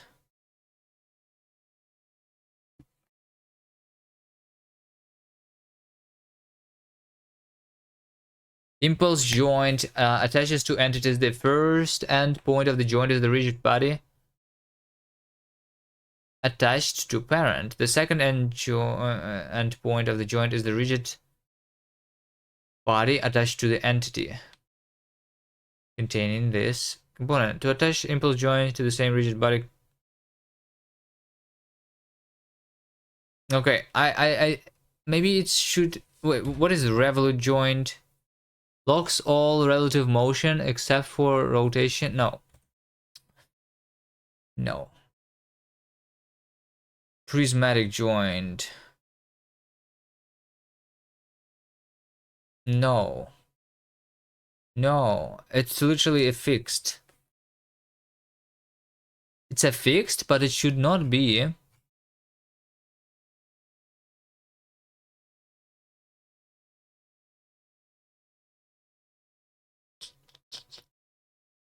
How did you get it so that you can draw? Wait. Where? In Blender? There is the texture paint mode. Where you select the edit mode, the object mode, you can also select the texture paint mode. But then you need to like make it so that the material has a texture. So you select the base color on the material to be an image texture, and then you need to like create the texture and specify the size of this texture when you create it. I pressed new, if you saw that, on the texture that is attached to the material. Need to create one.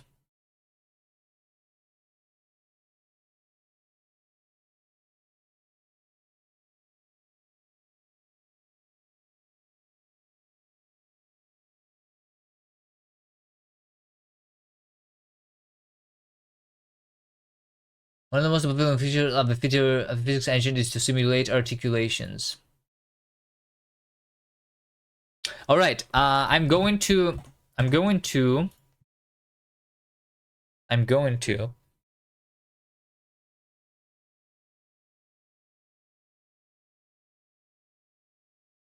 do the joint. I guess that's not what we do, right? I can create my own system that is going to update the sensors, right? No rigid body, no joints.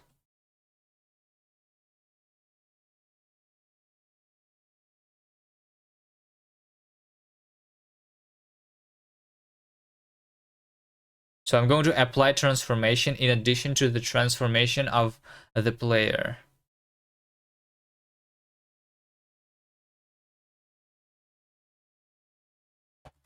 Drive component.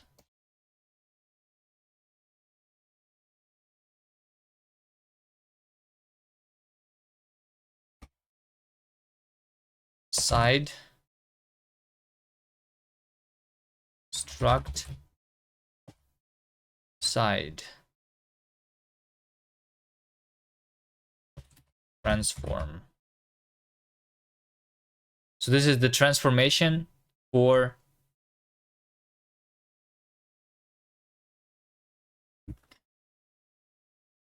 this thing, right?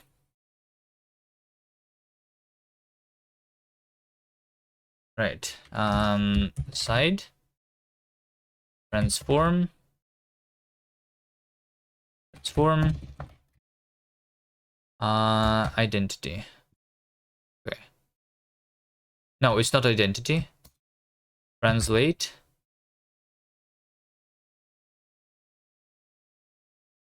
Translate. Translate. From translation. From translation.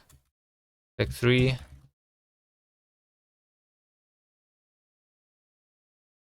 A 0. Player radius. Okay. And then we are going to have a system.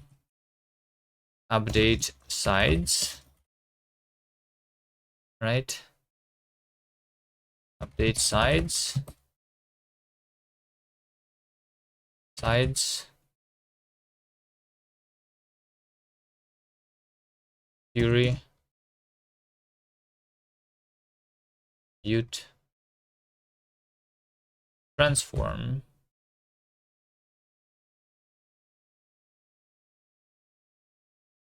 Without player. With side.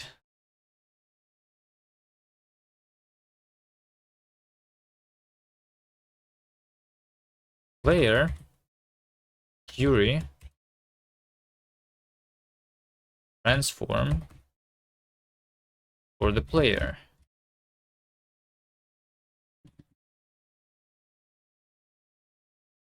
right?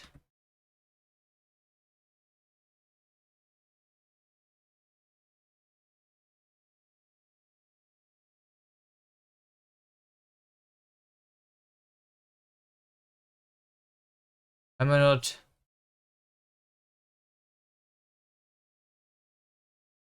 Ah. Okay. For side in. Okay. We need to without player. Okay. So we already are going to have the side because we're going to extract the side. For transmute transform side in sides iter mute.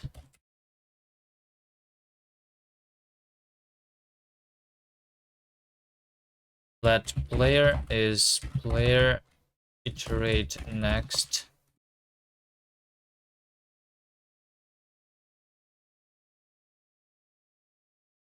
Or return.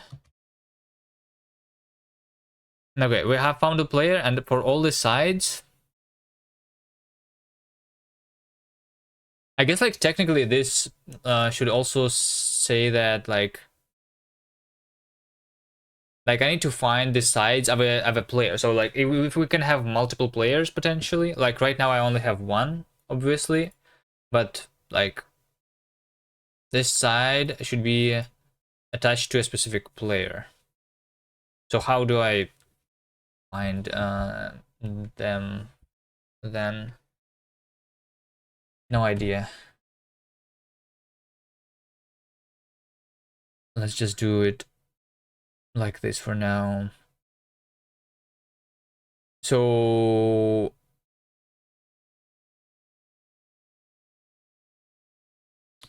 player,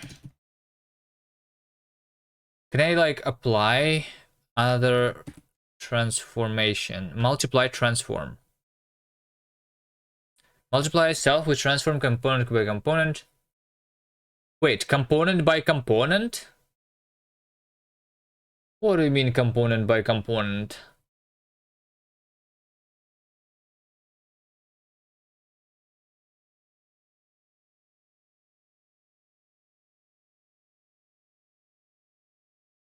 Now I need to apply multiple apply local transformation basically.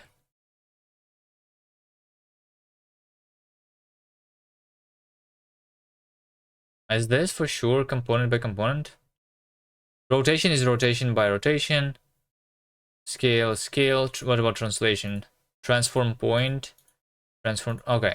Is that okay? It's actually not multiplication. All right. So we're not multiplying one translation by another translation. Okay. Multiply transform.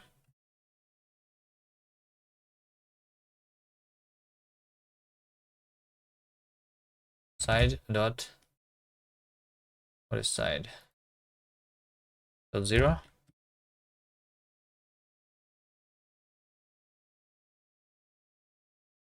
Transform cannot be referenced.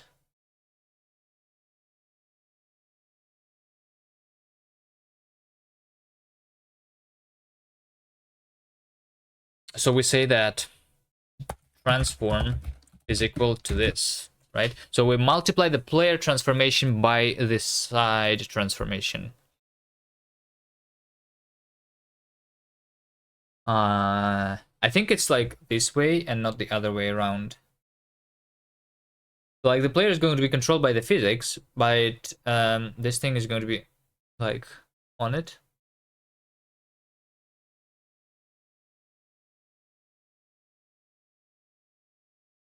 All right. So now we have the sensor attached to the side, and we can add more sensors if we want.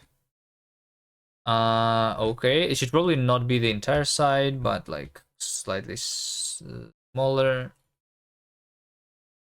Doesn't matter. Now that we have this sensor, I want to find the collision detection event reader of the collision event.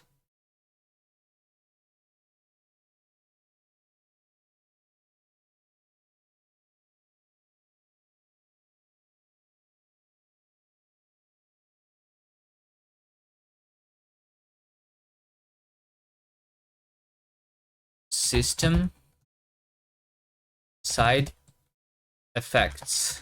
Finally, we are getting to the side effects.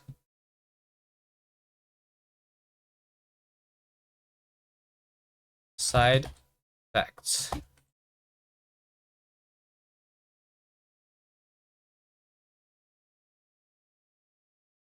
Events. Event reader. Collision event. Well, actually, it's not the event, because the event is either started or stopped, right? I want... Is there like an entity that is being spawned when the collision is there? Well, I guess for jumping specifically, it's only on when we started colliding, so it makes more sense. But for the slide effect, we need to like do this continuously, right?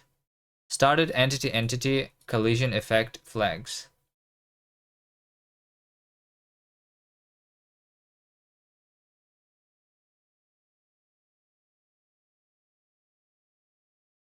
For event in events.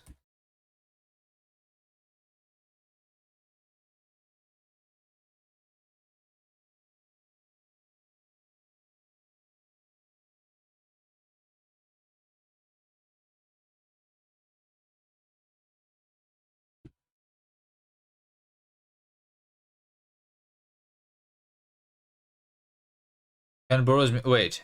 Okay. This needs to be mutable. Apparently.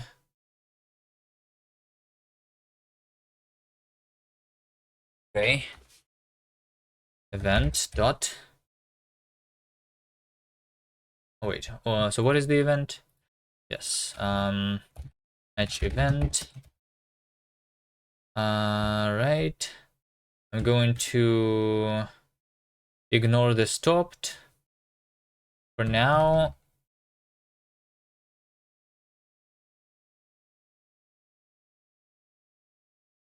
Right. I'm going to say that if we started collision event occurring between when two colliders start colliding. Which one is first? Which one is second?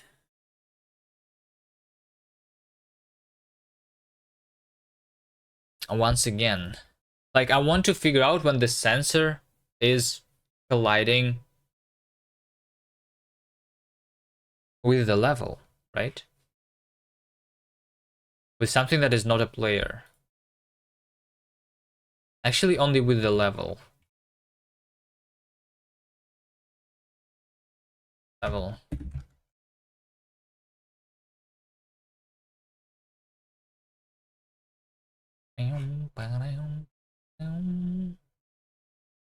Collider tree mesh.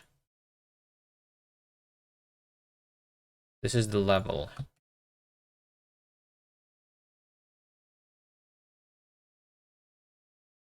Level mesh. Whatever.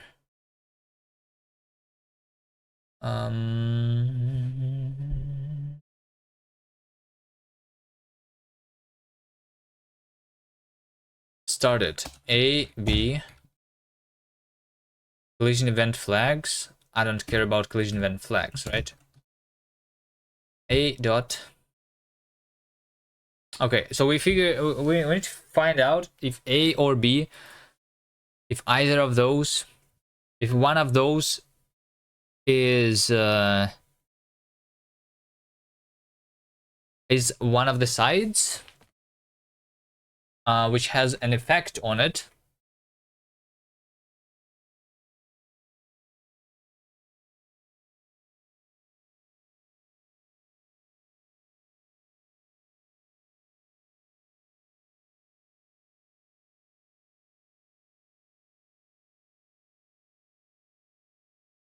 If A, no, wait, hold on.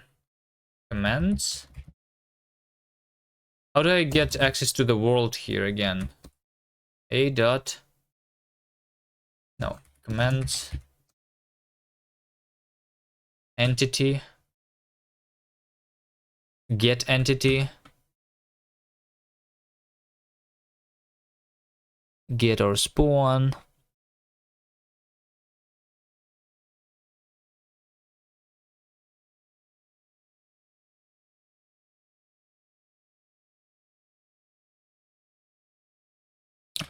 What is entity? Runs the entity commands for the requested entity. Panics if it does not exist. Okay, this always exists. Okay, and commands. Okay. This must be mutable. Welcome back, Nerdsoul. I'm trying to implement the side effect finally for the game. We're almost there.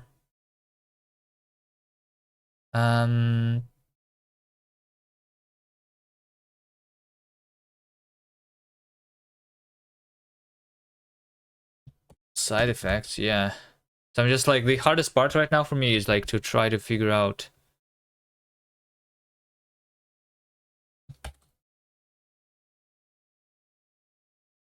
if we are colliding or not on the given side. Like this requires an event reader for the collision event, I guess. So we just started colliding, and we need to see if A or B, those are the two entities. One of them is the side, and the other one is like the level. Or maybe, you know what? It should not be the level mesh. It should be called side effect trigger. So like something that's triggering the side effect when we're colliding with it, right?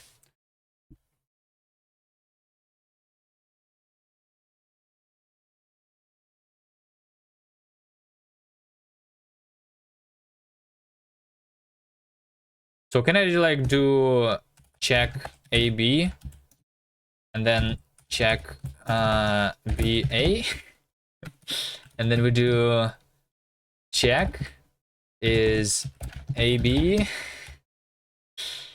we do A is commands entity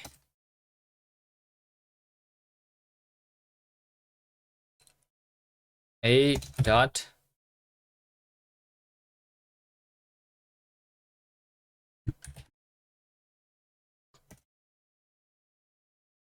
how do I find the component?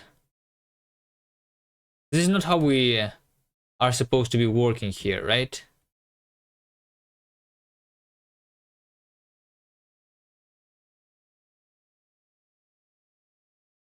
Wait, you have used bevy ECS, right, Nerdsoul? Okay, I have these events. I need to like, I have these references to entities. I want to see if those entities are having the correct components. So one of them should have the side component. The other one should have the side effect trigger. So one of them is the side, and the other one is the side event trigger, right? I cannot use the regular query.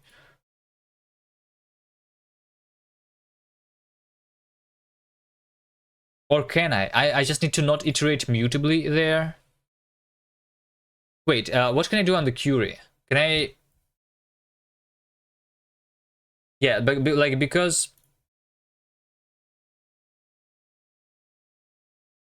Hold on. Hold on. Sides is query.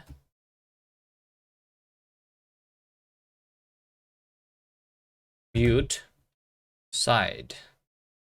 Right? And then side triggers is query. Can I just query nothing like this?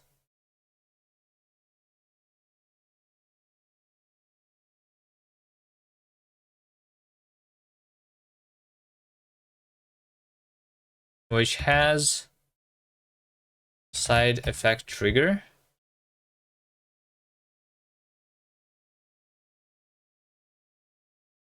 Right? Okay. Let me see. It's not has, it's with. Maybe you won't remember. Wait, what? You don't want to help me? Sides dot contains get. Yeah, that's what I want. That's what I want. I like. I'm still like need to lock these components, right, for the side effects, so that like the system knows to not run any other system in parallel that uses like these components, right? So we still need to do a query. We just don't iterate over the query. We find specific ones, right? So sides get result query entity error in case of non-existent entity or a mismatched component.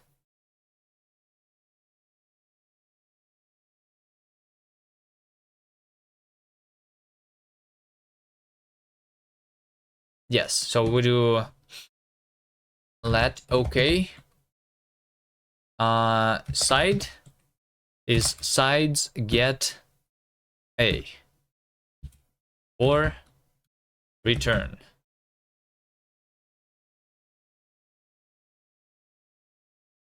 By the way, what is like this error specifically? Query does not match. No such entity. Aliased mutability. What? The entity was requested mutably more than once? Oh, I see. I see. It's because like I'm getting the reference here, right? So this should be actually. No, the site itself should not be mutable. So it doesn't really matter for me. Okay, we have the side, which is going to have our like transform. And then I'm going to have the player also.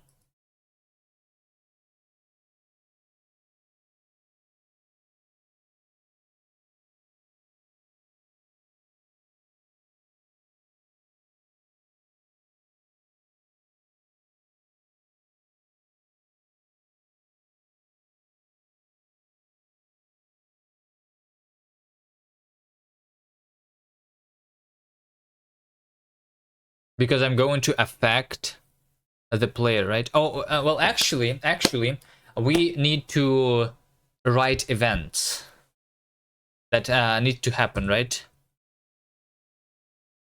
Collisions, all right, and then we do mute. Side effects is going to be event writer side effect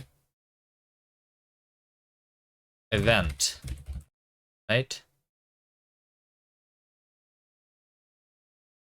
Can I just like derive event? Struct side effect event. I mean, it's going to be an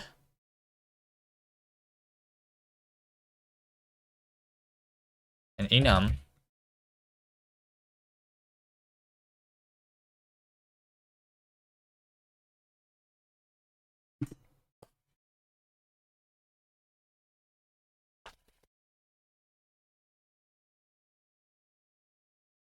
Yes, because like this is only detecting side effects and then applying is going to be in a different system. Although like technically we can do spaghetti like we always do, right? And do everything in one system. It's not like that big. Like this is like the question that I always have with this ECS. How small should I like make them? They should be small if I actually want them to what? Like to reuse them? Or if I wanted to parallelize them, which is also going to help, right? With making them run in parallel. So like once I have done detecting, I don't need some of this like queries, and then I can free some stuff and do more work in parallel, possibly. Hold on. Let me just do something. we have this side. If side triggers contains B, return. So yeah, A is the side, B is the side trigger. So now this side has been triggered, right? Hmm.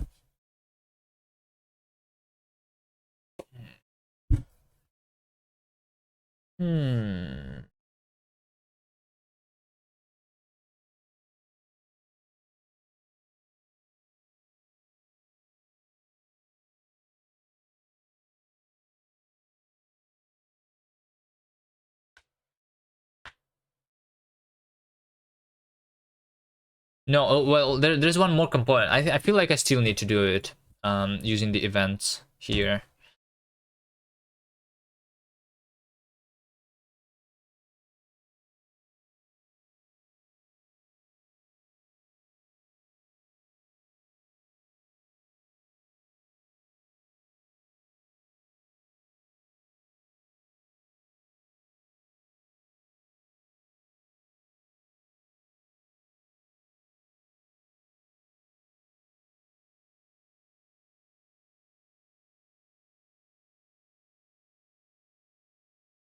So side effect event is something that's going to trigger side that is like this entity, right?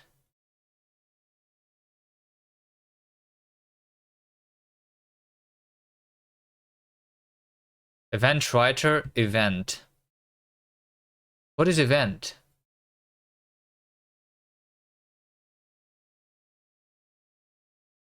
Can I not derive it? Oh, implement event for T where T sensing and static. Okay, I don't even need to derive it. It's actually implemented for every single type in the world.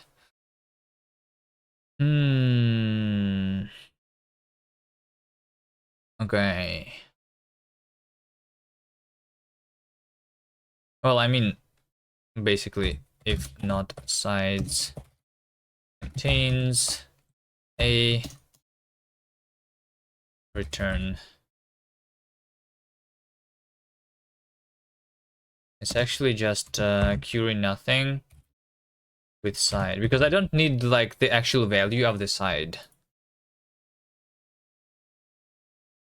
So over here, I'm going to do events dot send side effect event, and the side itself is the A, right? So now this needs to be mutable, and that's how we do it.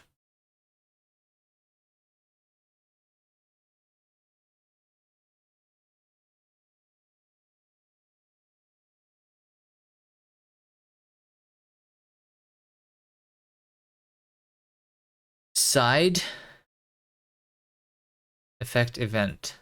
I think it's like more. It's more like side like activated side event. It's going to be an enum side event. It's either started. It's literally just like the collision event, like being transformed into the side event.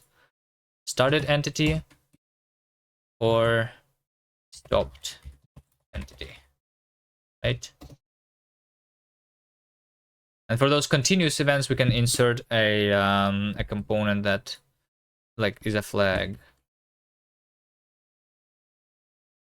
So yeah, now like just the side systems are going to work with actual sides. Side event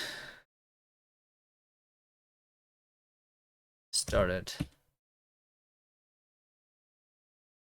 And then over here, we're going to copy paste. But how do I not copy paste? All right. Let me do this. Let check that process is A, B, F.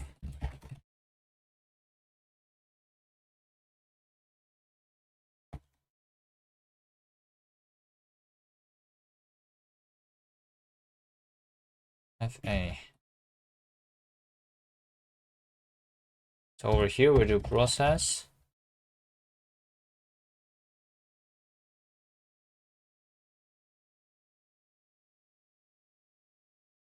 A, B, send effect started. Not copy pasting is a skill. So how about this code? You like this code?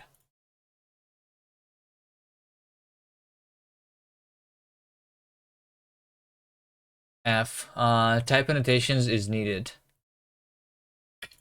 Well, I guess it's going to be a function from... I cannot do an impl fn here, but this is actually just a function from entity into side event. It's much better than your typical 500 lines long function kappa. Yeah, I still like want also to like do this in multiple files. Is it how? Yeah, like this thing that I'm doing right now is very big, but I don't really know how to split this commit into smaller commits though. Because I don't know if like I have implemented one thing properly. Well, I guess I do know that I have attached the sides, right? I have attached the side to the thing. Okay. So how do I copy paste this now though? To a separate file so that I only commit the thing that I needed, right?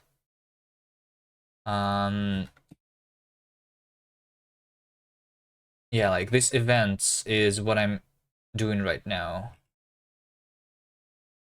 But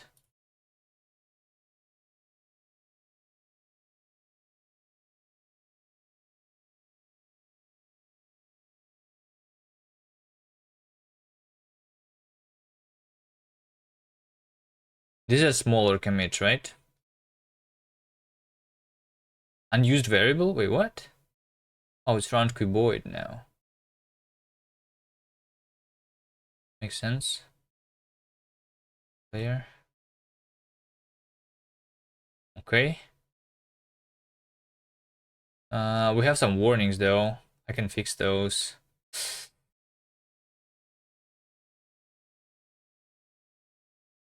Update sides. Okay. So this is just me attaching a side to a player, right?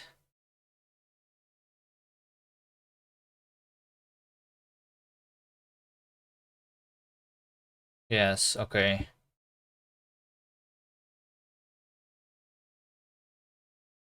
Attaching attached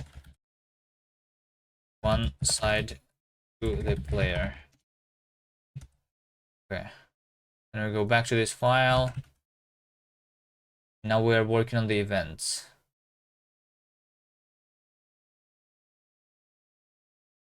Okay, it's not side effects, it's like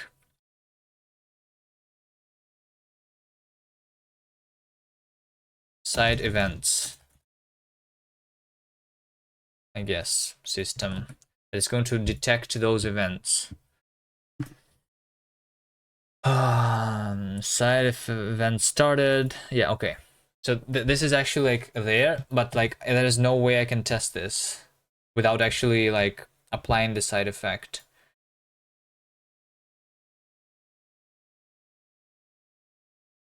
Okay, so there are multiple different side effects that can have that we can have, and one of them is the jump effect, right? So every single effect is going to be its own system, right? Jump effect. How do we do jump effect, for example? Jump effect.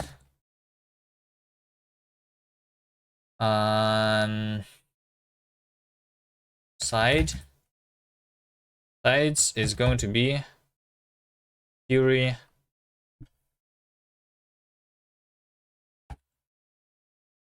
side, because I do want to know the value of this. I also want the side to have the jump effect component on it, because some sides can not have the effect on it, right?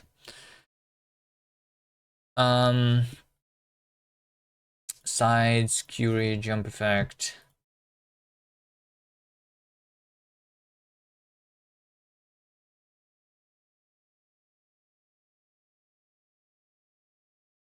Okay. So we have this side, and we need to figure out if the side has actually started. So we are going to just do this on start of the collision, right? Events. It's going to be mutable. Event reader of the side events, right? For event in events iterate.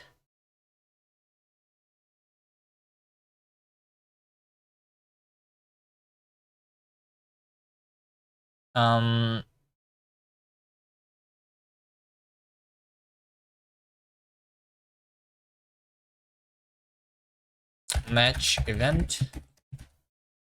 So I'm going to ignore the stopped, because the jump effect specifically is something that is applied when we just started colliding with something, right? So this is the side, and then we do side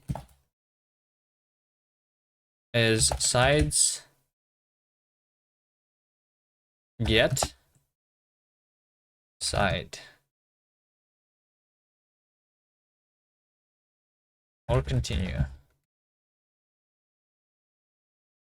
Like, is there like a possibility that the side does not exist? I think there is. I feel like there always is a possibility that something don't exist when we're using the ECS. For some reason, like, I don't feel confident in just unwrapping here.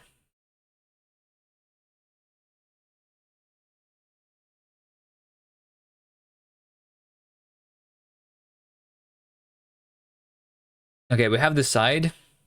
Technically could not exist, yeah. That's what I'm saying. Like, there's a lot of technical possibilities when we are using this approach. That's what I don't like. But you probably wanted to yell a warning. Warn.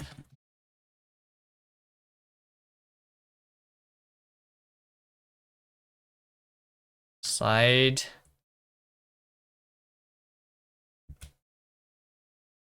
Side. Effect started, but side not found.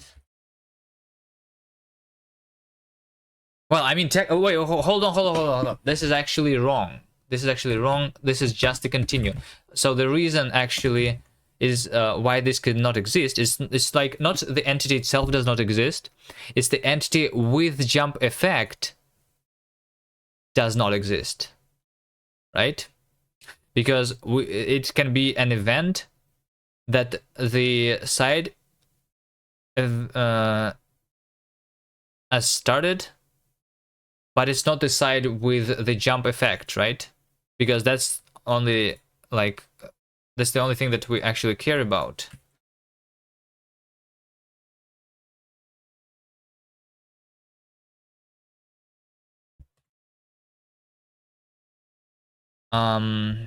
All right, and then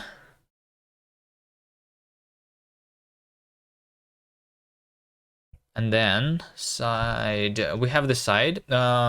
So this side with jump effect has been activated, right? We need to actually apply the jump to the player, right?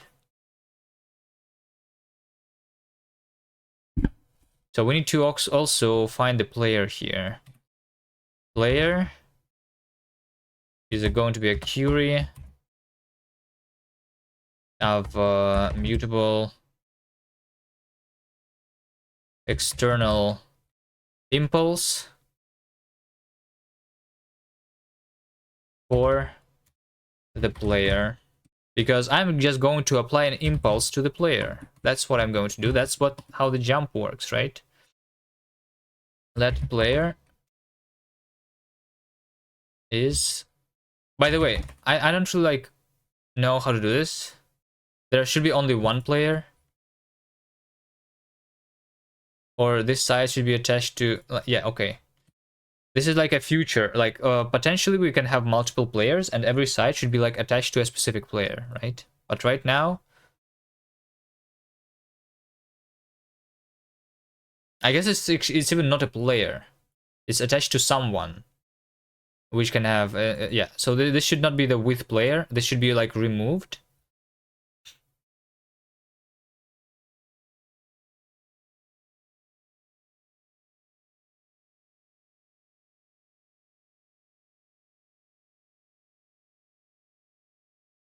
So yeah, I will change this like after we make sure that the jumping actually works.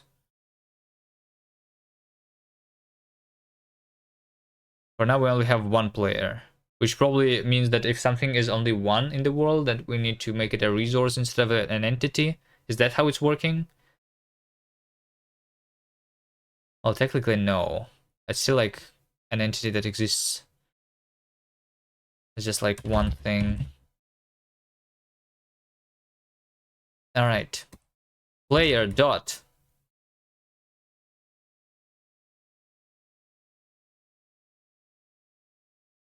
impulse.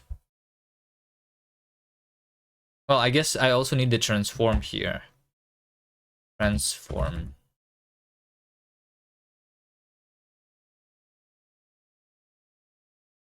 Because I need to figure out where to like apply this thing.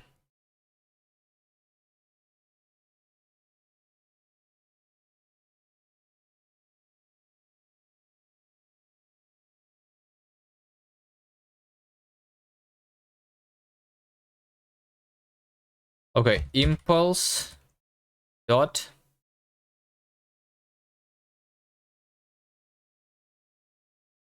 oh, impulse. The linear impulse applied to the rigid body. Impulse plus equal player transform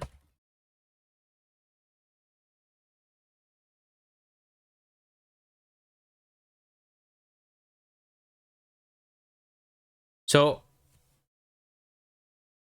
there is a way to transform a point. Transform the given point, applying scale, rotation, and translation. If this transform has a parent, it will. This parent does not have a parent, it will. I want to transform. Okay, I want to not transform a point, but transform like a vector. You know? So like the translation should not matter. Only the rotation and the scaling. Know what I mean? Is there such a method?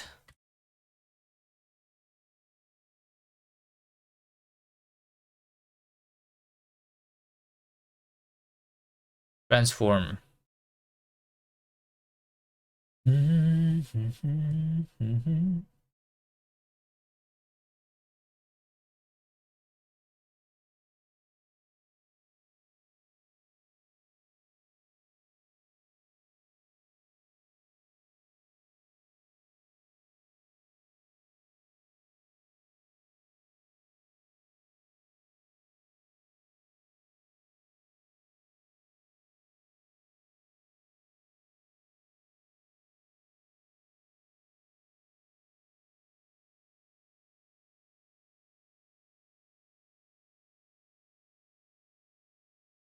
Okay.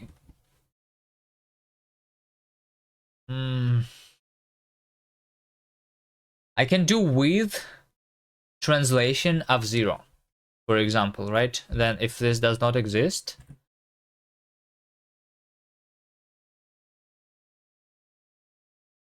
computer fine, metrics. Okay, transform with translation of 0. Can I do that?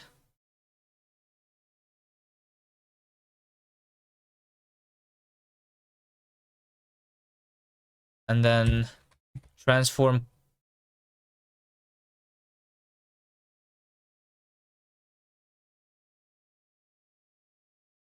and then multiply transform of the side transform like local transform to the player, and then we transform point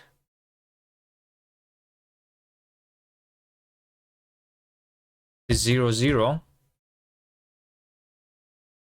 and this is going to return us a vec3. We only care about xy.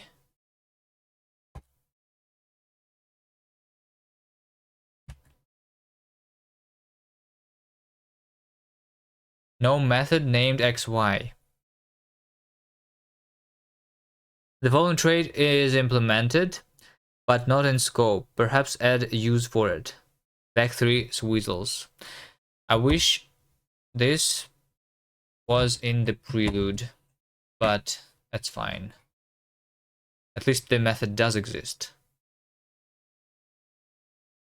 Alright, let's see if I made this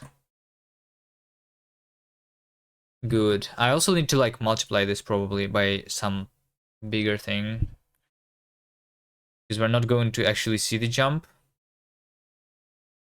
But maybe we are. Let's just test.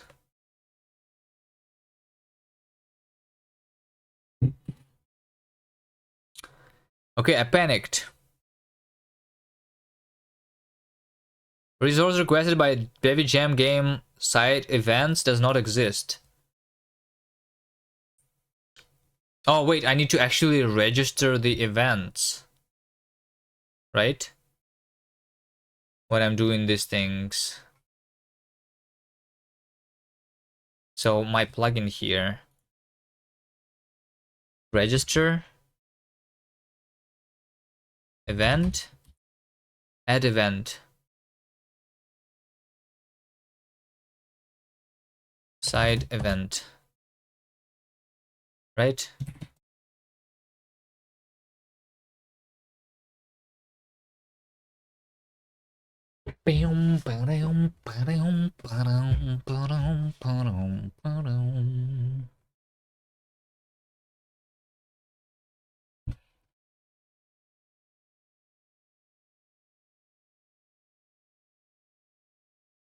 Okay, let's see. We have the sensor on the top. When I'm going to rotate myself to the bottom,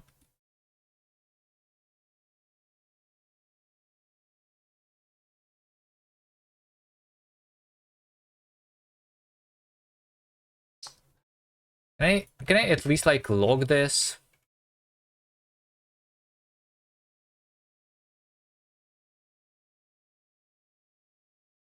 We jump. Let's multiply this by 100.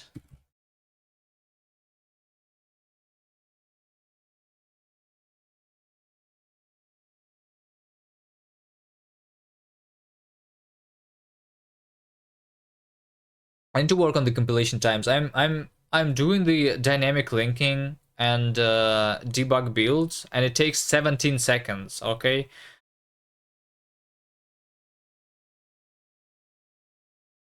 Okay, it's not working. We do not jump.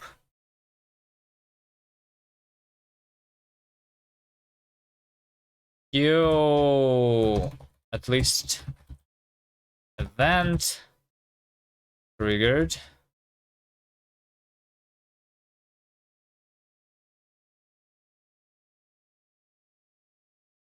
And this is not a big project, right? Like, why is this so big? Oh, this time it's 11 seconds. It's like RNG, you know? My build times are actually RNG. Okay, I actually don't have the events even. So is there an easier way to like debug this? Jump effects, side events.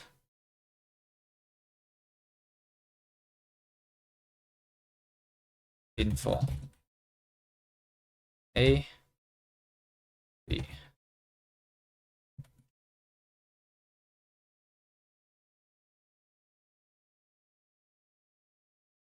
Wait, can I debug?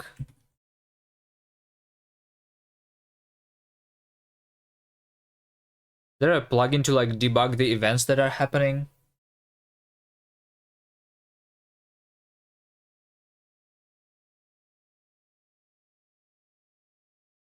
Wait, what? Hold on. This is wrong. I literally am reading all the collision events. And I'm logging everything. I'm not having any events. Collision events are not happening for me.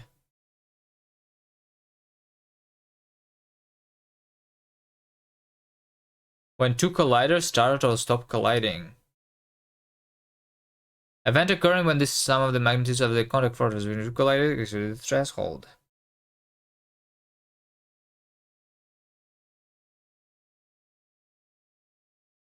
Advanced collision detection. Collision and force events. Uh,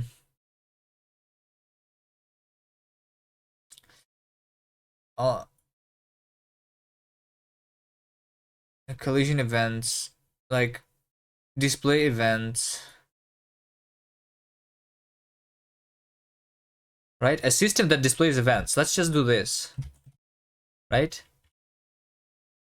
Let's just do this because it looks like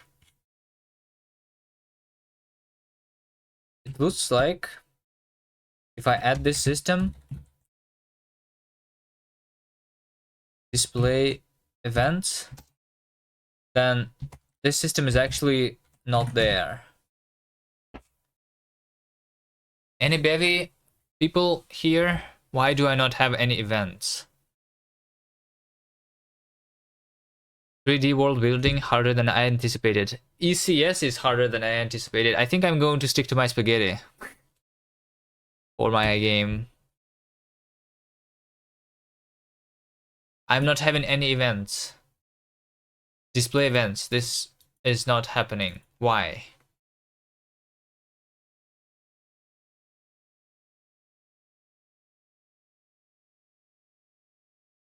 Common mistakes.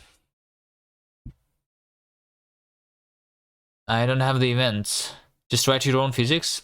That's probably going to be easier, but I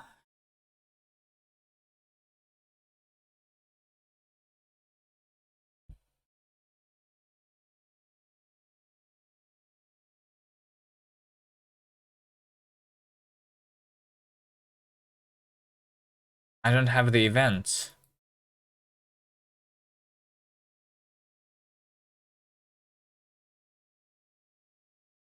I am registering the repair physics plugin, right?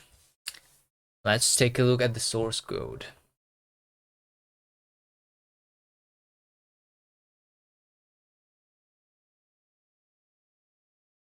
Implement plugin. Register type. Oh, this is just for reflection. Oh shit, I need to do this for my types too? In order to do reflection?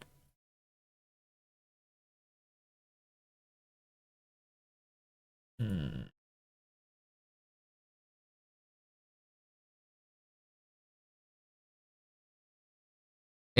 Insert resource events collision event default. Is that how you're supposed to do this? They're not calling the add event. Or is this how add event works under the hood? Init resource.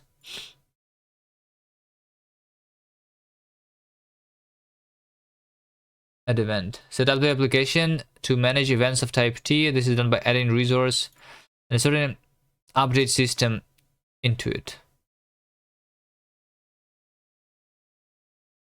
I think they forgot to have the update system. If I'm looking over here at the... Where am I looking?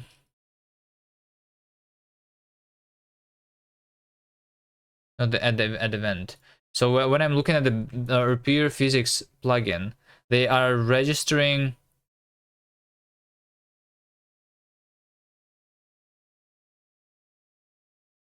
the events, but they are not creating the system. This collection is meant to be paired with a system that calls events update exactly once per update frame. Events update system is a series of that's typically initialized automatically using add event. Event readers are expected to read events from this. Yeah.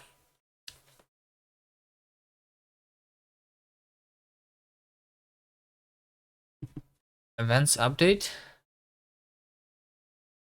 So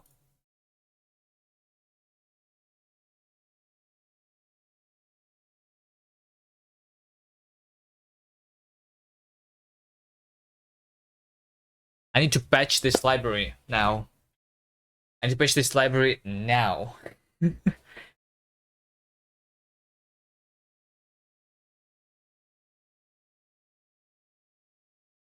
Git clone bevy repair. Wait, hold on. First of all, let's just check that I'm not stupid. Maybe somebody already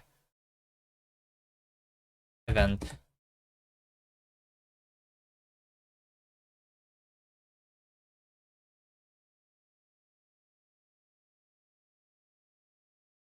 Look at you already contributing to the bevy ecosystem. I mean, maybe I'm just misunderstanding something, but it looks like they are not spawning. Like I have found a bug.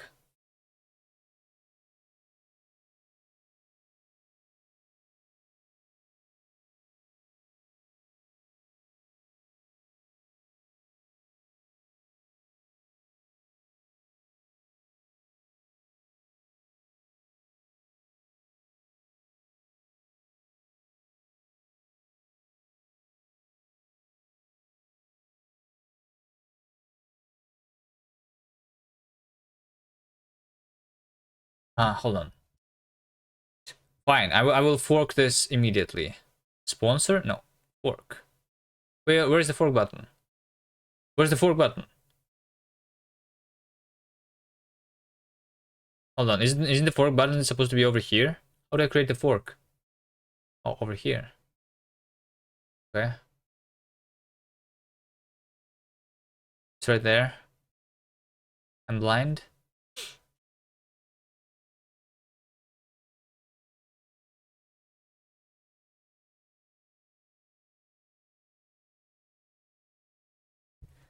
Bevy wrapper.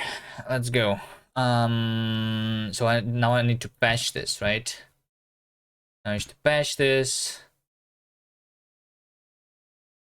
Squiggly rings.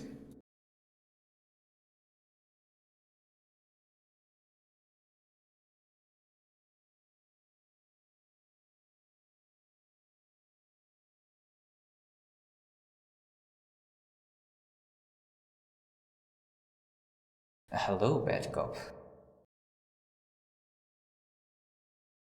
Wait, what face? What's wrong with my face? I was confused. Yeah, I was confused. I thought it was rings, but it was not. It's only rings who uses that command. And it always scares me even when rings uses it. Like, I was confused because it looked like you were trying to scare me. If you want to, like, you know, I can scare you myself by doing this. Did I get you? Did I get you? Did I get you?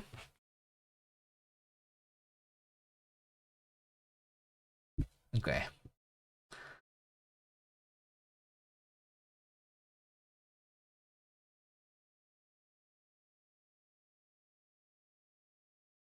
Batch creates IO. Bevy repair 2D is path is bevy repair slash bevy repair 2D.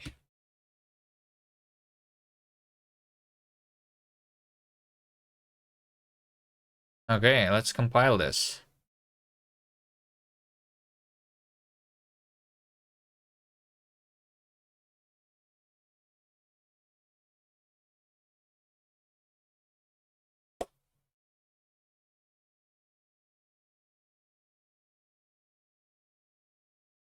I'm just first going to check that maybe it's already like fixed on the master branch, because I was using 0.21, which was released when?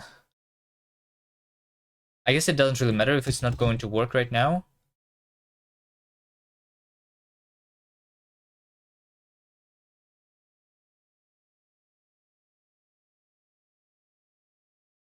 "27 days ago." Wait. Wait, so this is not updated to the latest bevy, because the latest bevy itself was updated 3 days ago. Hold on.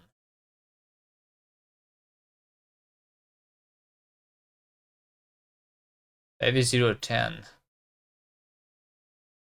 Isn't bevy 0.10?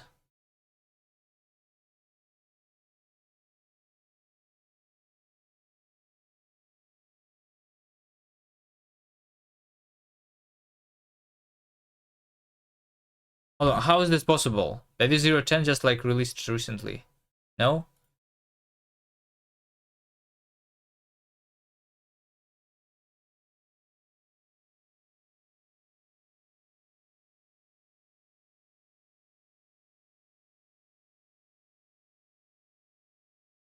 Oh no, 0.10.0 was 28 days ago. It's like 0.10.1 was 3 days ago. Okay. Alright. Then it is possible it was updated directly after the release. Okay. Let's see. Bevy repair. Source.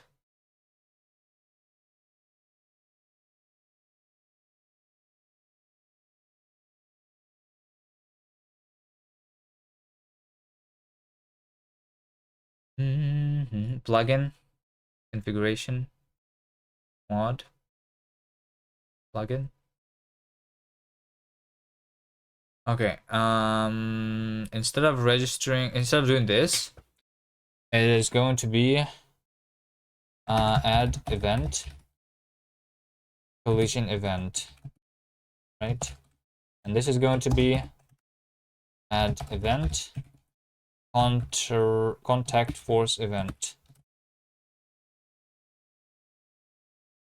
Let's try. Did I fix something or did I not fix something?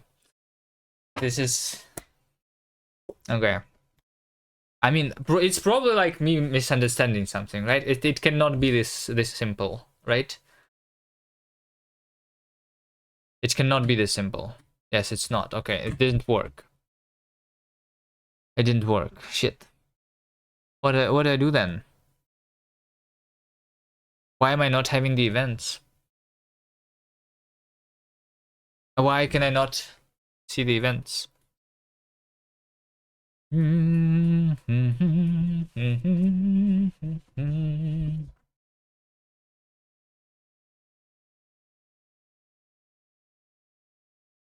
Bevy debug events.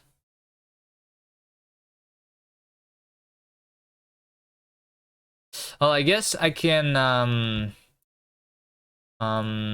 what are they using as the Can I configure the logs? Filtering messages. Rust log, right? It's literally just Rust log. Rust log is going to be debug. All right. Am I going to see anything here?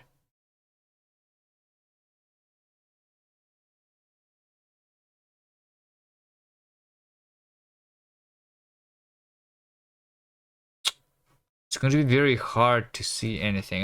You know what? Rust log is bevy repair 2D is debug. I only want the debug for the repair. Wait, so they don't even have any logs.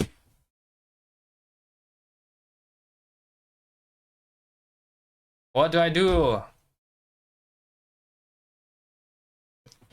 This like okay. I mean,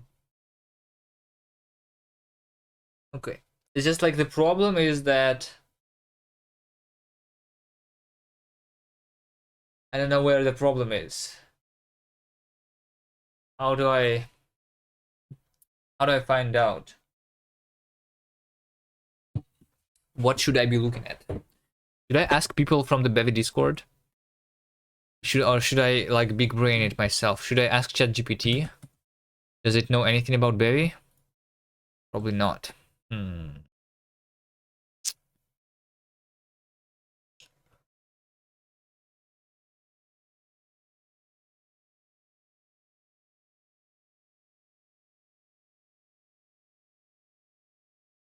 Display event system doesn't work. This is literally from the examples.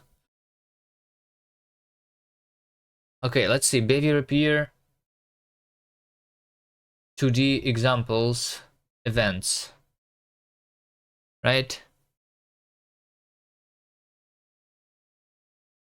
Display event. Okay, I'm just going to copy paste this. I'm not going to compile the example itself, right? I'm just going to copy paste this into my main.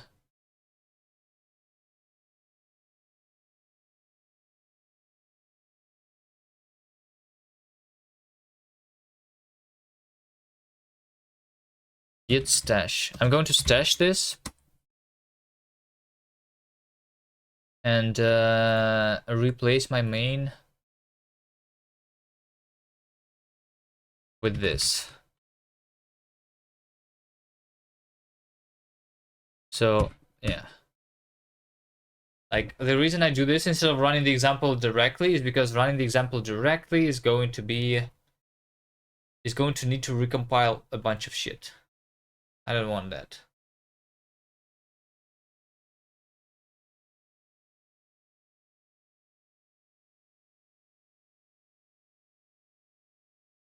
In a video of someone asking ChatGPT for Bevy code. All right, let me have a cookie. Maybe it will make my brain work.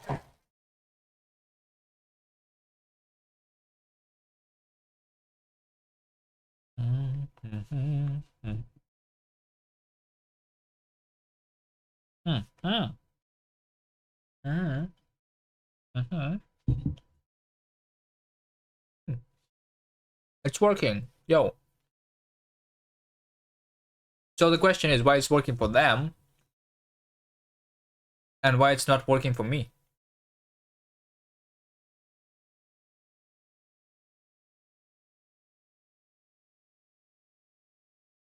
Mm. Mm-hmm. Mm. Mm.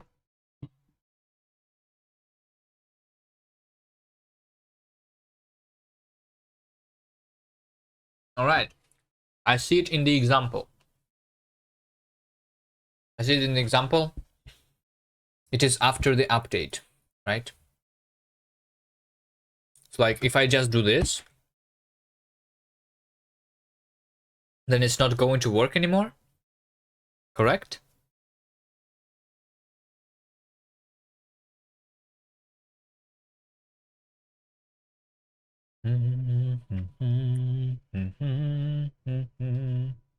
No, it still works.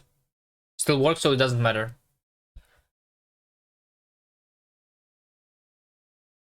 You're finally back home? I finally stopped understanding how to use this engine.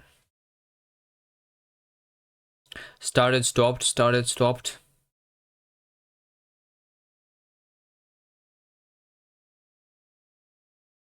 Started, stopped, started, stopped. Okay. What is the difference?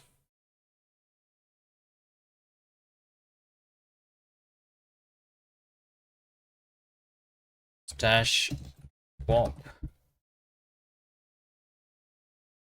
Okay, so I have created a cube and I have attached this thing on the side, all right? And this is a sensor, and I'm supposed to be like seeing the collision events, but the collision events are not here, and now nowhere to be seen. And I don't know how to fix that. There is the example that works, and then there is me who doesn't work.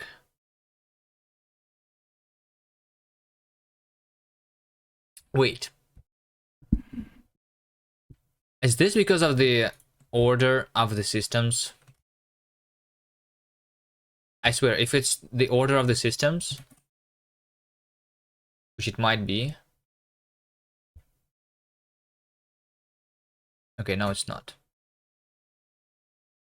No, it's not.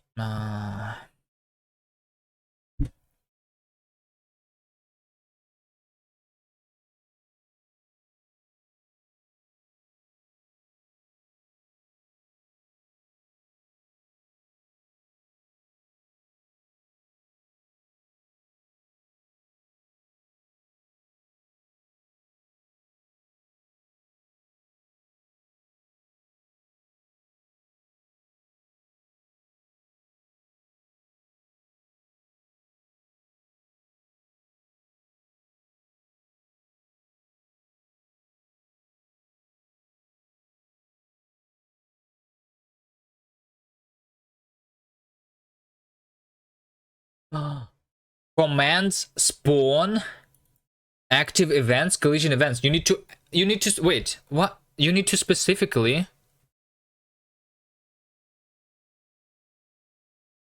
enable the events. Why did no one tell me? So this is the thing that we need to detect the events for, right?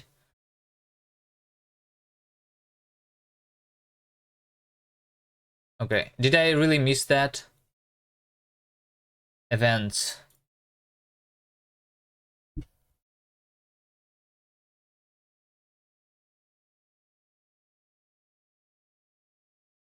Active events.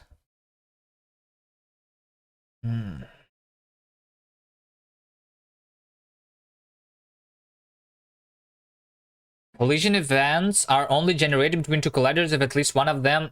It's literally like the big red thing. Why did no one tell me to look at this thing? It's a big red thing that I...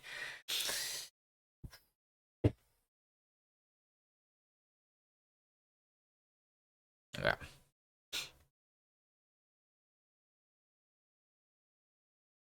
Okay, well, I figured it out on my own. No problem. Bevy repair, delete. Patch, delete. I don't need to patch anymore. Main, revert. This. Okay, I just need this side. When I'm doing the side, the sensor is going to be active events.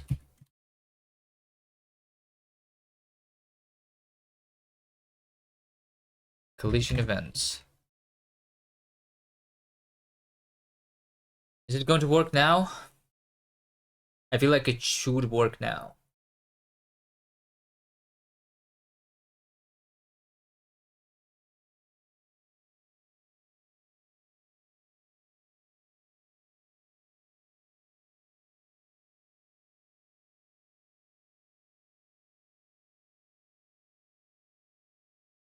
Start it.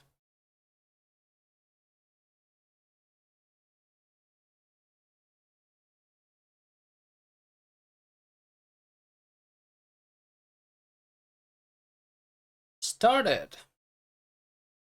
Wait, this is wrong. They are telling me, hello Ray March. Am I using Rapier? Yes, and Rapier is giving me trouble. Like, trying to figure out how to use stuff. Right now, I'm trying to... So, like, I have this side, which is attached to the player, and this side should have an effect, right? Like, the theme of the gem is side effects. I need to jump when this thing starts colliding. So I'm, like, using the Rapier to find the events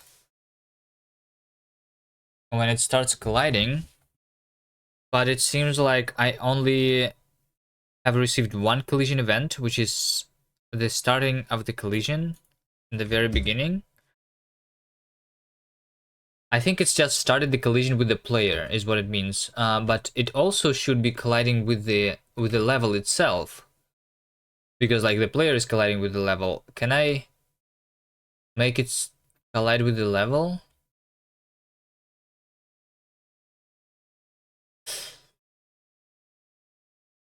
Is this because it is static?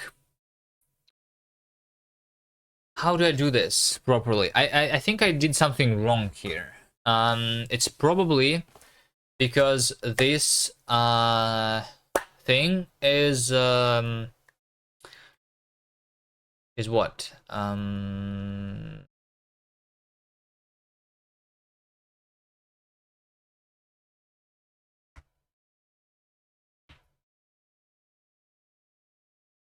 Like, it's not a dynamic body, right? It's only reporting the collisions for the dynamic bodies, is it? Sensor? No. Contact graph.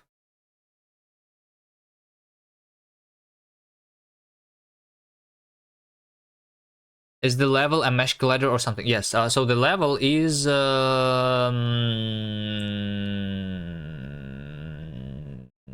tri-mesh, I think. Tri-mesh.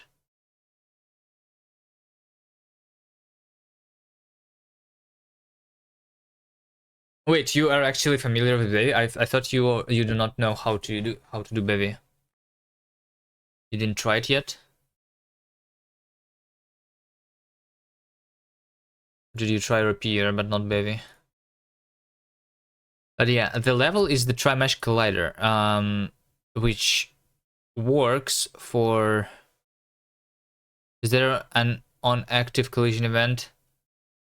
Are you using on enter collision event? Yes. I'm trying. So okay, right now I have this system display events, all right, which literally prints the events, all the events, to the terminal, and I only see one event. So this started with this,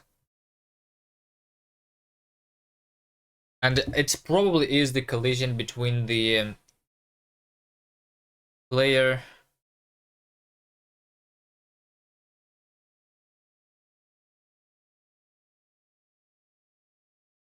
I think it's because this thing assumes that it is static. The way I'm doing this is I'm literally applying, like setting the transform on this thing, right? Which I tried using a joint before, and it didn't work for me. Should I use a joint?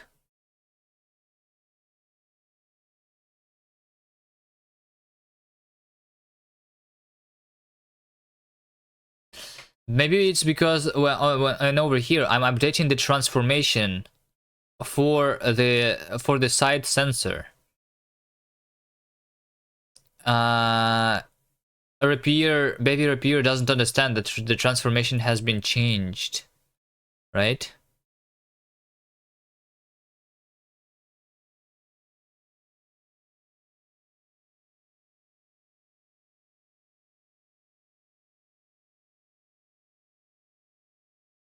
Right?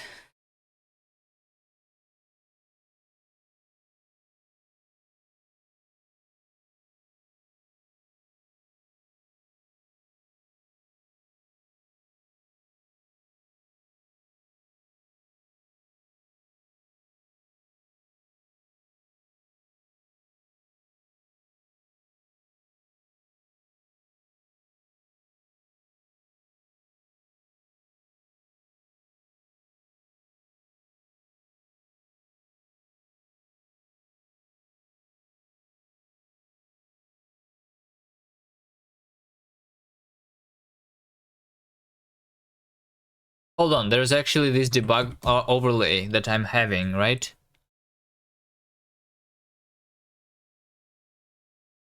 As you can see, at some point, Brooke Zerker, hello, thank you for the raid. What are you doing on your stream? Did you do bevy? Alright, well, I see some Rust emotes, which probably means that you are doing Rust. I'm trying to figure out how to use bevy here, and not bevy you with Rust. Nice. Nice.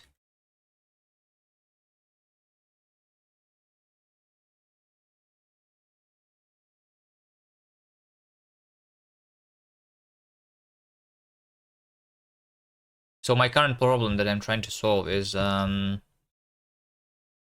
I have this player. This is a box, right? And then we have this side, which is like a sensor. And this sensor should detect the collisions with the level, right? So it's not like responding to the collisions right now, but the collisions should be detected. And it's not detecting it. And I don't know why. But here we have a crab. The best paint crab.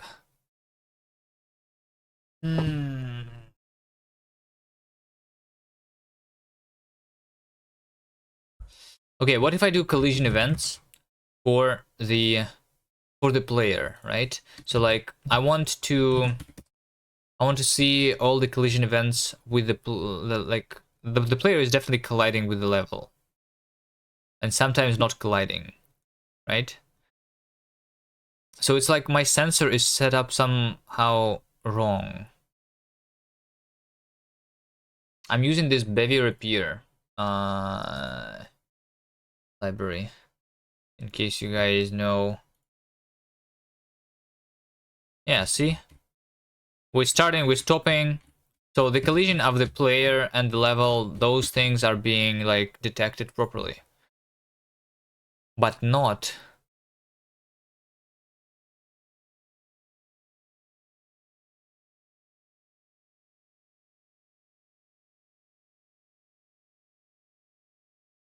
for my sensor. And I don't even know where to look.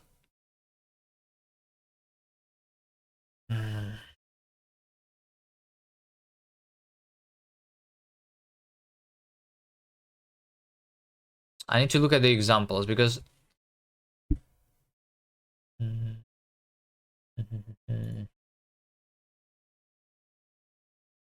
I don't think that I think in their examples the sensors, they are like static though, is the problem, you know? Maybe that's the assumption that they make, that the sensors are static. They said that the main like use case for those sensors is to see if like an entity entered the area, right? Like you have entered the room, so you make the room the area, the sensor, and you like detect that, right?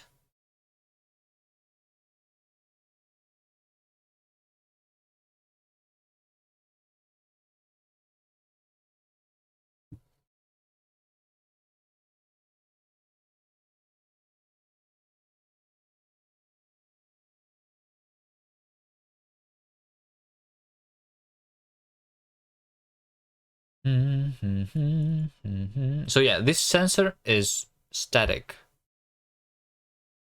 Okay, bevy repair attach sensor to body.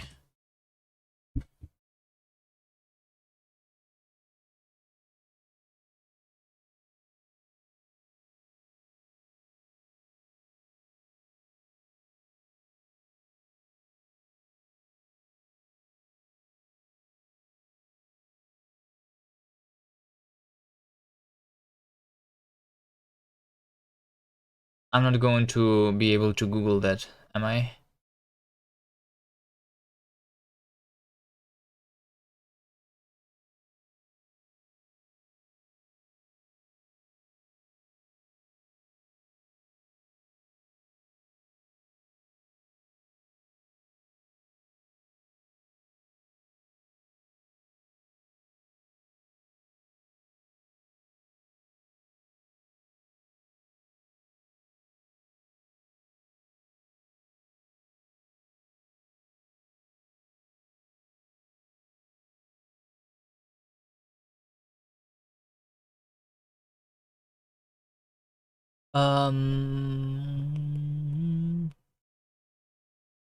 During the course of a physics simulation, colliders will collide and sensors will be activated. These events can be retrieved in order to apply custom game logics. There are currently two types of events.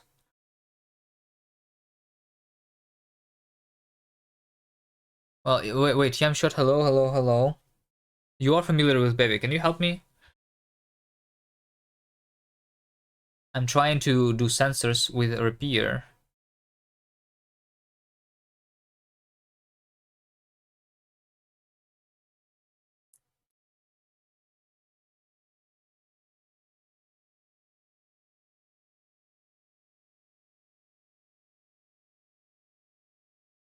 I feel like I've been trying to figure out that issue for at least an hour already. Good luck with the gem. Yeah, thank you. Thank you.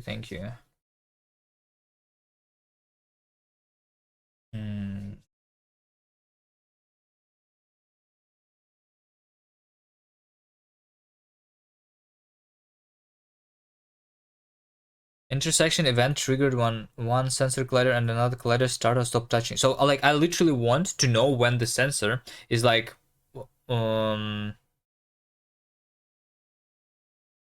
okay, I'm going to show you since you just joined, right? So here's what's happening. I have my player, right? And this is a box, right? This has a repair, like this is the rigid body, and I want to detect when the specific side is like touching the wall. I'm trying to like log. So this is like a sensor that is attached to the player. Maybe it's the problem that I'm attaching it incorrectly or something. But yeah, so I can move myself, and like this sensor is being moved too. But like I don't see any events of this sensor colliding with the level, basically. So those events, they are for the player colliding with the level. When I like slightly jump over here, there are some events that are being logged, but like there must be an event when this starts intersecting with the actual level, you know. So here's my player. We have the collider on the player, which is a cube, void, 2D, which is a rectangle, a square, right? And then we have the sensor, which is going to like detect the events, right? And this has the collider, but this is a sensor, right? So nothing is colliding with it actually. And then like all I want is to display the events, right? And I'm only subscribing to the events from this entity, collision events. If you have ever used Bevy Repair, right, that's what you need to do. So yeah, and it's not working.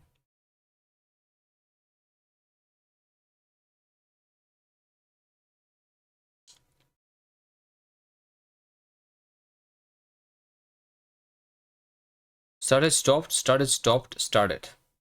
So there's 5 interactions with the sensor.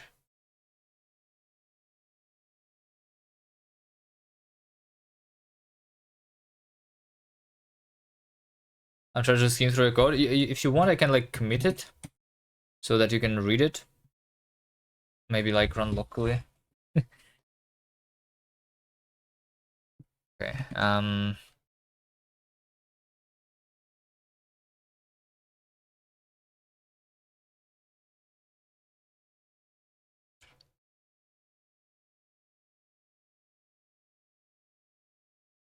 Okay. Jump effect. That's supposed to be working, but is not working. Could it be other type than the collision event? I was following this tutorial over here, this repair RS. This is the user guides, bevy plugin, advanced collision detection, this thing. So all we need to do, like the collision events, they are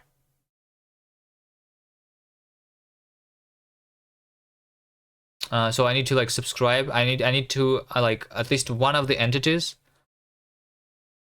that of the collision events that I'm interested in needs to have this collision events flag component, which is what I have.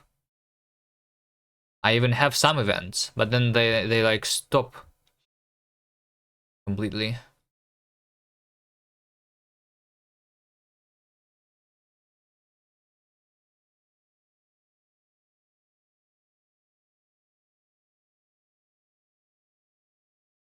Wait, is it because?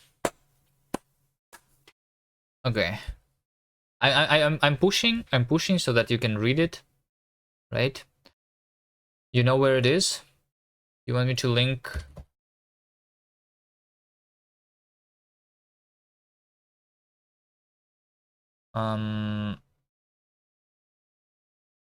Bevy Jam 3, yeah, this one. So yeah, we have inside main. So right now I'm just like this game plugin. This is where everything is. I will probably split that later, maybe, I don't know. Right now everything game related is over here. We are interested in the setup system, which is like spawning the player and spawning the sensor. And then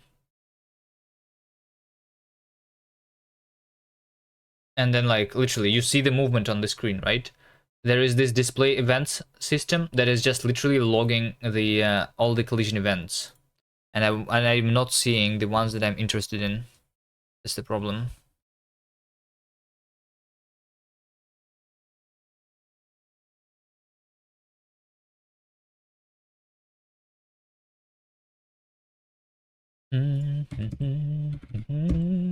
By the way, I almost forgot. If you press space,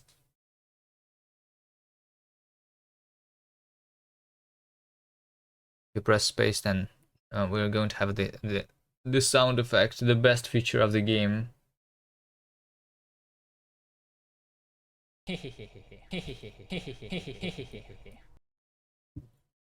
Right. Okay, here is my guess.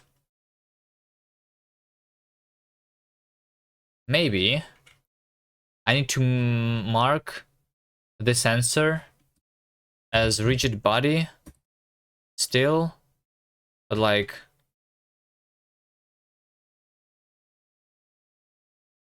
dynamic.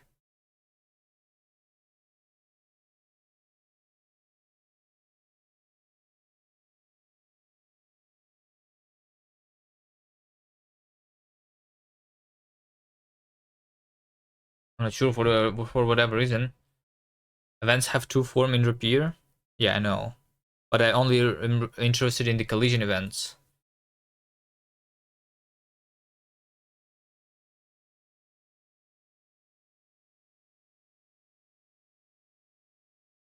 Wait. Something is working. But this is now applied by... this is now affected by gravity, though. No! No!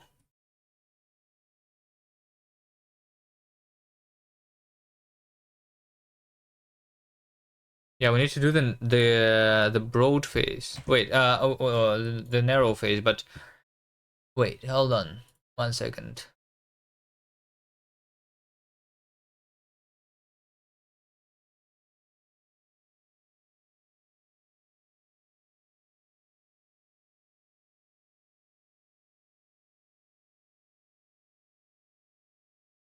Are you saying that I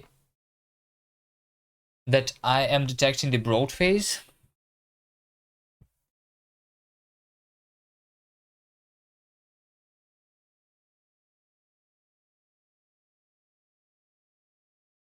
How do I detect the other one?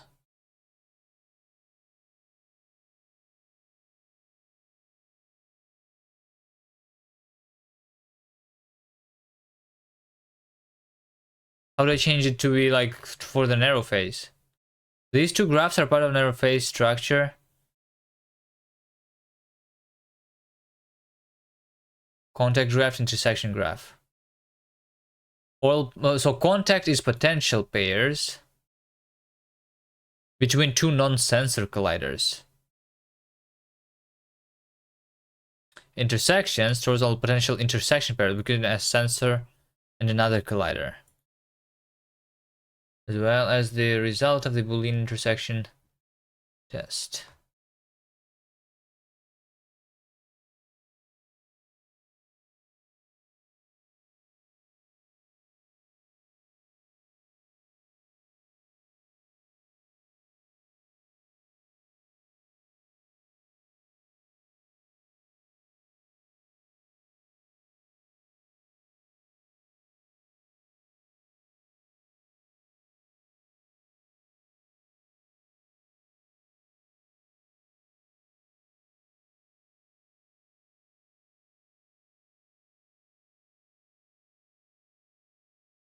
I'm not sure because like it works properly for the player. It just doesn't work properly for the sensor.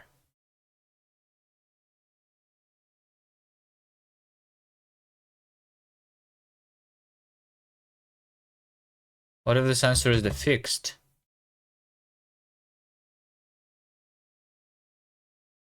Narrow phase are pairs of colliders by the broad phase, so you have to filter down. But I am not even seeing like, so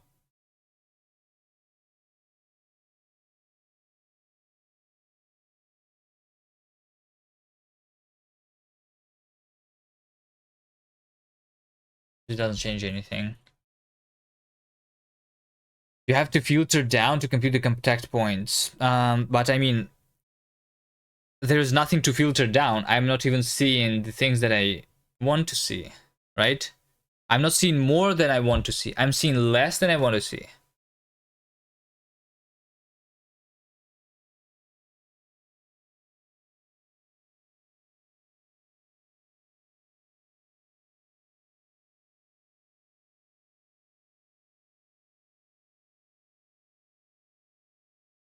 Contact graph. Display contact info.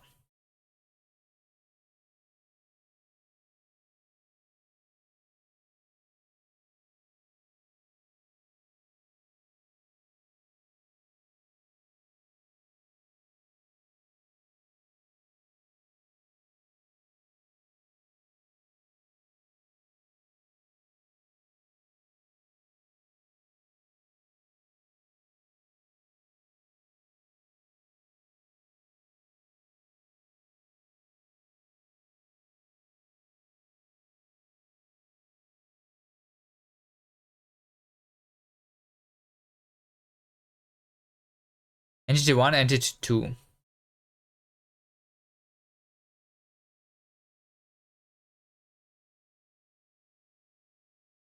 I can try like running this code, for example, where entity 1 is the sensor and entity 2 is the level.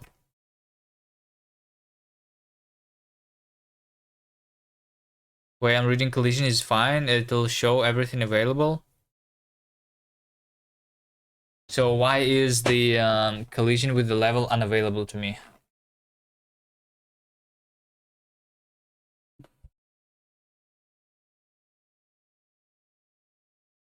What I'm saying is the collision you are looking for is in the pairs edit.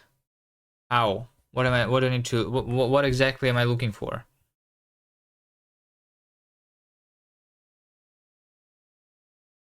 Add what? Add the collision? Isn't that like the work of the physics engine? This the engine is going to like add collisions. The physics, they appear.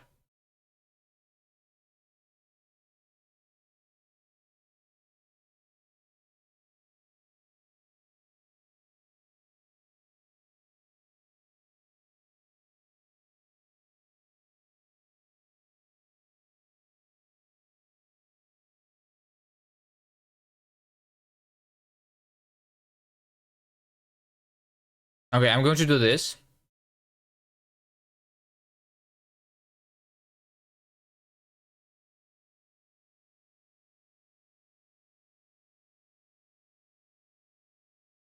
I'm going to do that. Display events. All right. Prepare context. This entity is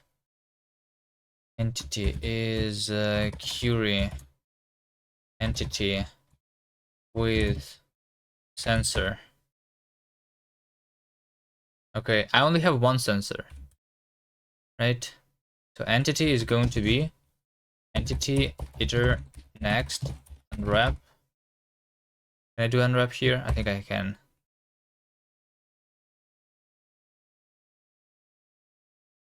Okay, and then I'm going to have intersecting colliders. Okay, who has the intersecting colliders?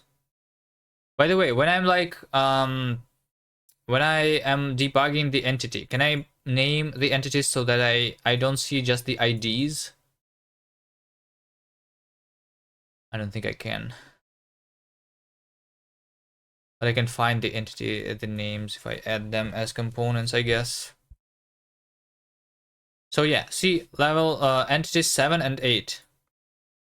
What is entity 7 and what is entity 8? Now is the question, right? I believe the entities are being in order. So before I spawn the sensor, I am spawning the player, which means that number 7 is the player, number 8 is the sensor itself. So I am colliding with the sensor, yes. That's true, right?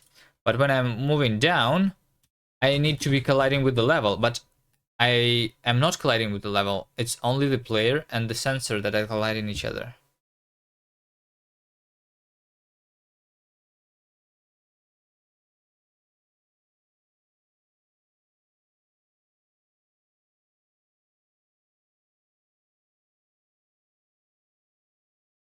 I think it's because like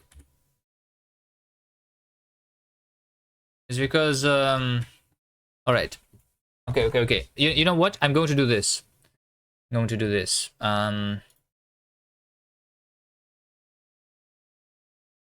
Whatever. I'm going to spawn another cube. All right, the one that is not static. I feel like it's going to work then. For whatever reason. Commands, spawn, collider. Okay, well, basically just like a player. But not a player. Okay, it's not going to be a well, I mean, it can be a sprite, all right. Rigid body dynamic, velocity 0.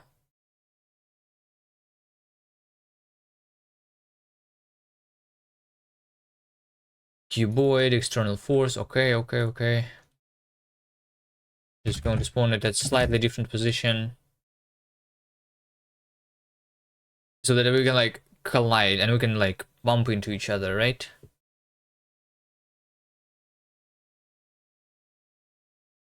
I feel like then it's going to work.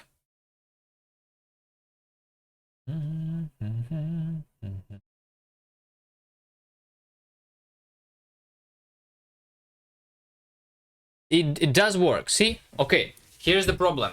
We have found out the problem.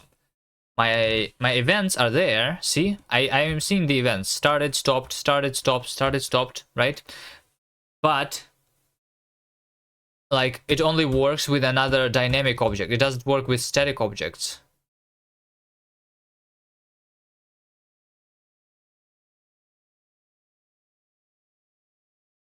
For whatever reason.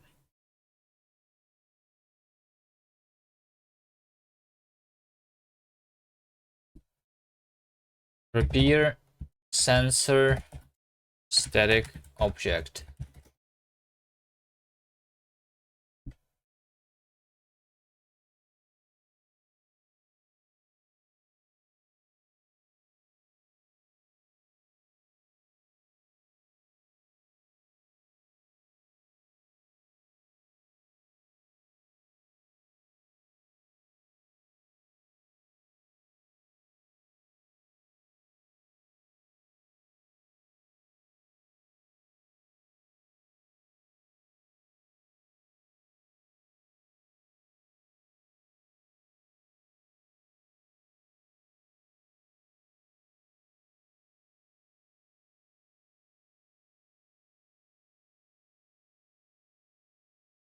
I just use dot product on the collision normal and call it a day? No. We have to use this. I mean, I could not use repair and write my physics from scratch, yes. But the whole purpose of this gem is to suffer trying to use a different engine that I usually do, which is writing everything from scratch.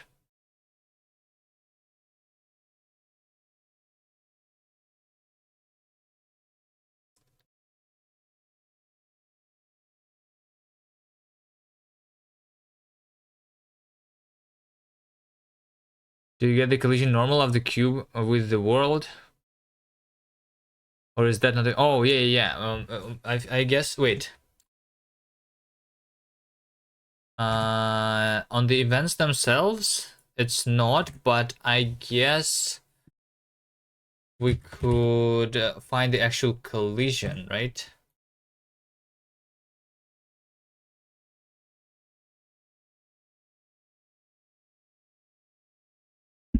So instead of doing a sensor, I do that.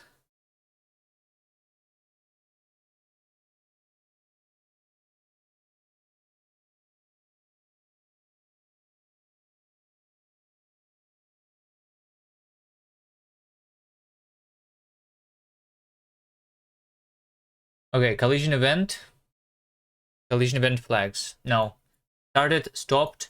I only have the information about who collided with whom, and the flags are like just it's either sensor.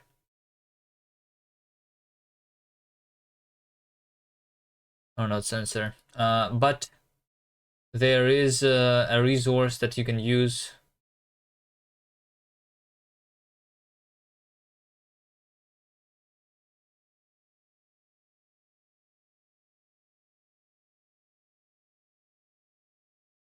Which is where? Hold on. Render.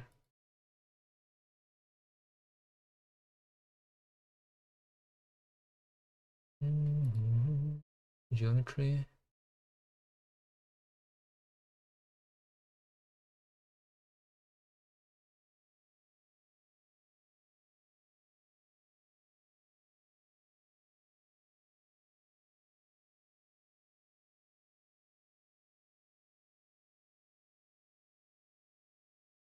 I'm assuming here that the way you're drawing your collider is wrong. That the square face would be a custom shape.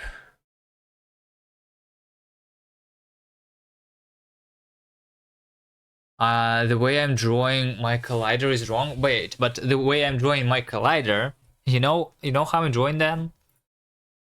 I'm drawing them by using a repair debug render plugin. I'm literally not drawing anything myself. It's just like the debug overlay. That's the only thing that I have that we will eventually remove once we have the art.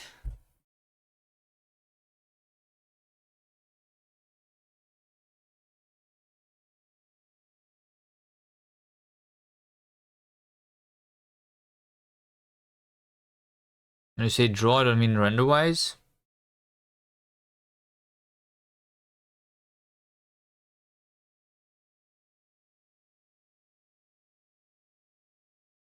Spawn square.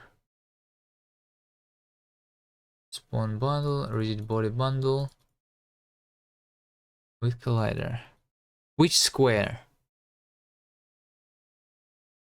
It all looks correct to me. Try to build a collider with convex polygon.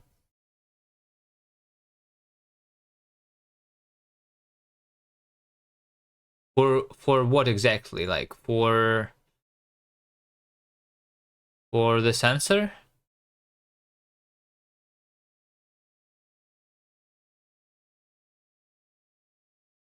For the sensor? Or for the player? I'm using cuboids for both. Okay, let's do this. Collider circle. There's other things, right? Ball. Collider ball. Sensor width. I mean, I should, like, if you think that the problem is the cuboid, let's try something else. Let's try ball. Let's try polygon. Let's try like whatever. It's not detecting, see?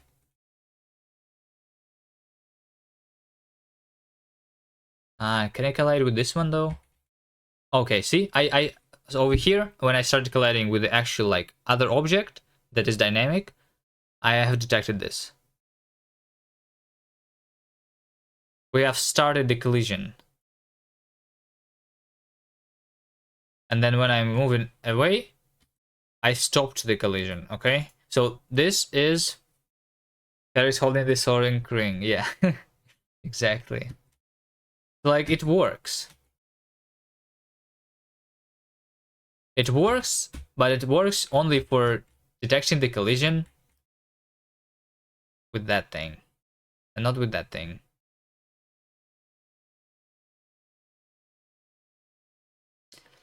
Okay. Maybe it's the cuboid and this is the tri-mesh. Maybe can I still refund repair? Yeah, there was somebody else in chat today, and I was also complaining about the way, like, how do I discover what components do I even need to add, and it's like very confusing, you know? Like, I can construct an entity, like for example, I can construct something which has the transform component but does not have the global transform component, and then it doesn't work. I need to actually use the bundles, right, to spawn my entities.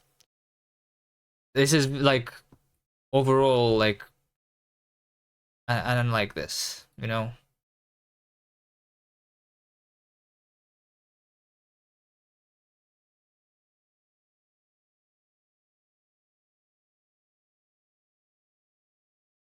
All I needed was a collision that stopped movement like a wall. Okay, well, I mean, that works. Yes. It's almost like systems are soft trait implementation that will silently fail. Yeah, everything is just like moved into runtime, and like, what is the reason of using Rust at this point then? It feels like using a scripting language with no types. Almost.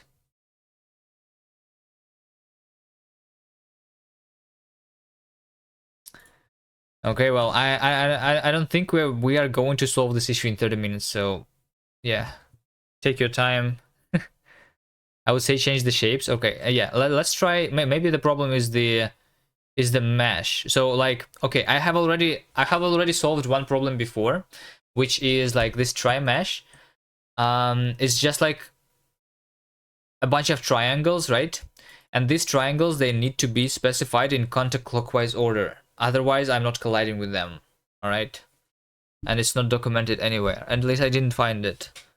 but I mean, it makes sense from the implementation perspective, but now let's try doing the level that is not the tri-mesh. So this is going to be collider.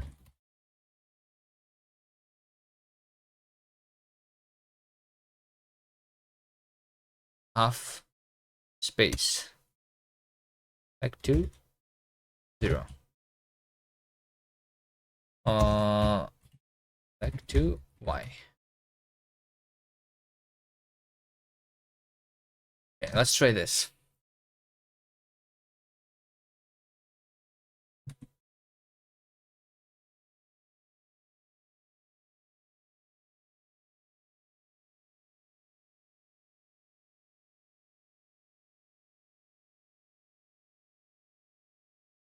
Unwrap. Yeah, this returns an optional because the normal can be 0.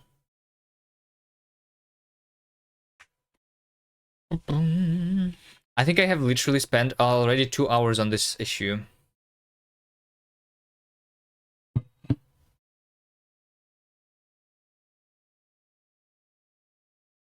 Okay. It didn't work. Okay, the shape does not matter. The shape does not matter. It does not.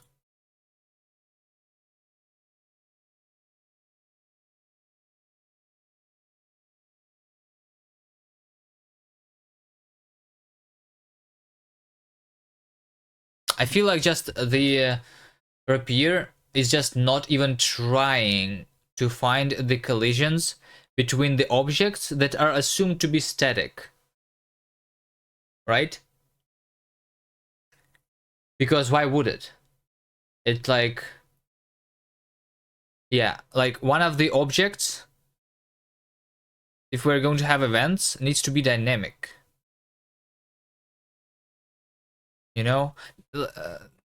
Giving up already. Yeah, I mean, the reason it's not trying, like, think about this way, right? So you have the game world where you have some static like meshes, and then you are the player that is like colliding with it, right? When you are doing your collision detection logic, would you be trying to find the collision from one part of the level to the other part of the level? No, you will not. Like, right? This is like this doesn't make sense usually because like those things are static, right? This is most likely the issue here. The reason is that I am updating the transform over here of the thing manually, right? Which is wrong. I feel like this is wrong here. So like I update the site by changing the transformation of a static object, and rapier does not detect that that like change of the transformation, right?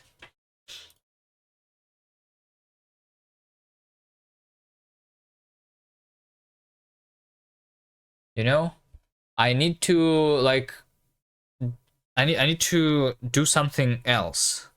But what exactly do I need to do? That's a mystery. So I tried using the joints, right? But joints didn't really work for me for some reason. They were moving my player towards the sensor, and I don't want that, right?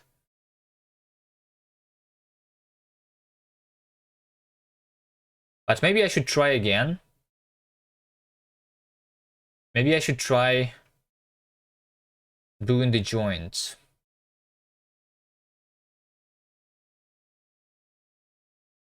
So I'm going to do the fixed joint.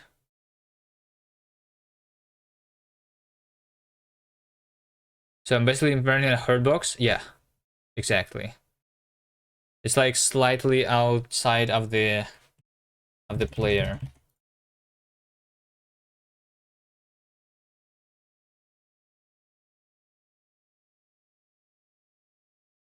Well, I mean, the herd box is just literally the player box itself, so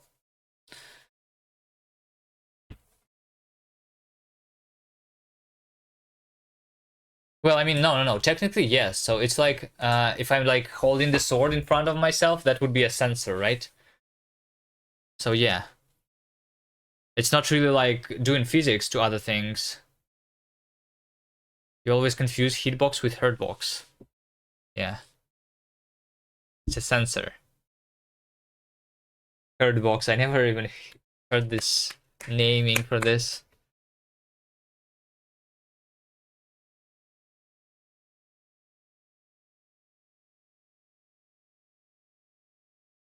Okay, yes.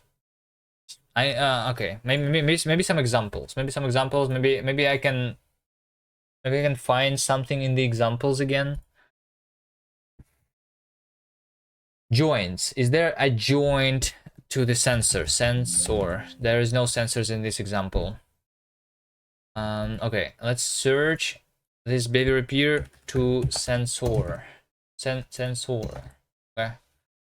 Then the examples. Events.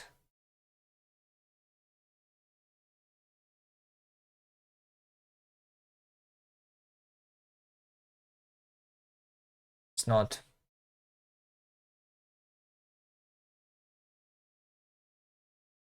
There is only one example, which is the events example.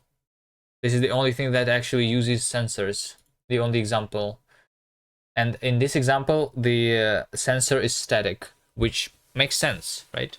Like, here's what they are saying over here.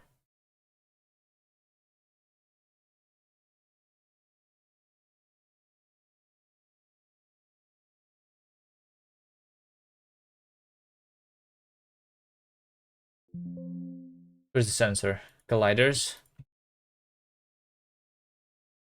Sensors colliders are generally used to detect when something enters an area. Which means that this area is like static, it's not moving, right? Why would the sensor be static? I have no idea. But how do I move it? Maybe I don't move it correctly.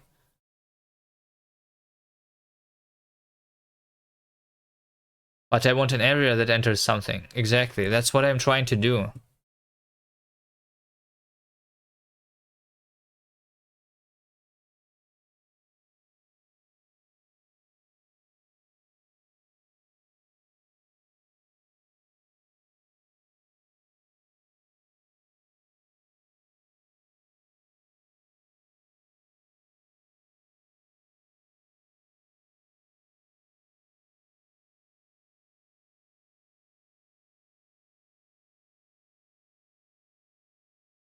Please read carefully this paragraph after the next example. It explains how the collider position behaves differently if it is attached to a rigid body. If a collider is attached to a rigid body, its position is automatically updated by the physics pipeline when a rigid body moved by the physics pipeline. So, I think what we want here is the physics, we want the repair to update our sensor, not update our sensor position from outside the repair, right?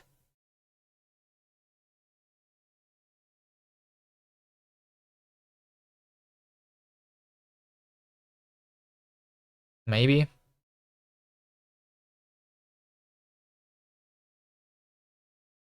Active collision types. By default, collision detection is completely disabled between two colliders when both are attached to the non-dynamic bodies. Oh, okay. I have found it. I have found it. I have found it. Yeah, I just literally needed to like read the thing. Sometimes it can be used to enable collision detection between, e.g., a collider attached to a kinematic rigid body and a collider attached to a fixed rigid body. This can be done by modifying the collider's active collision types. Active collision types? To enable collision detection between kinematic bodies and fixed bodies, set as active collision types to kinematic fixed. Active collision types. Okay. Are we still sub 30 minutes?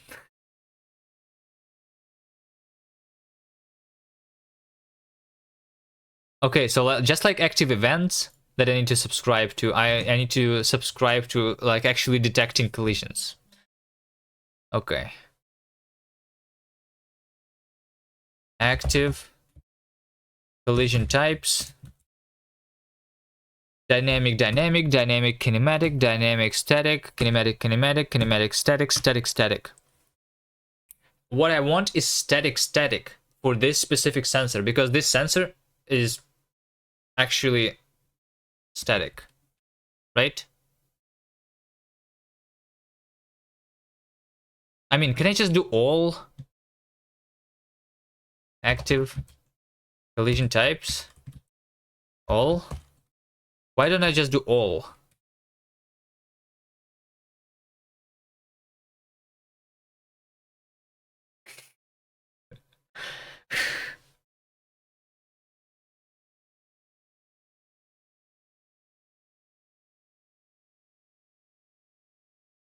Sub 30 mean, which means that minimum of 30 gifted subs. Okay, I have it. I have it. Started, stopped, started, stopped, started, stopped. Nice, nice, nice. Finally. Finally. You bored? Delete this.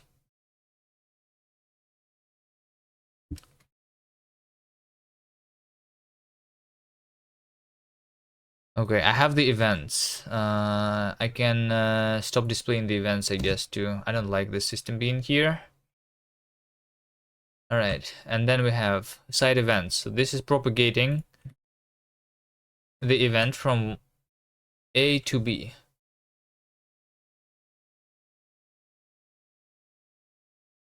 But this is... Hold on. Event. This is exactly the same thing. Why am I not seeing these logs? This is also the event reader of the collision events. It's basically the same exact system.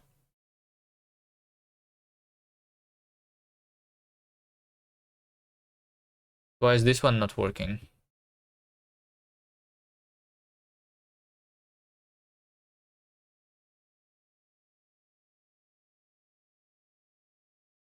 Can it be that if one system has read the events, the other one cannot see the events? I'm not seeing any events again in the logs. Wait, is it the info?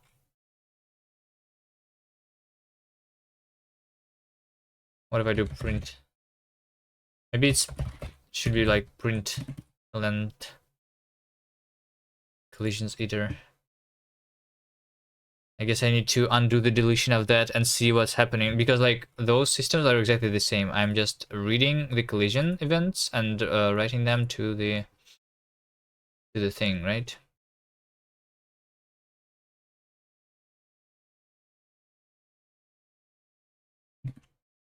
Oh wait, okay, so the info macro is not working. Why do I have it then? Okay, it actually is working. Wait, how do you use the...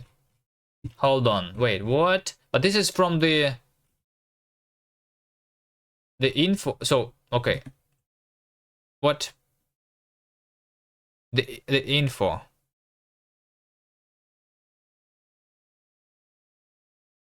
Am I not supposed to be seeing those logs?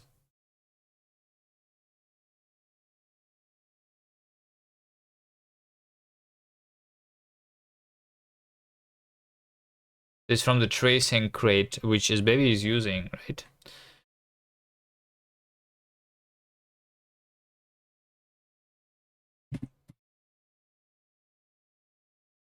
Rust log is info.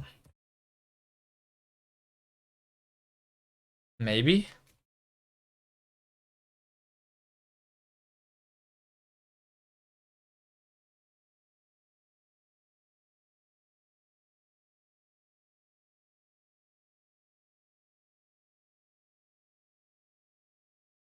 Oh yes, now we have too much. Yeah, that's the problem. Okay. Info on the main, so Bevy gem 3. is info, right? That's what I want. Okay, nice.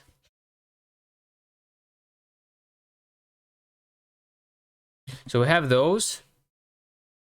So we have this side is started.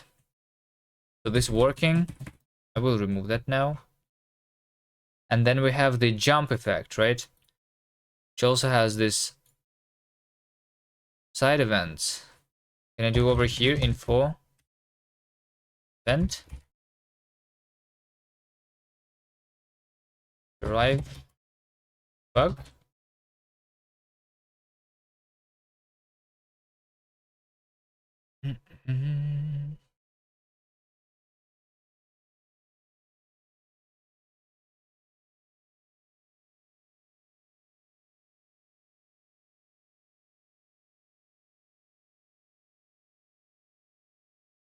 Why do you think my compilation times is like 20 seconds?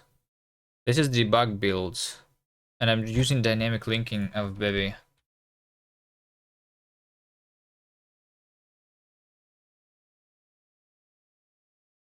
So I'm not having those events. What you are saying.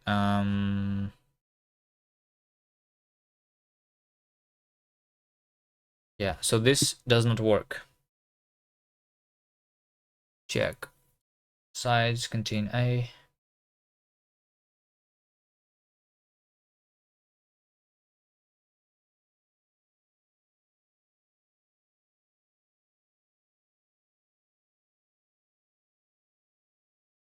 Side triggers contain B.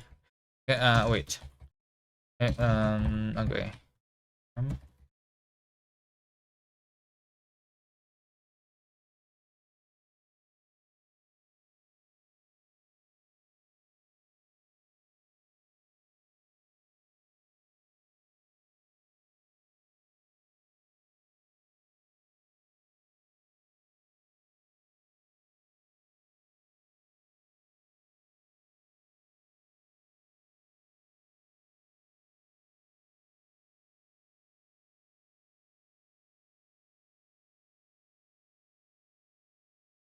I'm using 100% of CPU.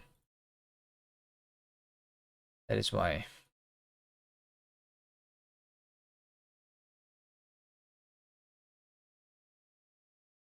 Yeah, see, it's actually is being detected. So I am events send. Sends an event. Events reader can then read the event. So, okay, hold on. Hold on. I'm going to debug. So this is when we are sending the event.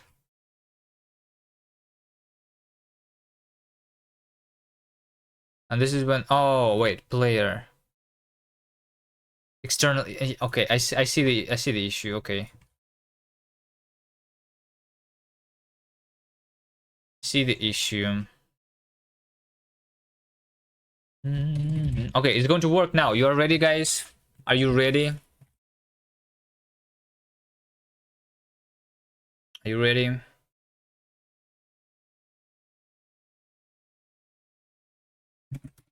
I just didn't add a component, so my systems didn't work.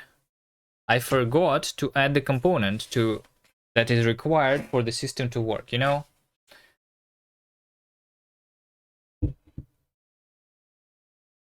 Usually that doesn't happen, but at this time for some reason, like,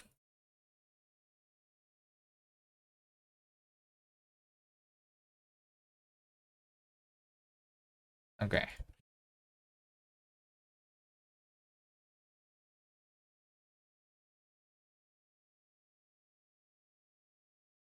Wait, it doesn't work. Hold on. You were not ready, Davey. Why were you not ready? That's why it didn't work.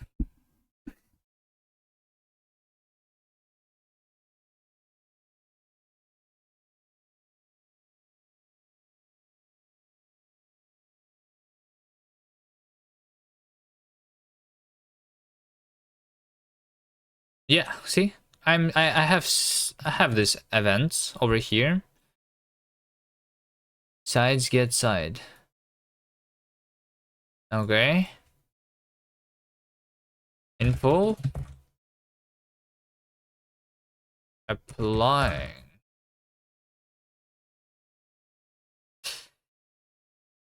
Boom, boom, boom, boom, boom. Okay, this is the impulse.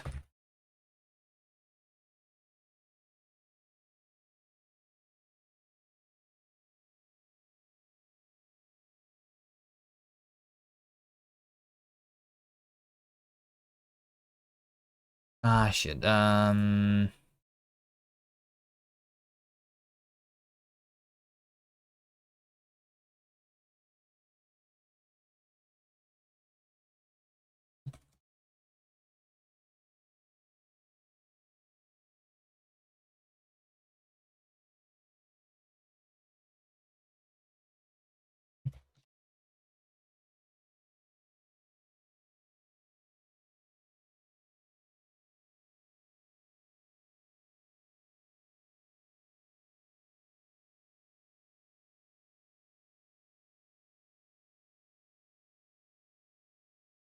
Oh shit, I'm actually not applying the impulses. What? Why? I have started, but I cannot find the side?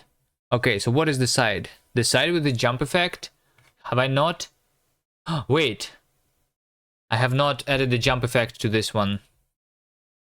That's why. That's why we're not jumping, because the jump effect is not here.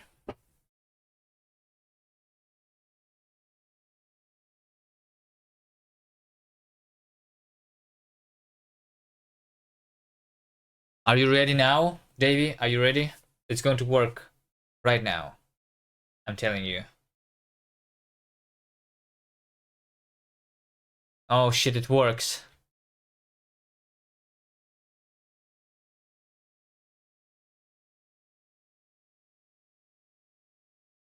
It works, but it's weird.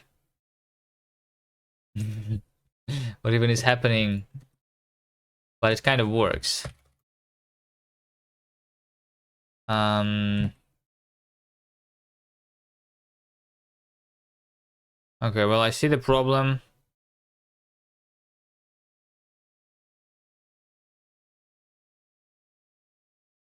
It's always negative. The impulse. And also we're jumping to the side. So we're like immediately colliding with the thing. Okay. Okay. It's going to be negative.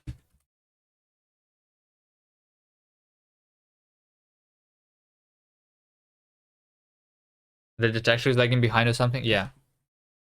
It does look so. Because this system, like, okay. So I need to make this system the update size when I'm updating the position of my thing.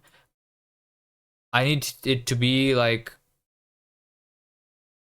running at a specific point in time before or after some systems, but like before which, after which, that's like an interesting question.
Yeah, I just jumped super high up, I think is the problem. The impulse is too big.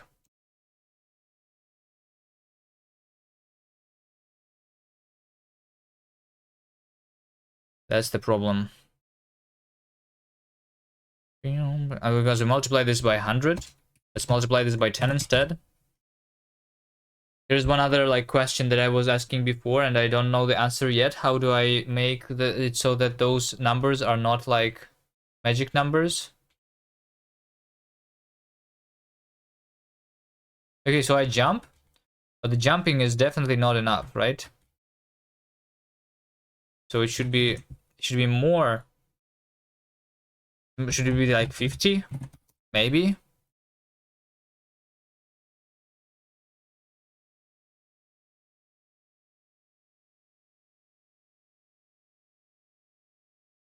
$50 is now too much. Like, what do I want?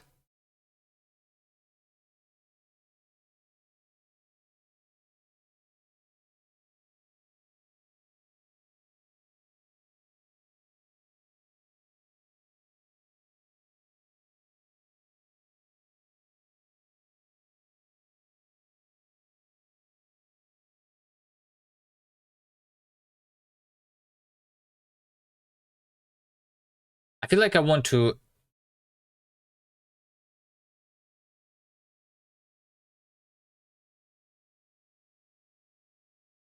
Nah, okay. I was going to say that instead of applying impulse, why am I not changing just the velocity, right?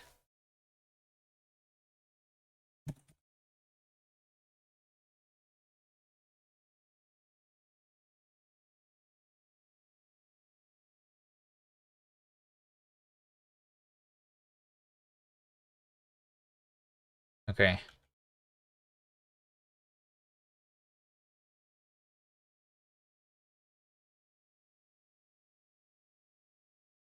Okay, there's also like this weird thing. I feel like we should not be applying the impulse, but doing something else.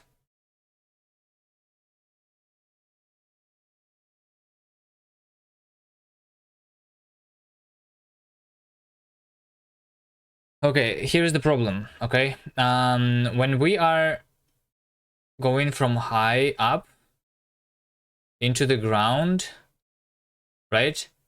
Just before landing, so the sensor is being detected before we actually land. So we apply the impulse before the actual collision impulse, which makes us do the soft landing instead of doing that.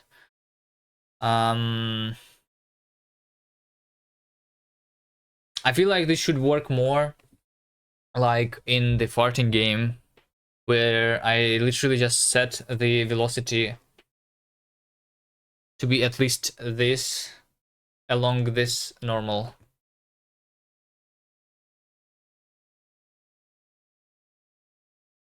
No? Yes?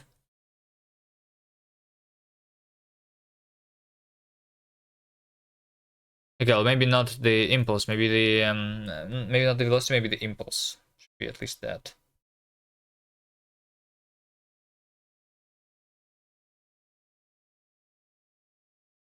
So if we are, yeah, okay. Okay. Let's do this. Normal is this. Normalize.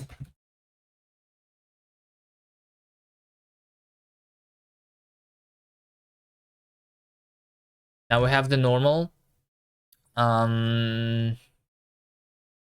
Instead of doing the external impulse, I'm going to do velocity.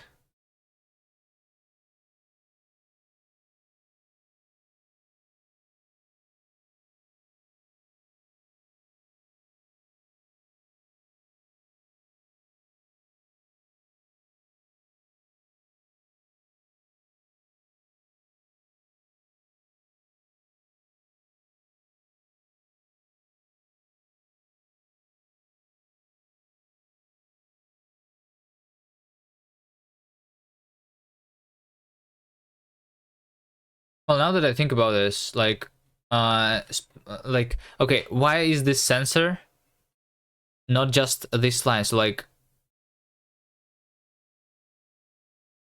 theoretically, if we were like Ray March was asking earlier, when we have the collision event, can we find the normal? So can I find this side that I have collided with? That's something that I can do. Potentially.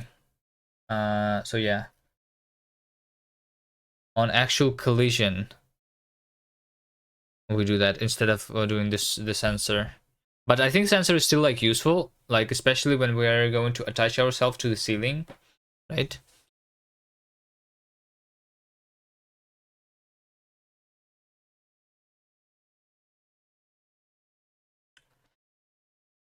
Okay, we have the normal. And now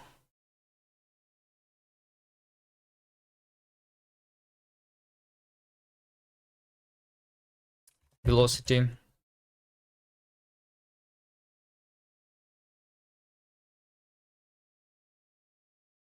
Velocity dot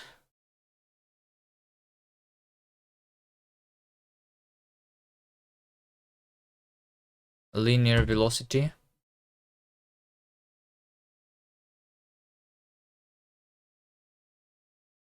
So first of all, we zero this thing, right?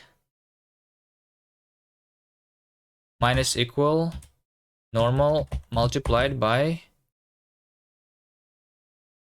dot product of normal and velocity, linear velocity. Okay, so we zero it.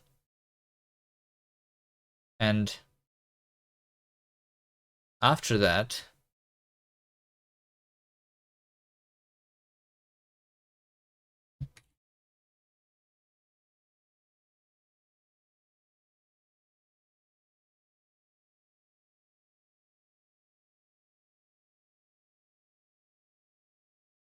we're going to add normal multiplied by some number.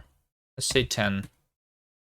So we do velocity, linear velocity plus equal velocity change. Okay. Are you guys ready for the actual game mechanic that the first game mechanic is the first side effect is implemented? I feel like the next one is going to be much easier. You ready? Okay, we have this side which has the thing. Here I am jumping. You like that?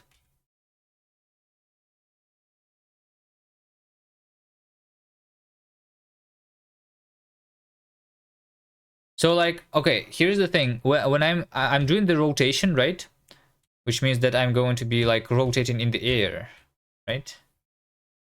You should try out the controls. Maybe we should change something about like the way we are rotating ourselves. Maybe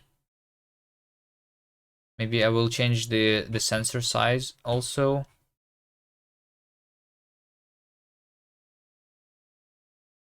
It's a little too easy to trigger the effect. I mean, it's just the side, right? Wait, what did you want it to be? You wanted us to like completely like flatten out on the thing, right? That's what you want to do?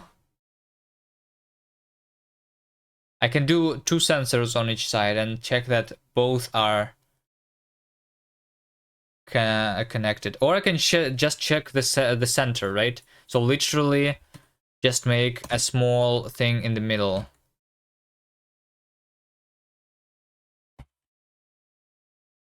What if I just do this? Just like a tiny thing in the middle. So like at least on the flat surface. In order to have this, we need to do this, right?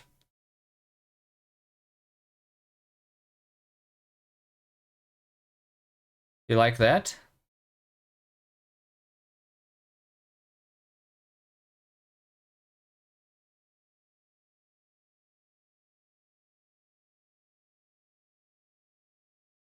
I think I'm not like jumping up high enough. Also, let me return the try mesh of the level, because we actually have the level. Jump higher, yes. How much higher? Twice as high? I feel like this is going to be more. Okay, this is more than twice as high. The velocity is twice as high in the beginning. 20 times? You sure?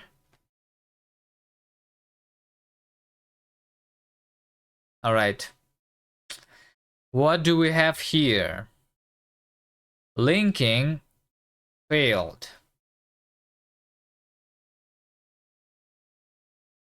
Unresolved external symbol. Shared shape.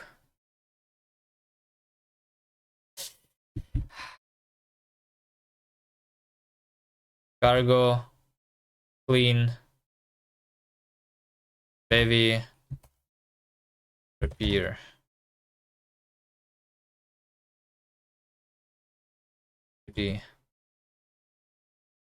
Run. I know what happened.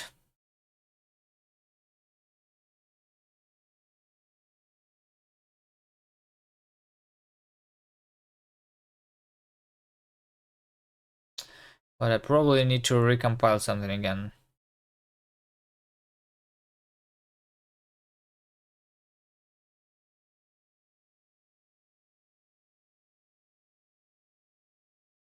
Okay. Are you going to look into like how to use the LDTK level editor? Shit, I actually wait, what? I'm actually having unresolved symbols. What am I going to do now?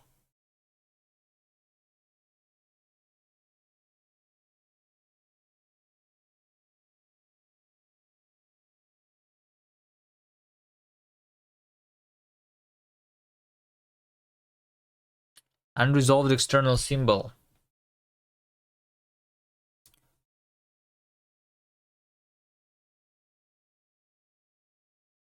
Unlock box free. Shit. I just need to recompile everything again. Do I not? Just a web release. Let's try compiling for the web. Web should be working, right? For sure.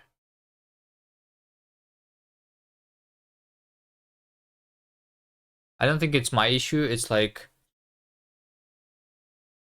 the Rust compiler. Something is wrong with the Rust compiler itself. I need to rebuild everything from scratch to fix it. And it's going to take too long, I don't want to do it.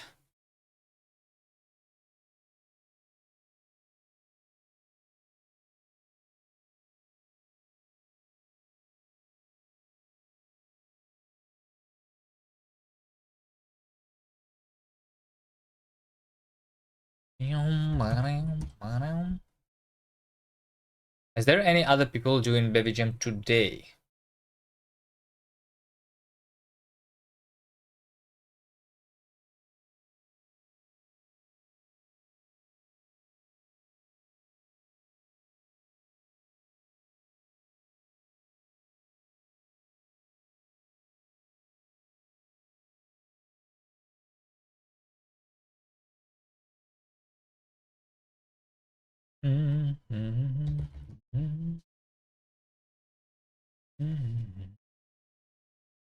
Is it bedtime? Well, I've not been sleeping for a long time, yes, more than 24 hours, so I probably need to go to sleep. What, you want to stream?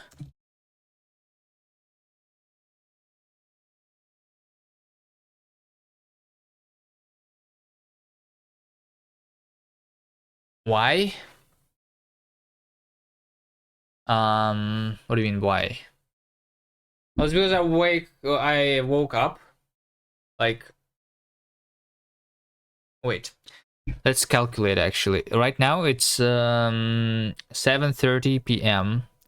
Yesterday I woke up at like 3 p.m., which means that it's 24 hours plus 4.5 hours, which is 28.5 hours.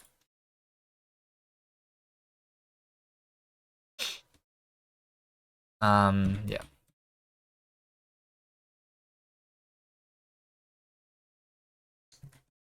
What am I doing? I'm doing bevy jam. What are you doing, Davey?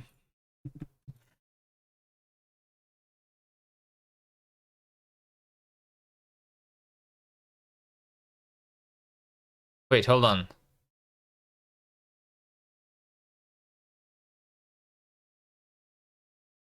Test web.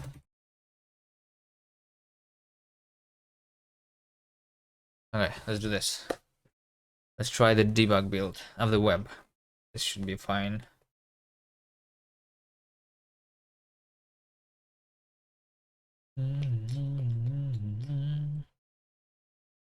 Inhuman sleeping schedule. It's fine. Like sometimes you need to do stuff, and like if you lie down and you sleep, then you're going to like miss the important thing that you need to do. You're going to oversleep. So how do you fix this? You don't sleep, all right? You just skip a day of sleeping, and then you go back to normal, okay? It's fine.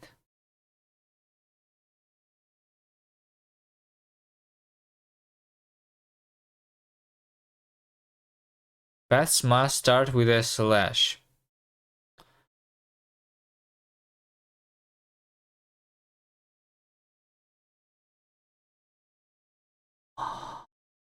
My web builds are also not working. Nothing is working. Nothing is working. How do I fix this? What even is wrong? Cargo, clean, package, bevy.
Using so many fancy new things. Like what? You're doing compute shaders for your game?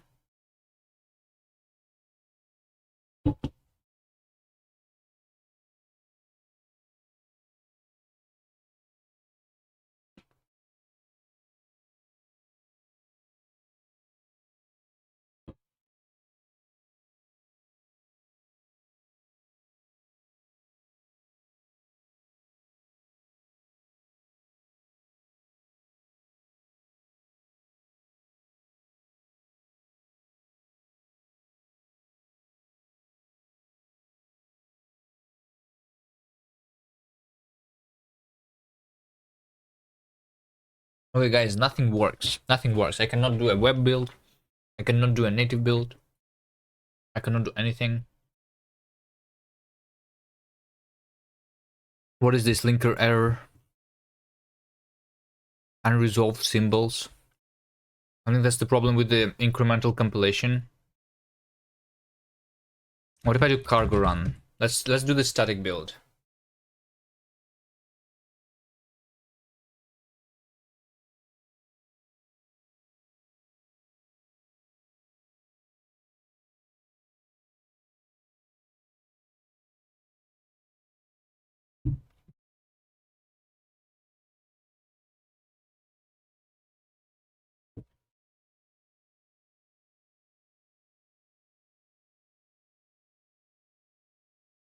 Okay, I guess I'm going to change the optimization level. Like someone suggested to 1 instead of 3 because like yeah.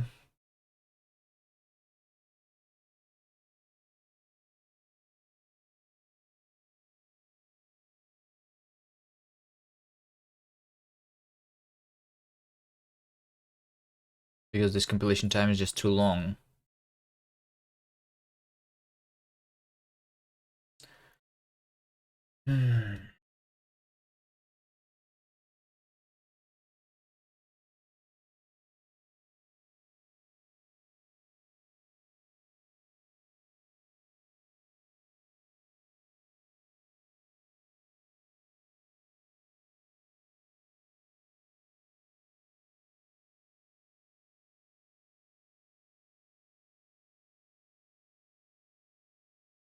By the way, so there's this like thing, Bevy Gem.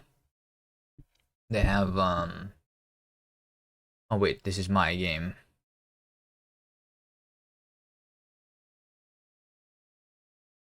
The gem page. There's one entry that has already been submitted. And guess what they're doing? They're doing the same library. They have the physics.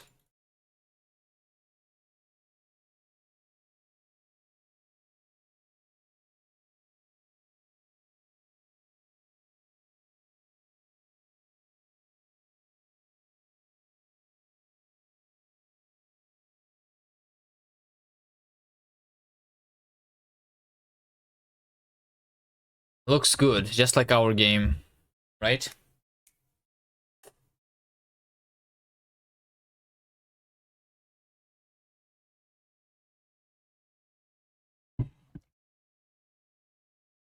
But a game we lose. I think we're just missing some art. They have the peel, well, the wonderful peel, and like the actual people. I only have the crab, and it's not really drawn nicely. Who's going to do the art on the team? Who's going to do the music? It's not me, right?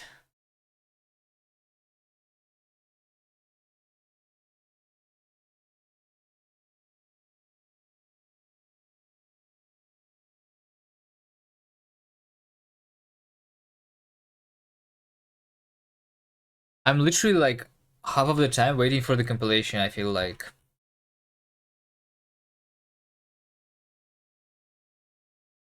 Maybe you can try art.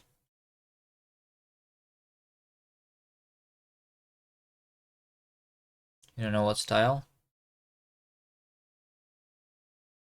Should this be just an abstract game without actual art?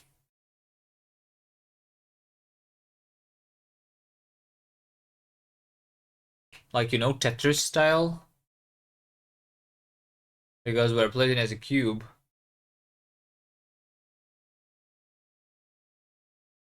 Like, remember that game by It's Boats? It's Boats.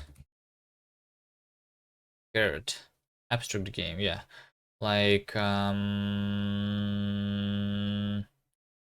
Protocol Delta. This one was nice. Like, a game without actual game. Something like this. We only have like shapes, right?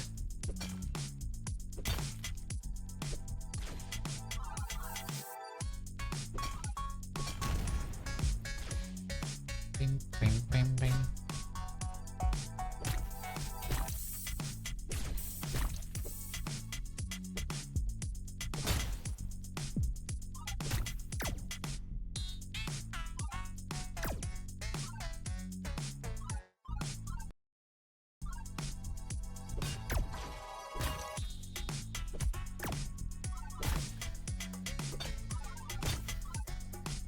Okay, I'm going to just play the game while we're waiting for the compilation.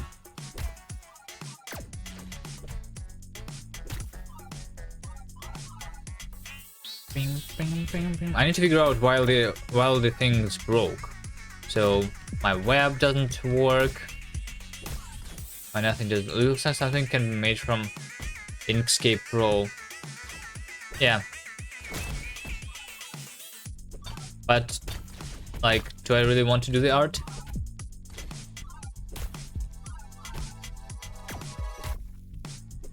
Like, I'm having trouble with like who is going to figure out the code for me?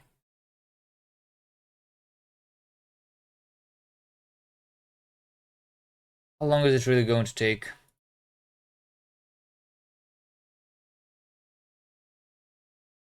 Nerdsoul? Yeah, sure.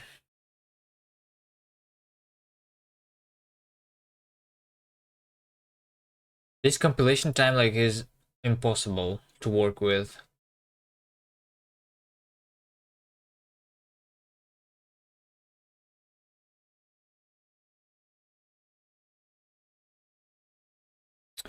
And I thought my compilation times were bad on the farting game with my engine. A way to improve it? Well, technically it should have been working. I should have been using dynamic linking, so I don't need to rebuild anything from scratch, so I need to wait for this only once. But it stopped working. We have linker errors. I don't know why they happened. I think it's an issue with the compiler, to be honest, but I'm not sure. Because literally I didn't change anything, right? Like important.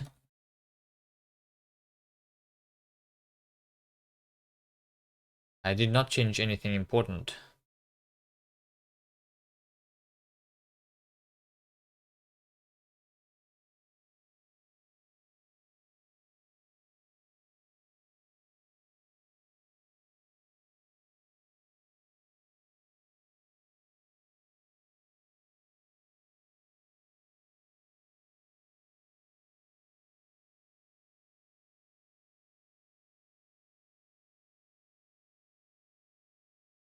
Oh wait! The game is built.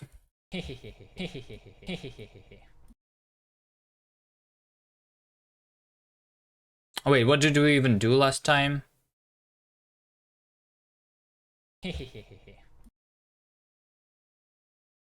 What did I do last time? Jump height? Okay, well jump height is now too big, I'm pretty sure, right?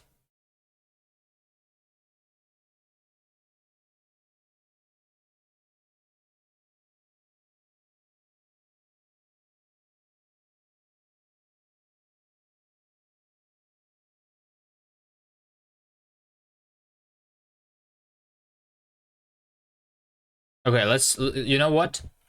Let's do the hee, but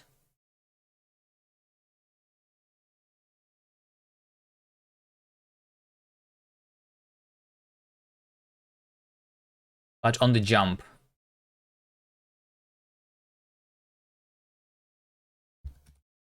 Yes, I did. The problem was that we needed to opt in active events, collision events, because this is does not have a dynamic body, the sensor, and the level also does not have the dynamic body. So in order to detect collisions between those objects, we need to opt into using active events, collision events. No, active collision types. Active collision types is like dynamic object, dynamic kinematic object, dynamic static object. So by default, it's like only detecting if one of the objects is dynamic. But in our case, actually both objects are static because I'm updating them from using the code.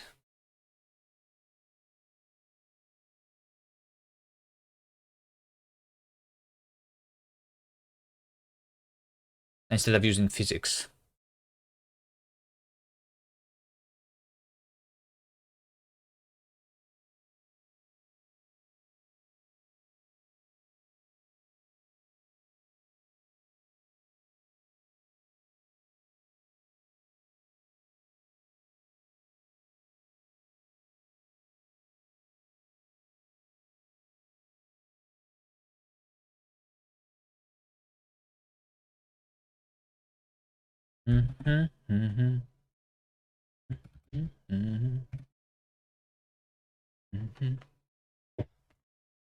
There's also like things that I don't like right now, that some things are lagging behind. Like we need to update systems in proper order. And right now, it's kind of random. So, but I'm not sure. So here's what we have right now, right? When we are touching using the bottom, There's like a very tiny sensor. We are going to jump and laugh. It's working. Yes. So yes, this is the first side effect that we have implemented today, which is the jump effect. And we're going to have more.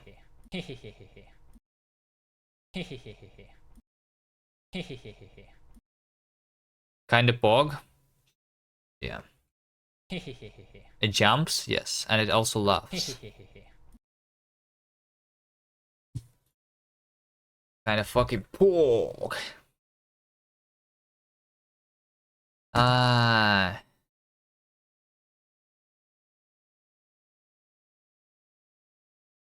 My favorite is the sound effect. Yeah, I knew that you... Yes, like, without the sound effect, it's not as pog, right?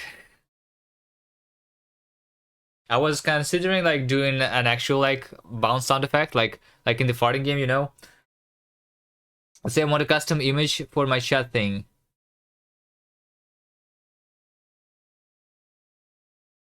Is there a command? You can send me the image. Okay, I will put one for you. I don't remember how exactly it's done. I think I need to do it manually. No, because like I programmed this overlay in one day. Okay, it's like weird.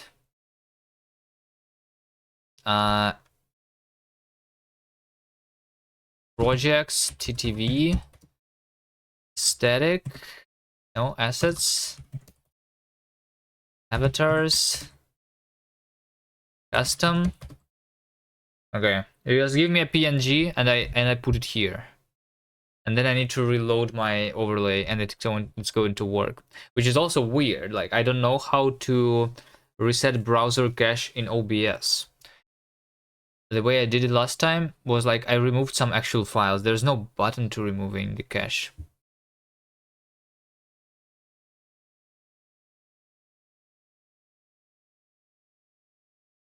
Okay, you can send it to me in Discord or like here. But be quick, be quick. I was about to end the stream actually. Like, I'm wrapping up here. Okay.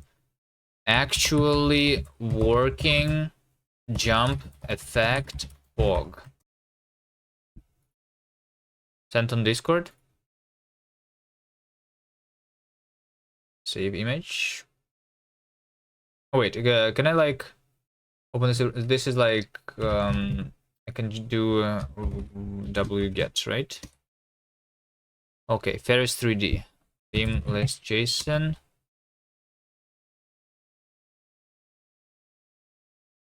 Ferris 3D.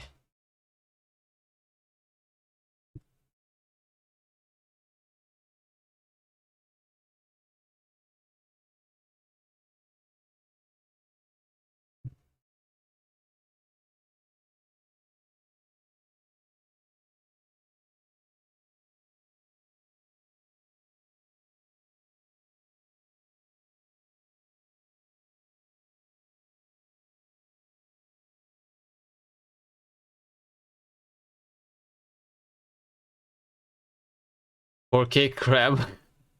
Yeah, it's going to be like the most detailed crab we have over here. Okay, so now the I think there is also a command actually. Set avatar kuviman chick. Okay, yeah, that's how I do it. But I need to refresh it. Avatar Ray March Paris 3D. It's only going to be me. You cannot do that, but like it's not loaded because I need to refresh the cache. So like in browser overlay in OBS, there is the button to refresh the cache, but this doesn't actually refresh the cache. Okay, it does not.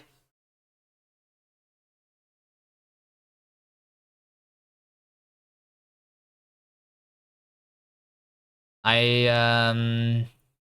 I remember correctly, Hold on. Where OBS cache? Yes. Let's go. App data. OBS. Plugin config. OBS browser. Cache. Cache data. Delete. Alright. And then I can press this button. Alright, type something. 1. Set avatar kuviman Paris 3D. Okay. Okay, well, it worked. The image that you sent me though, it's not square, which is, yeah. I need to make it square, I think. Set avatar yum shot 3D. Need to make it square. Yeah, I'm putting it on a square thing. So yeah. It was coded in 1 day, okay? Don't.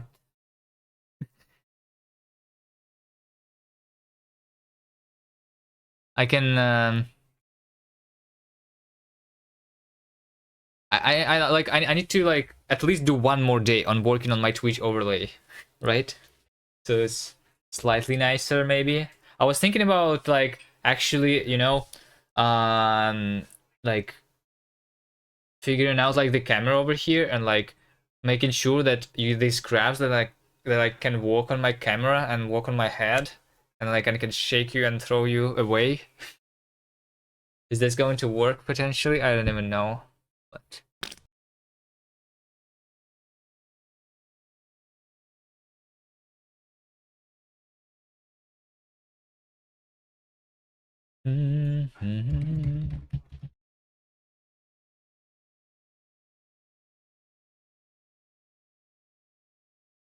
do you know CM Griffin?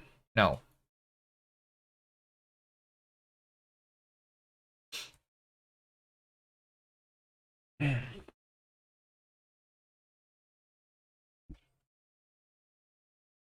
Paths must start with a slash.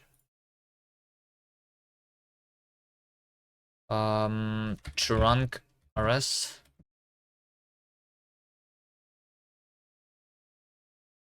Paths must start with slash.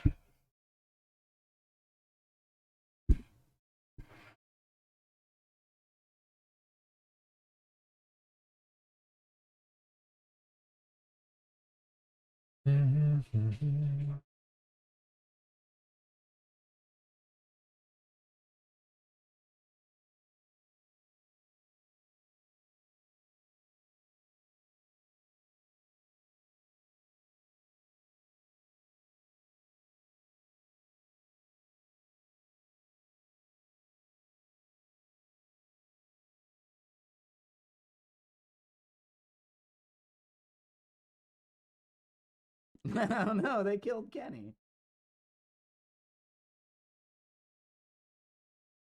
This is about diplomacy. This is about Wait. Where they split at the mouth? He was working on a cam avatar that basically turns his picture into self. Oh, I mean, yeah, okay. So you were just like, yeah.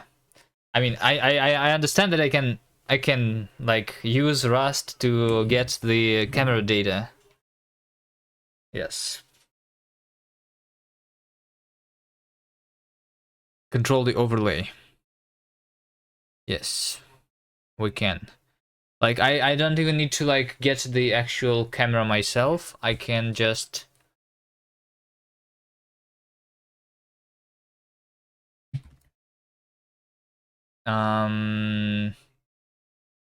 I can like programmatically move the things inside the overlay, right? The actual sources.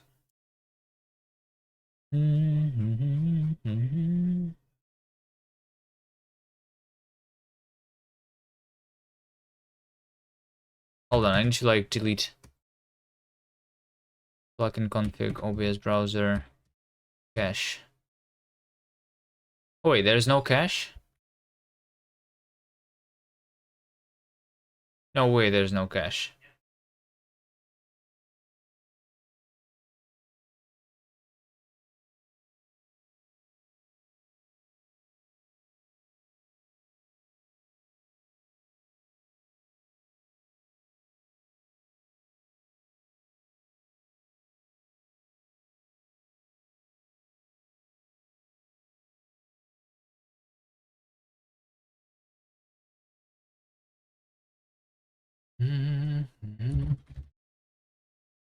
Didn't you just clear it?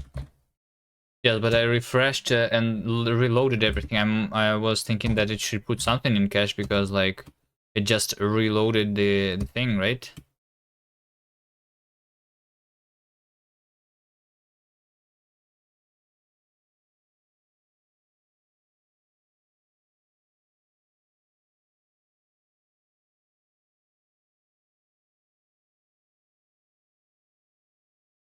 Test. Okay. You are the only one who has the avatar, though. Okay, now it's better. Okay. Cute. Nice. Okay. I can change everyone. Like, the one that I have right now is the one that I did in Paint. You know? This thing, this emote that I have, used Paint for it. Like, I've been doing, like, these game jams. And, this is the way I draw stuff, usually. Just be quick. I just use Paint. I want to be a snowflake. Alright.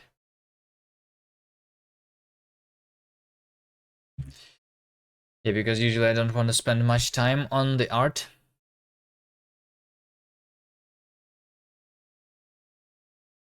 Grass must start with a slash. What does that even mean? I think it's this thing. Public URL.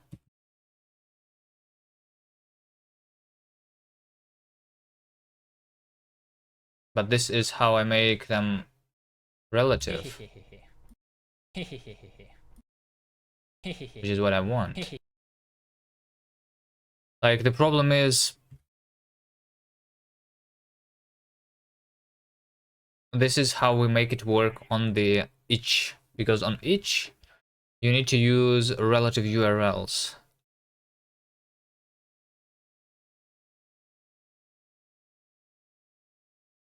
And what does this mean? I don't even know.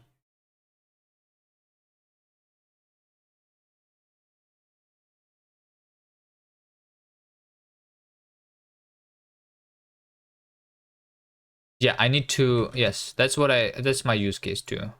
Make sure it resolves file relative to the current pass.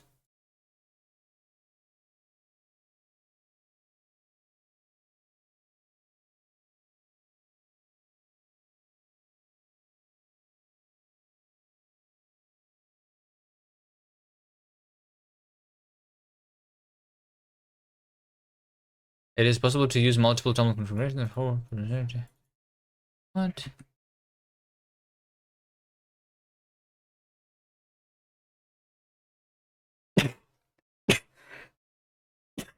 Oh, cargo build, no, trunk build, public URL dot slash. Thank you. Okay, now it's a success. And then we do this. Butler push.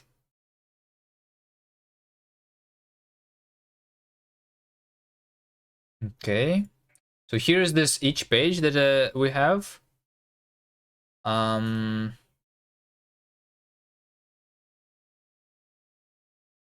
I have just uploaded a new build. Here's the secret URL. By the way, Davey, I should probably make you the admin. So here's more work for you to do. to work on the game page, right? But you can play the current shitty build, the early build of the game. Wait, can you? Oh no. I don't think you can. No.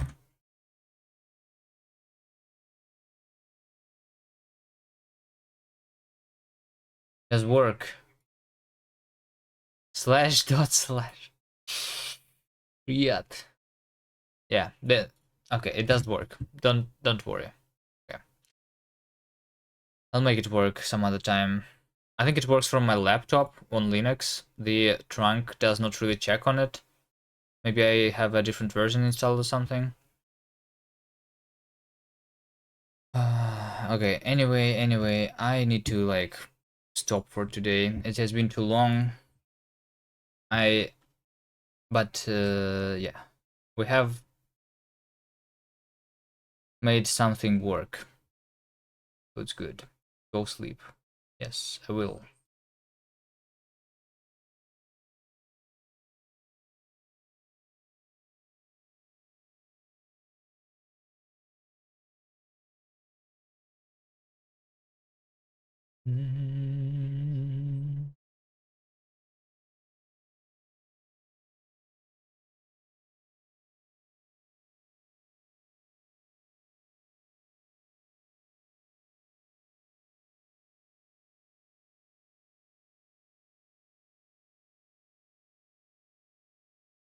Wait, why does this person have a go tag? Ew.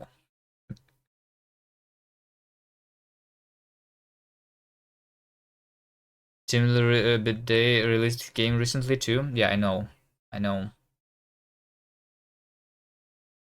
You want me to play this game on stream? Sometime? We're doing Bevy Jam though right now.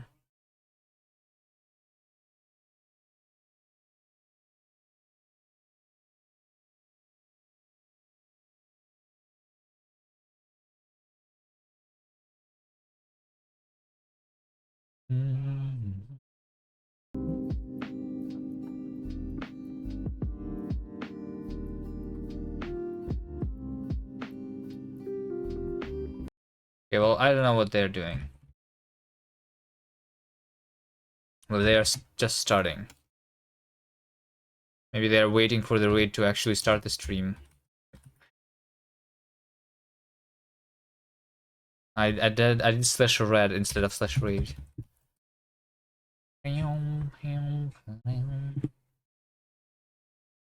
I don't know why PHP gets all hate, and at this point, I'm too afraid to ask. Okay, talking about like programming languages, did you guys see this one? So there is Rust, and we have crabs, and then there is the lobster. Okay, lobster language. Did you see this one? Lobster programming language. That thing's such trash. How do you? Which one is worse though? Is it the V language, or is it the lobster? What do you think?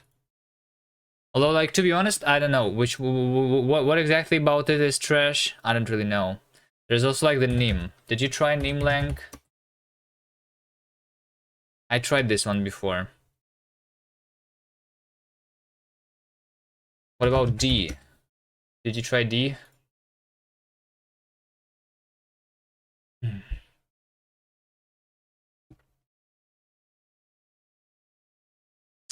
Nim is arc, right? What do you mean arc? I don't even know what. No, it's just a programming language. Okay.